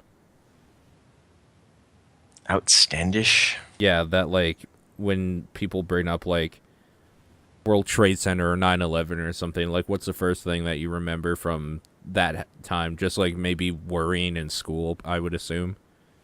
Yeah, and just my mom telling me that she was on the boat when the second plane, like her story of like going, like forgetting her lunch snack and then going back inside and then coming out and seeing one of the towers in front of us. Goes, oh, that's weird, and just like going to work because she was just going to work, Yeah. like just like in a rush, Yeah. like just like the weirdness of just like keep going until oh no wait that's not an accident or something.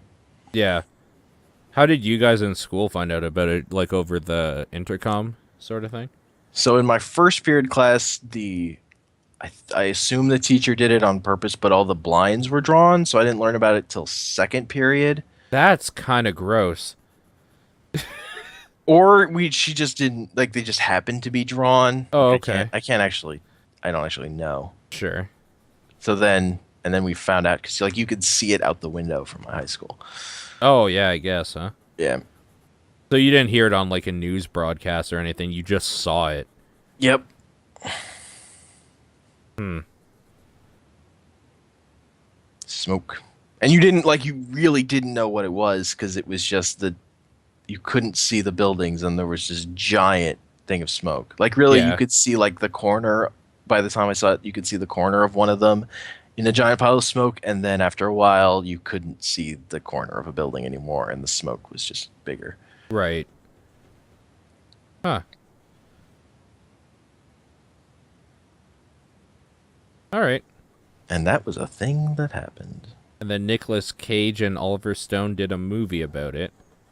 The real thing I remember about it was the bloodlust of the nation afterwards that lasted for a long time. Like active Arguably, it never bloodlust. ended for some people. Yeah, but as a country, we kind of eventually started to come down off that blood rage high. Were you a part of that, No, I was super against that blood rage high. even from the beginning? Yep, That's interesting. yep. I went to a protest in Manhattan to protest invading Iraq, like the day before we invaded Iraq. Oh, really? Yeah. What about your parents? Were they on a bloodlust high? No, they went with me to it. Oh, okay. I went with them. Yeah. Is that because you guys don't like freedom? Yes, exactly. Yeah, it makes sense. Don't worry. As Canadians, we hate freedom. That's why our dollar is shit. Okay, anyways, Nicolas Cage did that movie. He had a terrible mustache, and that movie was kind of a mockery of everything that actually happened. Uh-huh. Anyways, so Pay the Ghost is great. You're saying in a Nicolas Cage way where you don't want to really spend too much money, but like you can spend some time. Yeah. Watching. If you're in the mood for some silly bad movie Okay. with a ghost and Nicolas Cage is really the important part. What about that Ghosts of Girlfriends Past if you just want a ghost movie? I don't think I know that movie. Yeah, I don't really either. I just remember that like I think that was like one of the last movies that Reese Witherspoon might have been in. I don't know. She doesn't do anything anymore. Who cares? Who cares about people who don't make things anymore? Yeah, exactly. How's Maze Runner? Like, it's okay. It's kind of like Naughty Dog made a movie, Yeah. but it's like trying to be every movie, but it has to be made for like teenage. It's like very adolescent in the way it tries to be every movie, where it like tries to be emotional in parts, but then it also doesn't show violence in the way it should given the circumstances. Uh-huh. Like there's a scene where a character is being grabbed by basically zombies. Okay. And like if it were a real movie, like a real R-rated movie, he would be pulled apart like it was Shaun of the Dead or Day of the Dead or something. Yeah. Like just ripped apart. But he like gets out of that. But then he was slightly bitten, so he's dying of being a zombie. And then they have the scene where they say a tearful goodbye to him and walk off and have a poignant shot of all the characters while you hear him shoot himself in the head so he doesn't become a zombie. It's that kind of movie. Like, it's too wanting to be adult and serious to really be as fun as it should be, but it's Yeah. not actually adult enough to do this stuff seriously enough for it to, like, really work. So is it just kind of like one of those things where they want, like, the people making the movie obviously want it to be this thing, but, like, the publicist and, like, the producers behind it know that, like, this is the target audience, so we have to keep it in this scope? It's kind of not that, because the thing with these teen novels that these movies are being adapted from is they are just succeeding by trying to be every story ever. Okay. Like the what seems to appeal to teenagers in these books is like they just fucking cram everything from every other story like in bits and pieces and mash it in there. That's just kind of what those books seem to be. So this is like an adaptation of that. Weird. Okay. This doesn't sound good. No. Did you like the other one? Or is there two other ones? There's one other one. Yeah, okay. I found that one just kind of boring. Okay. I saw bits and pieces of it, and I thought some of the ideas looked cool from what I saw off to the side, but I didn't want to, like, sit down and watch it. Yeah, no, it's like, I like the labyrinth thing, though. Like, I've always liked that, like, yeah. The myth thing or is, whatever. like, the labyrinth. When that story starts, they already know how to get through it. It's not actually a maze for them at that point. Then why don't, It's just a like, thing that why don't they happens just to be get there. through? Because the outside world is scary. Like, there's literally a tribe of guys, like the kids in that movie just want to stay where they are because that's the right thing to do. Is it? We find out probably it isn't. But then it's all a test. Like the Uh, twist in that movie is at the end of that movie is, oh, now they're into the next layer of the maze. who do you like? Do they explain who's doing all this? Like, who's pulling these strings? Who's putting them in there? Like, why is this even a Yes. thing? Because there's zombie virus, but some kids are immune, so they're harvesting them. Oh, okay. But really, it's just a blatant metaphor for high school. Like, I mean, really yeah, okay. obviously. Like, and simply and obviously enough that teenagers will get it. And, like, that's why it appeals to them. Uh, okay. So it's kind of like the new version of like the Breakfast Club.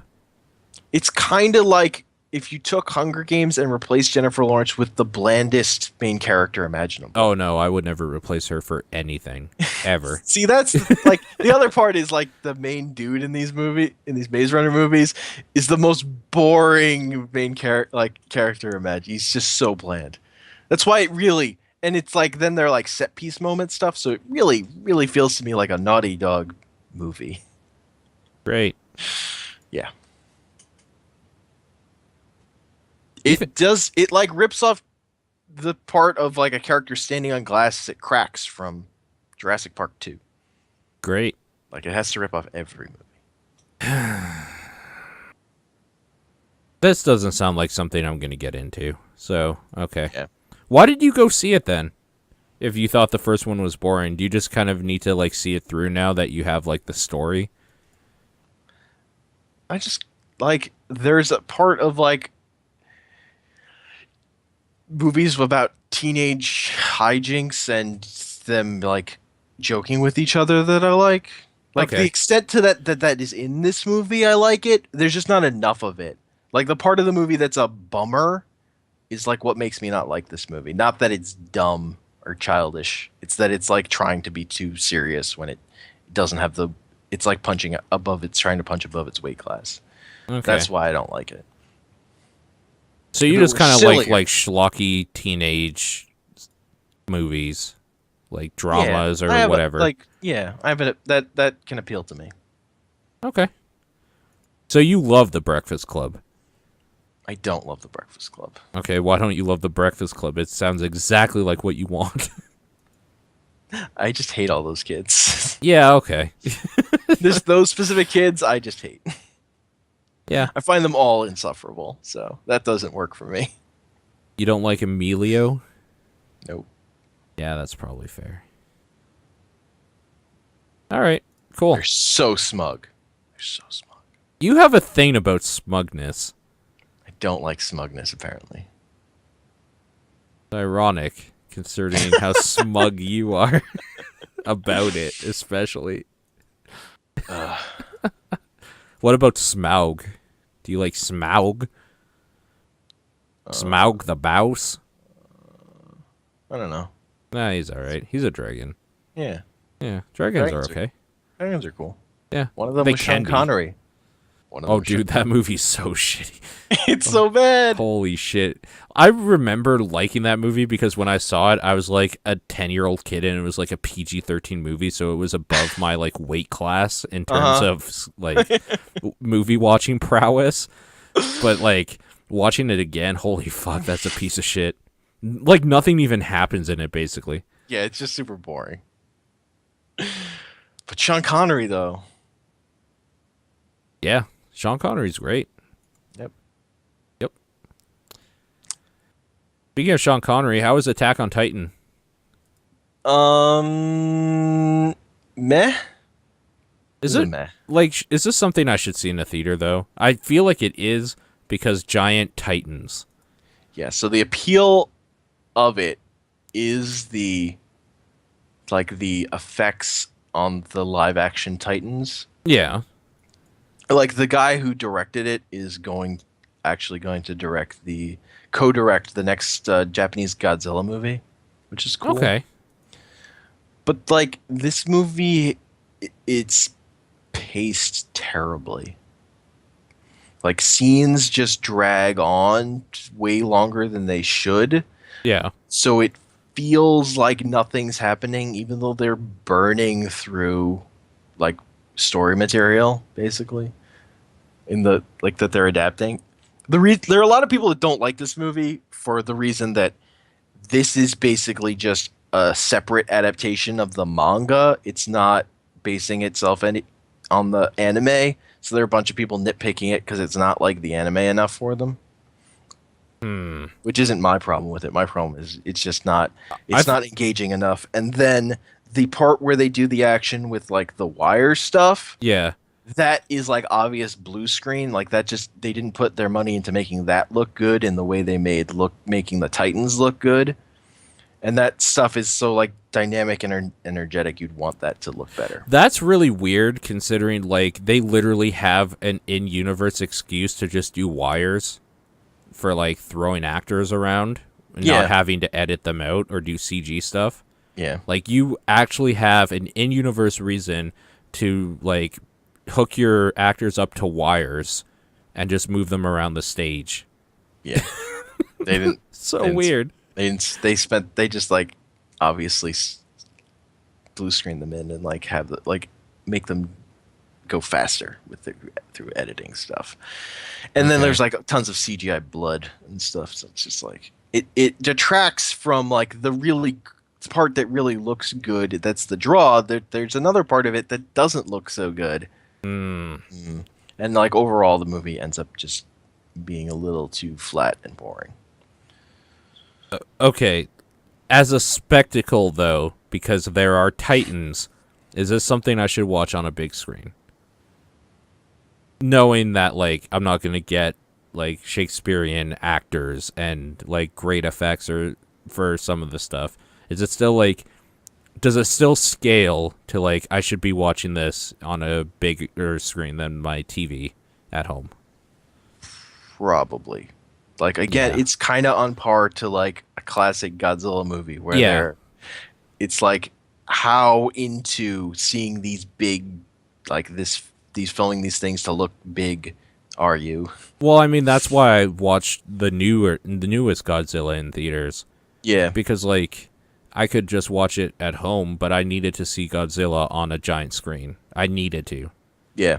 No, that's for sure like to the extent there's an appeal for it, it's definitely heightened by seeing it on a big screen. Okay. Cool. That's I mean So that's yeah. kind of too bad that it's not great, but if it was was more also- like the also anime, shouldn't- it would be kind of shitty. Yeah, it also shouldn't have been split into two parts. Yeah, Like, it I mean, is just that just a shouldn't have money been. grab? Yes. Okay. I mean, I figured, That's but what that is. yeah, okay. Second part is like 85 minutes of new material. Great. Great. So I saw The Martian. Yeah, all right. Martian's really good. It's a fun adventure ride Okay. of seeing this dude survive and like overcome the odds. So And it's it- Apollo 13. It's sort of Apollo 13. Apollo 13 is not But- bad. It's not a yeah, bad thing, I'm saying. It's similar to Apollo 13, but the real best part of it is Matt Damon's character is having so much fun. Okay. Like he's super impressed with himself when he like figures out how to farm potatoes on Mars. He's like Okay. becomes and like near the end he's like doing insane shit he probably shouldn't do just because he wants to like be the guy who does this ridiculous thing. Like there's also an element to search for Spock in it, in that like the crew that leaves him behind then goes back to save him, Mm-hmm. and they like break the rules and stuff. Like it's very silly. There are these the parts with Matt Damon are the highlight and easily the best part. It's like just a great old like classic sort of adventure movie. Mm-hmm. It's just fun. The parts that I don't like as much are on NASA because they're just super dumb and like bizarrely dumb. There's like a part where they're in NASA. They're always like in mission control and there are no lights on and there's no one there. And then they're like, uh-oh, we need a map of Mars. So let's go to the cafeteria and take a picture of Mars off the wall because NASA doesn't have a map of Mars. It's just weird. It's just bizarre choices. Like it's funny, but it's so fucking stupid. Whereas like there's this really good movie going on over here, guys. It's really good. It sounds silly. It's silly and fun. Okay. That's why I like it. Yeah, okay. I think I can live with that. So I saw Pan, basically because it's got nothing but terrible reviews and is a horrible box office failure. So it's like I got to see this. Is it bad? It's really bad. Have they ever made a movie since Hook based on that stuff that is good? I don't think so. Hook's great, by the way. Yeah, I like Hook. I haven't seen Hook since. You know why Hook's good? Because Spielberg has fun with the core material and does his thing. Mm.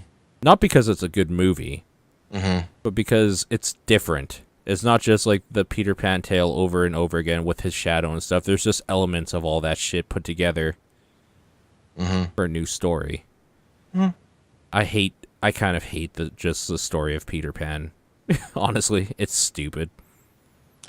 So this makes it stupider Great. by it's like the studio executive's wet dream of a plot where it's all about Peter Pan being the chosen one. Oh no. Okay.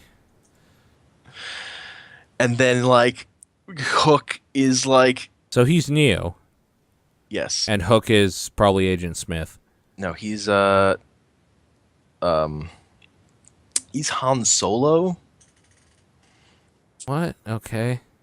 There is a part where he flies a ship away only to later fly it back in to save the day during the climactic battle. Does he And he's, say like, never doing tell this- me the odds? He might as well have. Like he's kind of doing a weird Harrison Ford impression, and he's always like, has like an Indiana Jones thing with his hat. Like it's so on the nose. It's like, what are you doing? Great. All right. The part that almost made this movie work is Hugh Jackman as the main villain. Hams it up so fucking hard. Okay. It's amazing. There just isn't enough of him. He's not in the movie enough. He has like a couple really great scenes at the beginning that are just ridiculous, and it's like the movie is fun in a train wreck way. The other part that comes early on is like where his like this like horde of slaves and slave miners and pirates. Also, this movie is about mining Pixium. Yeah, sure. But so this horde of pirates and miners start singing "Smells Like Teen Spirit." Oh no. It's like, what is this movie? You're kidding. No, That's not they sing "Smells Like Teen Spirit." The movie like becomes Moulin Rouge for like 2 scenes. I forget the other song they sang in the other scene. But so that part is ridiculous. It's like train wreck bad. But not enough of the movie is like that, and too much of the movie is the studio executive's wet dream of what a movie should be, and it's just so boring. God damn it.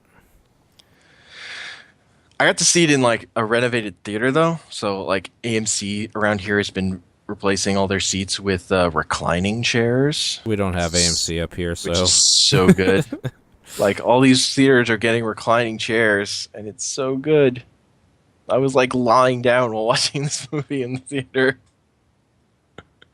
wow, a lot of people love this movie on IMDb's like forums. Everybody's like, "Oh my god, so good. So sad it flopped." Ah. What, Pan? Really? Wow. Yeah. Such a flop. Nirvana song was the heart and soul of the movie, and it was badass. Oh, and they're singing it so badly too. I'm just gonna read great. that's what the name of the like forum post was. Yeah. I'm just gonna read a little bit of this. I loved that song and how cool it made Blackbeard. Hugh Jackman was so into character that I forgot he's an actor. Go Nirvana. I'll never get tired of hello, hello, hello, how low. And he went down with it too. Hello. I am a full-grown adult and went to see this movie knowing it's a kid's movie without great expectations, but this song totally made my afternoon worth it. Congratulations to the director and the sound team.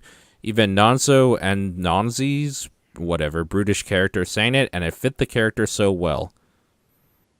He is so stoked that this song is in there. It made his afternoon. Is basically how they sing it.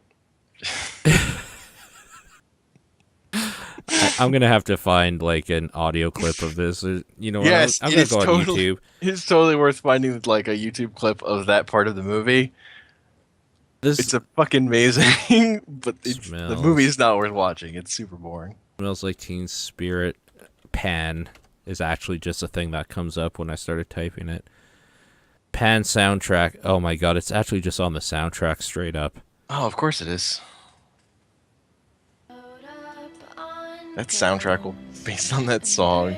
Oh, good. It's a song I grew up loving, slowed down, and made all melancholy. You know what? That never happened before. Wait, they're not singing, though. This is girls singing it. Oh, weird. Okay, this must be like a soundtrack version. Yeah, it must be a soundtrack version that they based it on. Alright, well, I'm gonna have to find the actual thing of them selling. Wait, Cast of Pan, that's probably it. Oh my god, this is probably gonna be terrible, isn't it? Probably. I have to try to keep, like, talking a little bit, just in case it flags audio when I do this, so that's kind of why I'm just incessantly talking over nothing that you can hear. Yeah, that's fair enough. Music by John Powell. John Powell, you did not write Smells Like Teen Spirit because you did not blow your brains out in 1994. So, oh, this is getting loud. I gotta turn that down. They're not even singing. What the hell is this? Oh my god, there it is. It's like a chorus of like a bunch of people singing it. Yes. Oh my god. This is terrible. I actually want to kill myself. This is... You know why this is terrible? It's not even the fact that, like, it's a song in Pan, or, like, it's a weird arrangement or something. This is, like, exactly what Cobain didn't want. He did not want his music to be this, like, giant successful thing that would be in a movie. It's almost, like, just, like, shitting on his grave, to be completely honest with you. Pretty much. Oh, it's amazing. It's exactly what studio executives want. I can't believe that is an actual real thing. Oh, wait, somebody else said something here on the forums. Did anyone else like rendition of Smells Like Teen Spirit?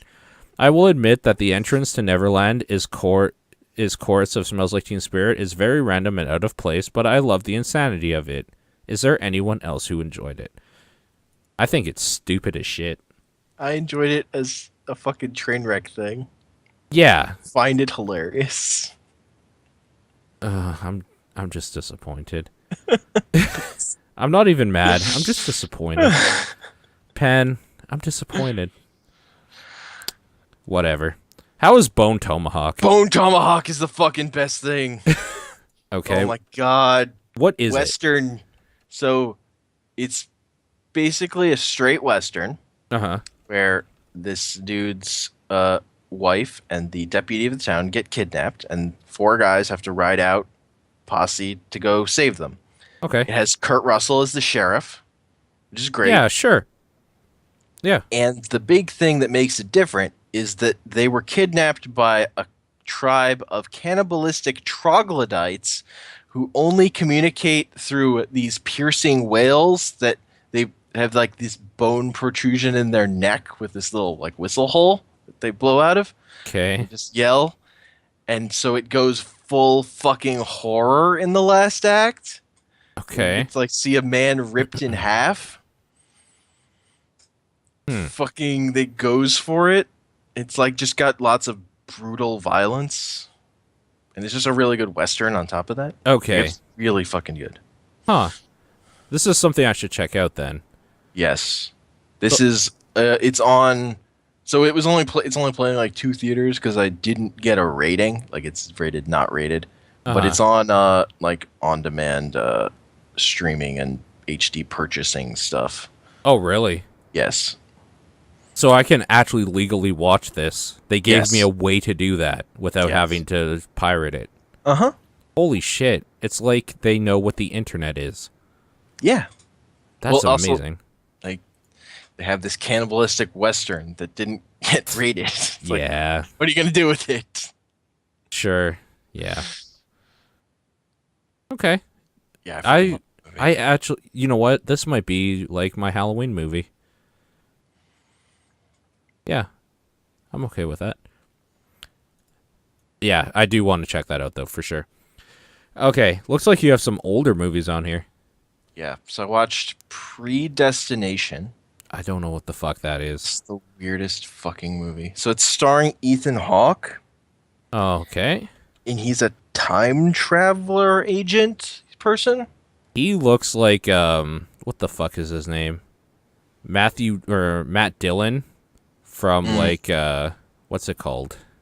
Something About Mary with that stupid ass mustache. Mm-hmm. God, he So looks dumb. I was expecting like a time cop kind of movie. Yeah. That is not what I got at all. What is it? So half of the movie ends up being him talking to this guy. He's like pretending to be a bartender. There's a guy at the bar who's a writer. Okay. Tells him the story of how he used to be a woman. Okay. And so I'm going to spoil this movie now, I mean, I don't care, sure, but where if then anybody it does, turns out Mhm. that this person is Ethan Hawke, Okay. and it's a story about how this person became the perfect time cop by being both his own father and mother.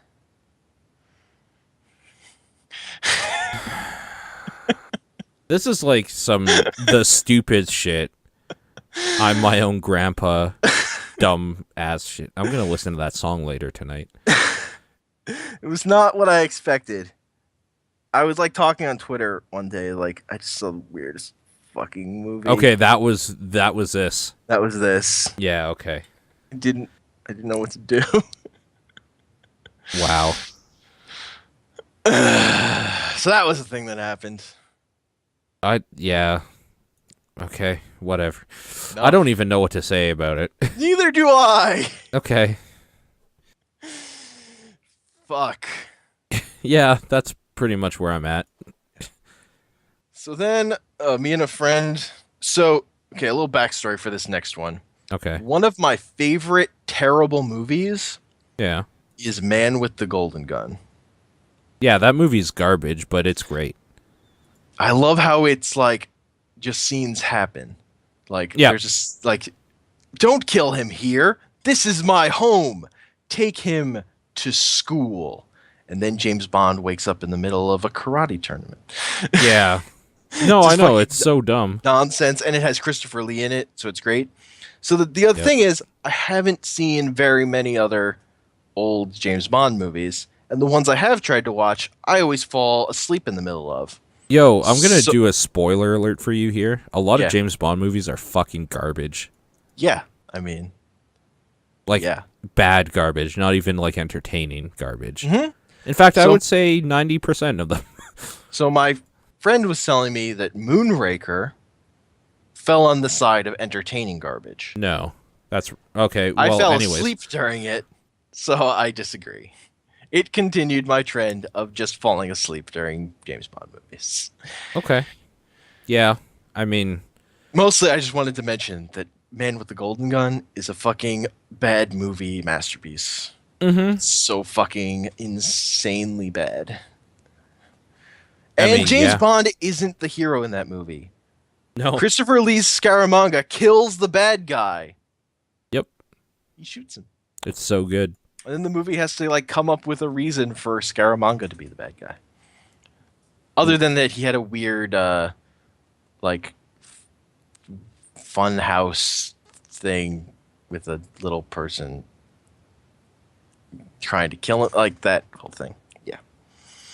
All right. God, that movie is so those James Bond stuff is so racist. Oh Yeah. my God. It's all hit and miss too. There's no just one era where you can say like Well, the thing is, from what I understand, like the Ian Fleming novels are more racist than those movies are. oh yeah, I bet. Well, they were written in a certain Yeah. time though. Mhm.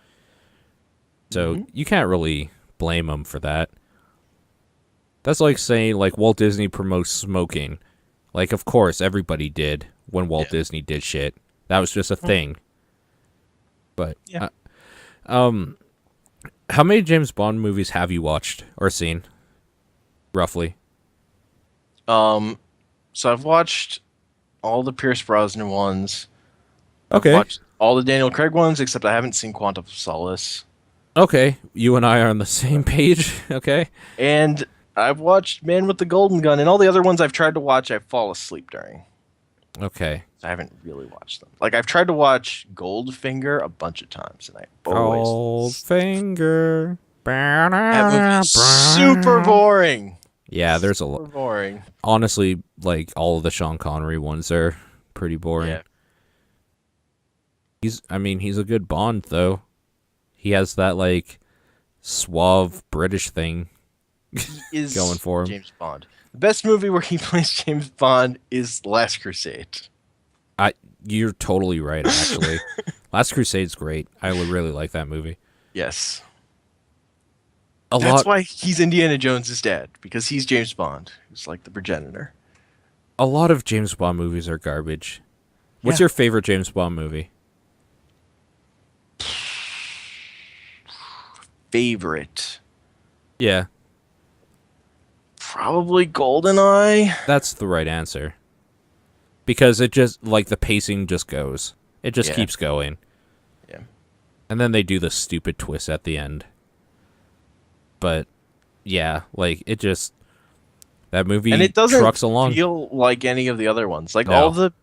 all the Pierce Brosnan ones after that feel like each other, but they don't Yes. really feel like GoldenEye. Okay, but Tomorrow Never Dies is actually amazing. Because the big baddie for it, the villain, is just like a media dude. Like a newspaper guy or whatever. He's Yeah, just I like like trying to dude. make the news. And man, I like the dude with the bullet in his brain that makes him stronger. Because Oh, the world is not enough. dumbest fucking thing. Yeah, the world is not enough. Yeah. I can't remember that dude's name, but yes, that movie had Denise Richards in it. Die Another Day was terrible. I don't even remember shit that happens in that except for like an ice palace. Dude, Or the like- ice palace that melts. Yeah, that's the only thing I remember in that whole Well, movie. there's like the satellite that's like a solar. I don't even remember that. I've seen that movie That's what- twice. That's what melts everything. I've seen that movie twice. I don't remember any of it. I saw it twice in theaters too. I was a stupid kid. I saw Jurassic Park 3 twice in theaters. That you could do worse than Jurassic Park 3. That was because I found it hilariously bad and convinced friends to see it. Yeah. Skyfall did a lot of money. Holy shit. Yeah. Holy shit, this is a lot of money. Holy shit. This is amazing. I'm looking at like a graph of or a chart or whatever at the box office for every single movie and like how much it made, the budget and all that stuff. Yeah. It's crazy. Oh, I feel so bad for Die Another Day. They paid Pierce Brosnan $16.5 million for it. I mean, it made a lot. And that's what I feel bad about. It made $431.9 million. Jeez. Those movies were popular. Yeah. Are you going to watch Spectre? I'm going to watch Spectre. Yeah, it looks like it's probably okay, right? Like, Daniel Craig has a different Bond feel that I really enjoy. Yeah, those are good. They're good action movies. He seems like a human, which is nice. Like, he seems like he has, like, emotions. Mm-hmm. It's got, what's his name as the villain? Fucking, what's his face from Inglourious Basterds? Yeah, Christoph Waltz. Christoph Waltz is playing Blofeld. Yeah. I mean, it just makes sense, really. Yeah. My big fear for that movie would have been that they were just using it to set up another James Bond movie using Blofeld, but I think this is Daniel Craig's last one, so that's not going to happen. Yeah. In that way. So that's cool. That makes me more excited for it. That it's like the end of this. That they're trying to go out with a bang. What? The fact that we can talk about Naruto because you've apparently been watching it. I was sick one week. Naruto's perfect for being sick. Like, I just needed something fucking mindless and How many bland. filler episodes did you get through? So my strategy though is I can't deal with Naruto filler. Okay. So I had a list of canonical episodes. Is there any way you could pass that along to me? Yeah. So the other problem with Naruto though is even when you get to canonical episodes, if it's a fight that didn't matter, but like they think it could have mattered, they will cram in so many fucking flashbacks. So you have to be ready to like, oh, this is a flashback. Skip forward this far in the episode till that's over. How many arcs did you get through? Like, where did you end up? Well, the thing is, so I'm super late in Naruto. Like, I'm deep into Shippuden. But I got through like 70 episodes or something. Yeah. Okay. Of like content by like skipping. I probably watched like 20 or 30, something like that. See, that's kind of cheating because like when I started going through Naruto, we got to like episode 94 or something just by like watching 4 a day with my roommate every day. Mm-hmm. Well, I mean, I watched Naruto straight to like episode 136 or whatever. Yeah. The end of like the story before it skipped to Shippuden. Sure. Like I watched all that. And I've read the manga already. See, I stopped past where I am in the show. I stopped watching Naruto at 94 wherever I'm at because I couldn't handle anymore. Like I was so fucking done. That's fair. The actual way I recommend people to consume Naruto is to read the comic because it moves at a much better pace and doesn't have all the filler stories. Yeah.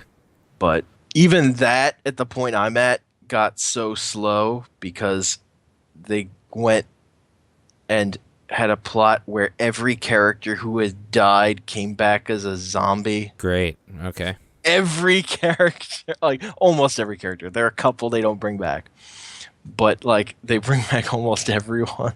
Okay. It's like fucking endless. Like I was reading that comic in the story for fucking like years and it didn't end. And that's why I haven't finished that story. So you've seen a lot of Naruto. Yes. Does Sakura ever become good? Because she sucks, dude. She has like one glimpse of amazingness in one episode. So she gets another good fight at the very early in Shippuden, but she's sort of being puppeteered by this old woman. So that doesn't really count, I guess. So it almost doesn't count, and then she doesn't really get anything out of that. So she is literally just in there for the like love interest, love triangle thing. That is what she's there for. Yeah. Fuck. That sucks because that one glimpse, it's so badass. She's so good. Yeah. She cuts her hair and then just like throws those fucking... It's basically, become much more okay with her as a character because she's like she trains and becomes like super tough, but then the plot never really does her justice after it sort of actually builds her up into something cool. I mean, that's the problem I have with it. I don't have a problem with her as a character or being part of the show or anything. I have a problem with her never, like, showing potential. It's the same thing with Black Widow in the Marvel movies. Yeah. Fuck, that's annoying. Okay.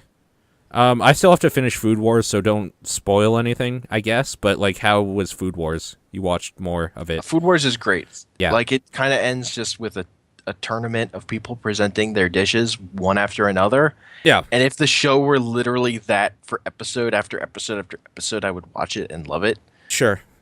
But then it just sort of ends. Like it has like a conclusion, but it sort of ends in the middle of a tournament. And I don't know if they're ever gonna get a season 2. That's too bad. I really like that show. It might end up just sitting as like it's this plus sort of then there's a manga that keeps going after this or something. But they might make a season 2. I don't know. I hope But they do. for what it is, it was super fun. Yeah. I had a great time. Yeah. Okay. Just Cool. great time. Speaking of great time, how did you do in Apocalypse World this last weekend when I couldn't make it? I couldn't make it either. Oh, okay. Okay, you couldn't or you didn't want to because I wasn't there. Be honest. I was in the city and got held up and was like, okay. So I was like, fuck it. Yeah, I just turned out to be busy, and I didn't. The thing is, like, I could have probably made it, but I was exhausted. And, like, I just wanted a day off from everything. So that's what my Saturday became. So I canceled that and watched Until Dawn all day. Yeah. Like, so that was it. I just needed a break from internet stuff for a full day. And unfortunately, that was the day that we planned to do Apocalypse World with those people. So, yep. Oops. What about D&D, though? Let's talk about D&D. Yo, D&D is fun. Yeah. D&D is real fun. I guess we haven't talked about our last thing. Like, it's been that long. Yeah. Like, I don't know what I have to say about it this now that it's been so long, though. I don't think David's plan of just not doing anything was a good one. Because we got beat up way more than we should have. No, it was dumb. We killed everyone who saw us. We were always going to kill everyone who... Like, yeah, I'm not exactly sure what was supposed to be the plan there. But he stuck to it. I'll give him that, I guess.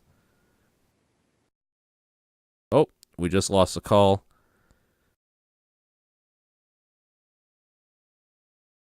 And let's see if we get this back.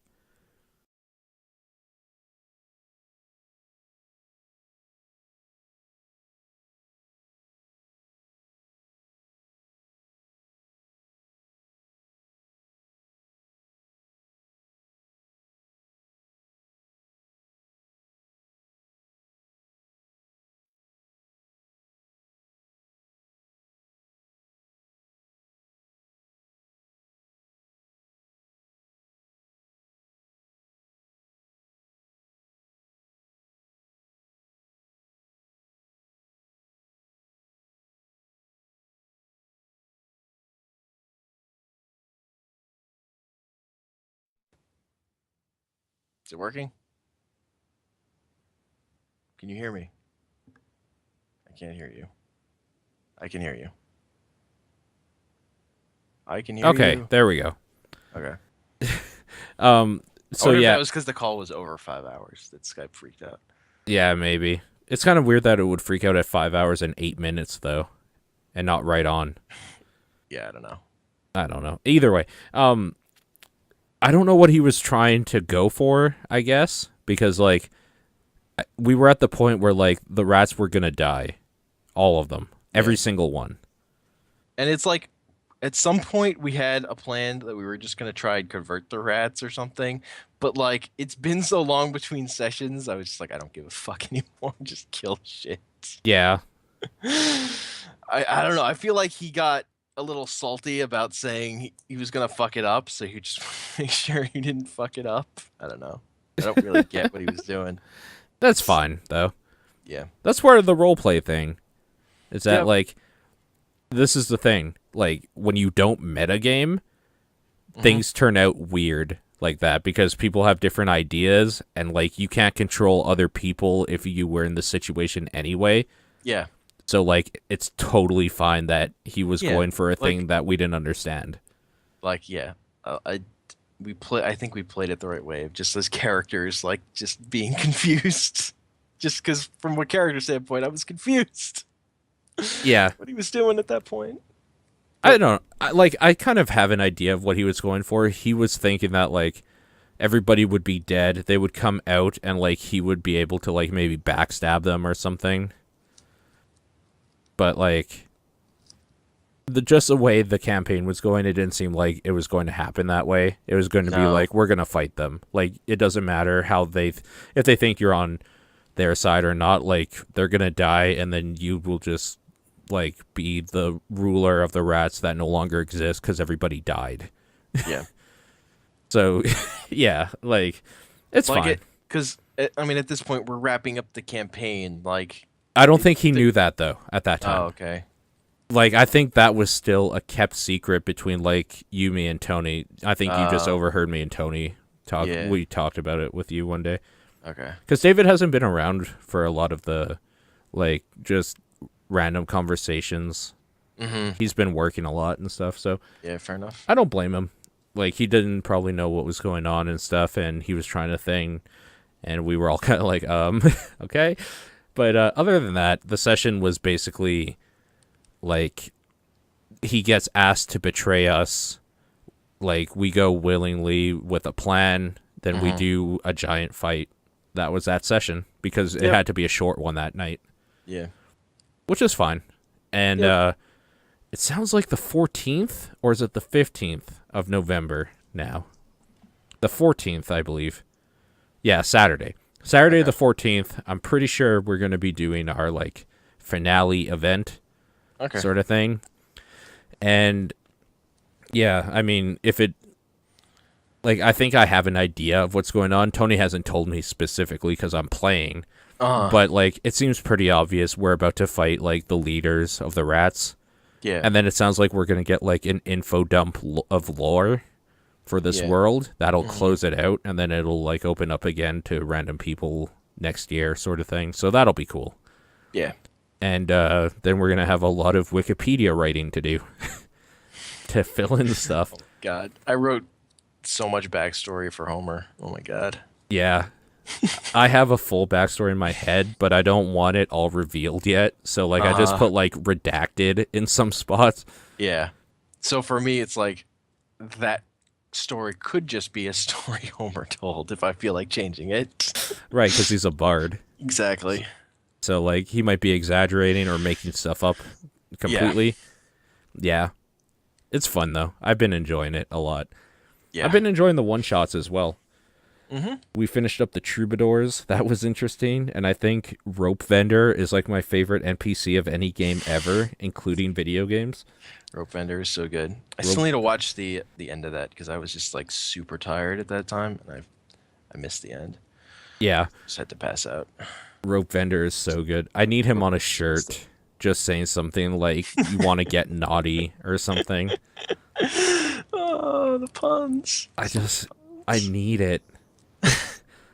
So maybe I'll see if somebody can, if I can get a commission of like somebody drawing the Rope Vendor holding like a rope up and saying something like gross. And that's just the whole thing. That's the shirt. Yeah. Yeah. Rope Vendor's great. Are you excited for Deep Freeze Follies? Oh, I'm stoked. It's gonna be so dumb. Oh my god. The Walrus King. I still don't know what my character's gonna be for it. Did you hear what the premise was? You were probably sleeping at the end of No, I think I woke up for that part. Okay. And also Tony told me before. Oh right. Yeah. Gonna be stopping a walrus wedding. Yes. Love it. Sure. gonna be so good. Oh my So god. good. And Spart, oh my god. Yes. It has the potential to be so dumb. So Yes. dumb. It's gonna be dumb. Yeah. I think Great.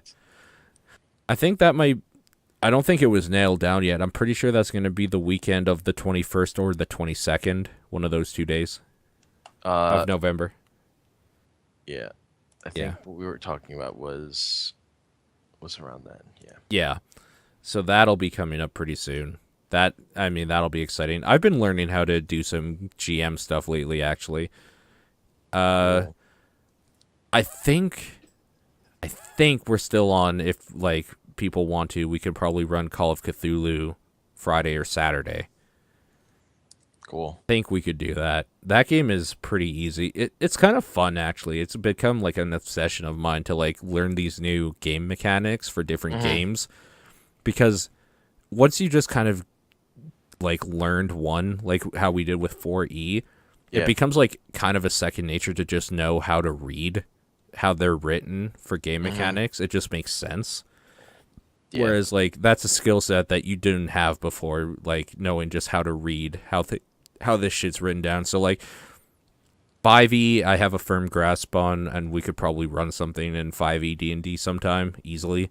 Call of Cthulhu, I think I have a grasp on. It makes it a little bit easier that I don't have to come up with a campaign for it. We're just going to do a pre-written one. Yeah. So that's like way easier. And that might be interesting to do. A little horror theme for Halloween and all that. But that's been taking up a lot of my time. A lot of reading different systems, a lot of like just reading random people's like on Reddits and stuff, different subreddits, people's like campaign ideas and character ideas, and just intaking all of this like stuff to use at some point maybe. Yeah. It's become a weird obsession that I never thought I would have, and in a way it's kind of ruined how I look at games, because it's just like, why would I play this linear experience that's poorly written that some guy thinks is important when I can make the experience myself? You know?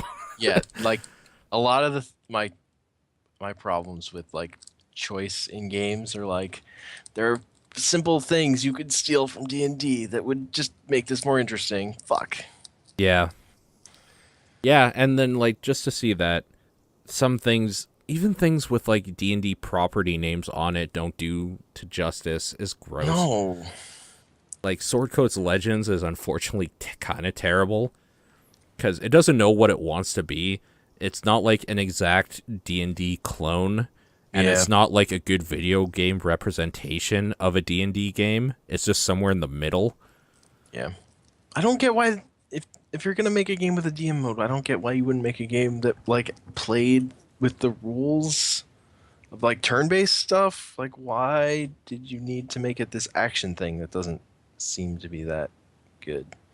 Also, if you have a DM mode, why can't the DM just make a dungeon with tile sets instead of like having to choose certain rooms?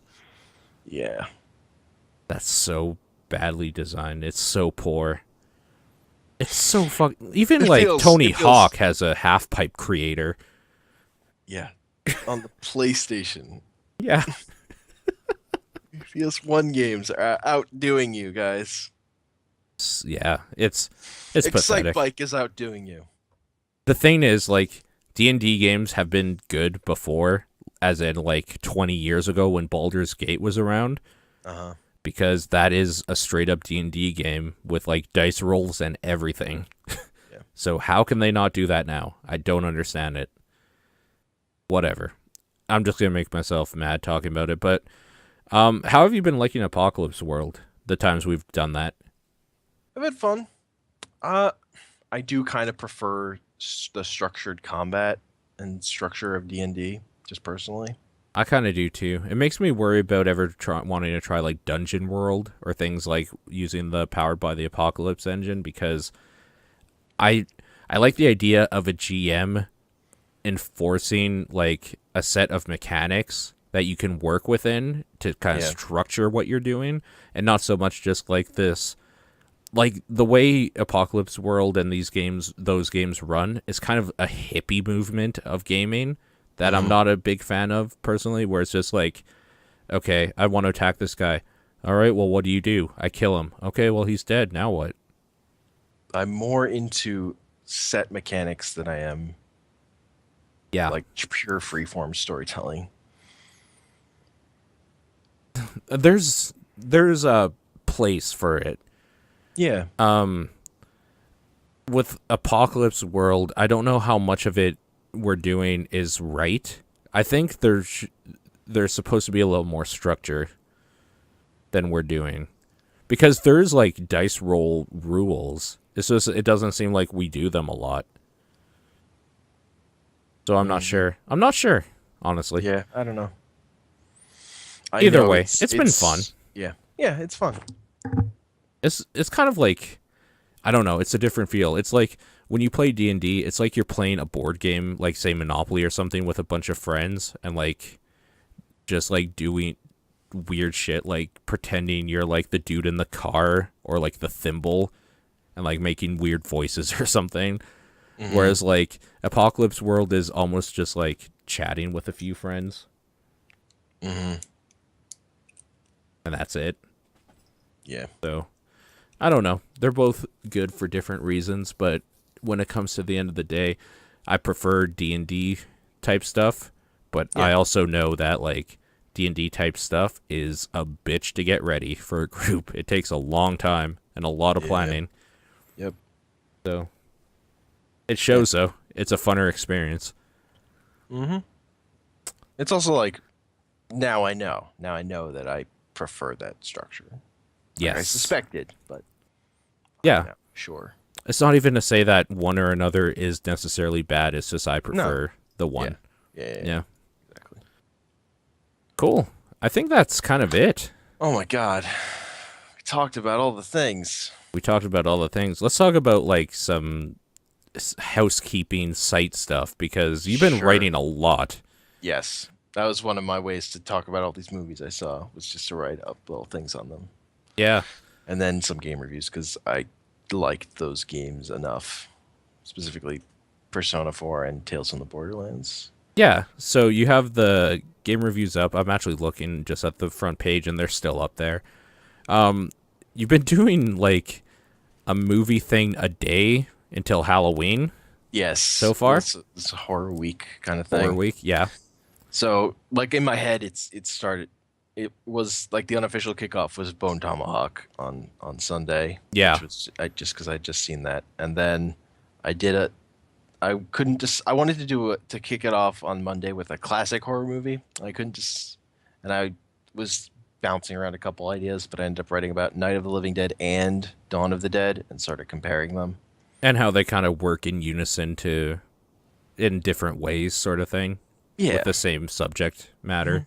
Yeah, how Dawn sort of approaches like the same ideas kind of in a different way. Yeah. I mean, if anybody wanted more information, we don't even have to talk about it. It's literally up there. You could read it. So. Yep. And then today I posted a piece on Monster a Go-Go. No. Yesterday I posted a piece on Escape from Tomorrow. Yep. Which is the horror movie from 2013, I think. It was filmed in secret at Disney World and Disneyland.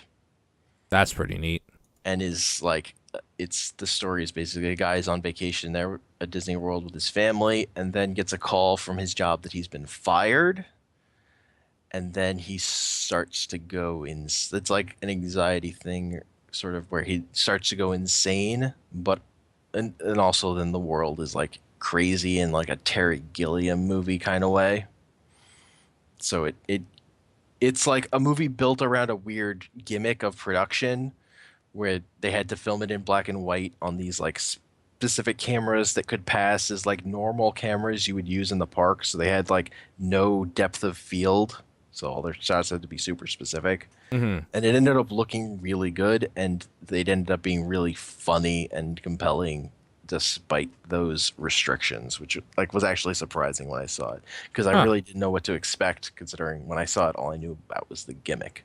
And it's a funny movie. Okay. It's also like got lots of weird like sexual stuff like his young son has like a total Oedipal complex. And then there are all these like weird like alliance shifting between like the kids and the parents. Just like weird stuff that's like it's like ridiculous, but it also sort of is too real. Yeah. And he spends a lot of the movie like leering over these two like French girls he sees running around or in short shorts. As they're one to do. Mm-hmm. Yeah, it makes sense. And then there's also like weird supernatural stuff and just weird. It gets weird. It gets really weird. I mean, of course it does. Yeah. And then today I wrote about Monster A Go-Go, which is a fucking terrible, awful garbage piece of movie that I kind of love for some reason. I don't really have a good explanation for that. I describe it as the boring movie. It's like so boring. It's like transcendently boring. And then it has the greatest non-ending in movie history, which is totally worth looking up a YouTube Did video. you and I talk about this? Probably. I've probably mentioned it to with you. Nathan on that one podcast? That seems like a thing that would have happened. Yeah, okay. Because, yeah, I remember some discussion about this. Yeah. And suddenly, there was no monster. Yeah. No thing called Douglas. The cosmic switch. Yeah. I love how you end that one with thank you for wasting your time as opposed to, like, every other one. Yeah. Pretty great. Yeah. Do you have plans already for, Yes. like, technically today's? Yep. Okay. Is it done, or do you just have to do it up later? I just have to do it up later. Yeah, okay. I have today's and tomorrow's. Oh, really? All ready to And go? then I don't know what I'm going to do on Saturday yet. I mean, yeah, you have to do something big for the day of, I guess. Mm-hmm. I don't know what, but... Me either. Well, we'll figure it out. Yep. You added to your anime tier list. I put Food Wars on there. Mm-hmm.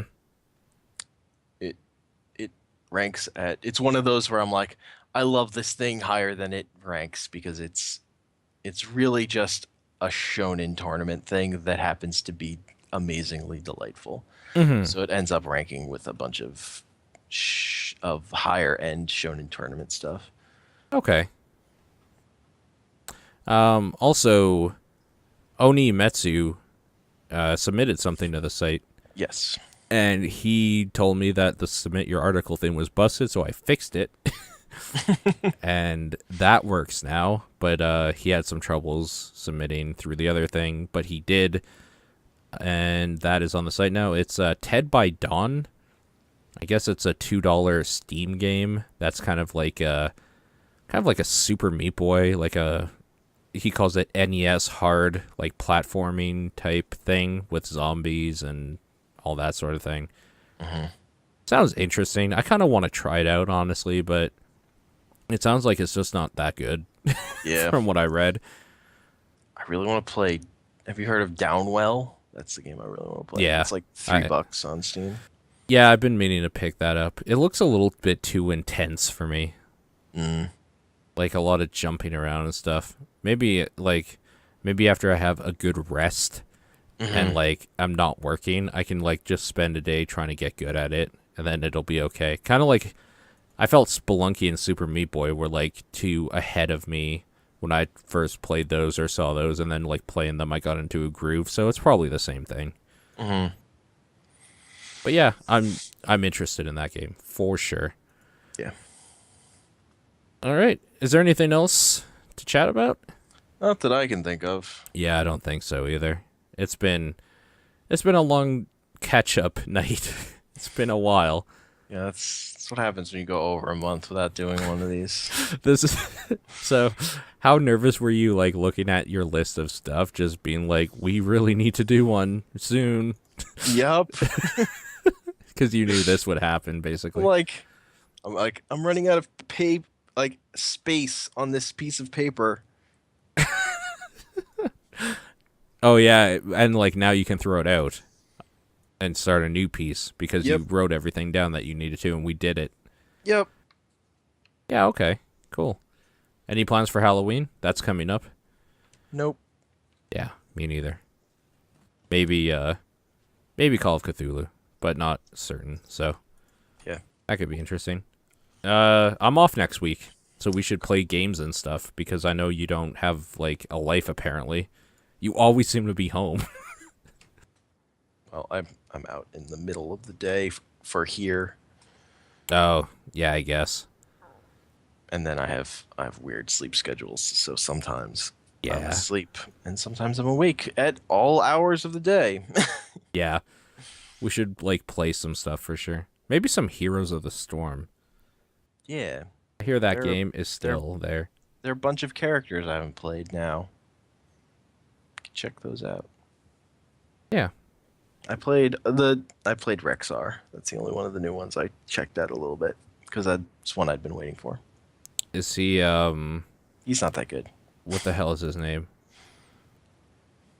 What the hell is the Dota dude? Beastmaster. Oh, he's Beastmaster? Yeah. I thought he'd be more Oh like no. He's Lone Druid. yeah, he's kind of like Lone Druid actually. Yeah. Now that I think about it, because he has the bear thing. Yeah. I mean, that's what I was thinking they were going for, but But he also has like some other animal stuff. does he have a shout Oh no. that stuns?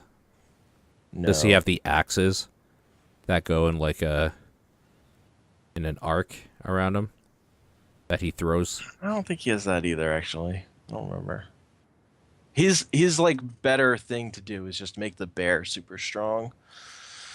Does he have Yeah, his ultimates are both about making the bear better. Actually, a pig that can spit acid or whatever the fuck Beastmaster's Like a- fucking boar did? right now I don't remember any of his abilities except I remembered his ultimate. Does he have a bird that he can scout with? I think he has a bird he can scout with. Is the thing. Okay. Okay.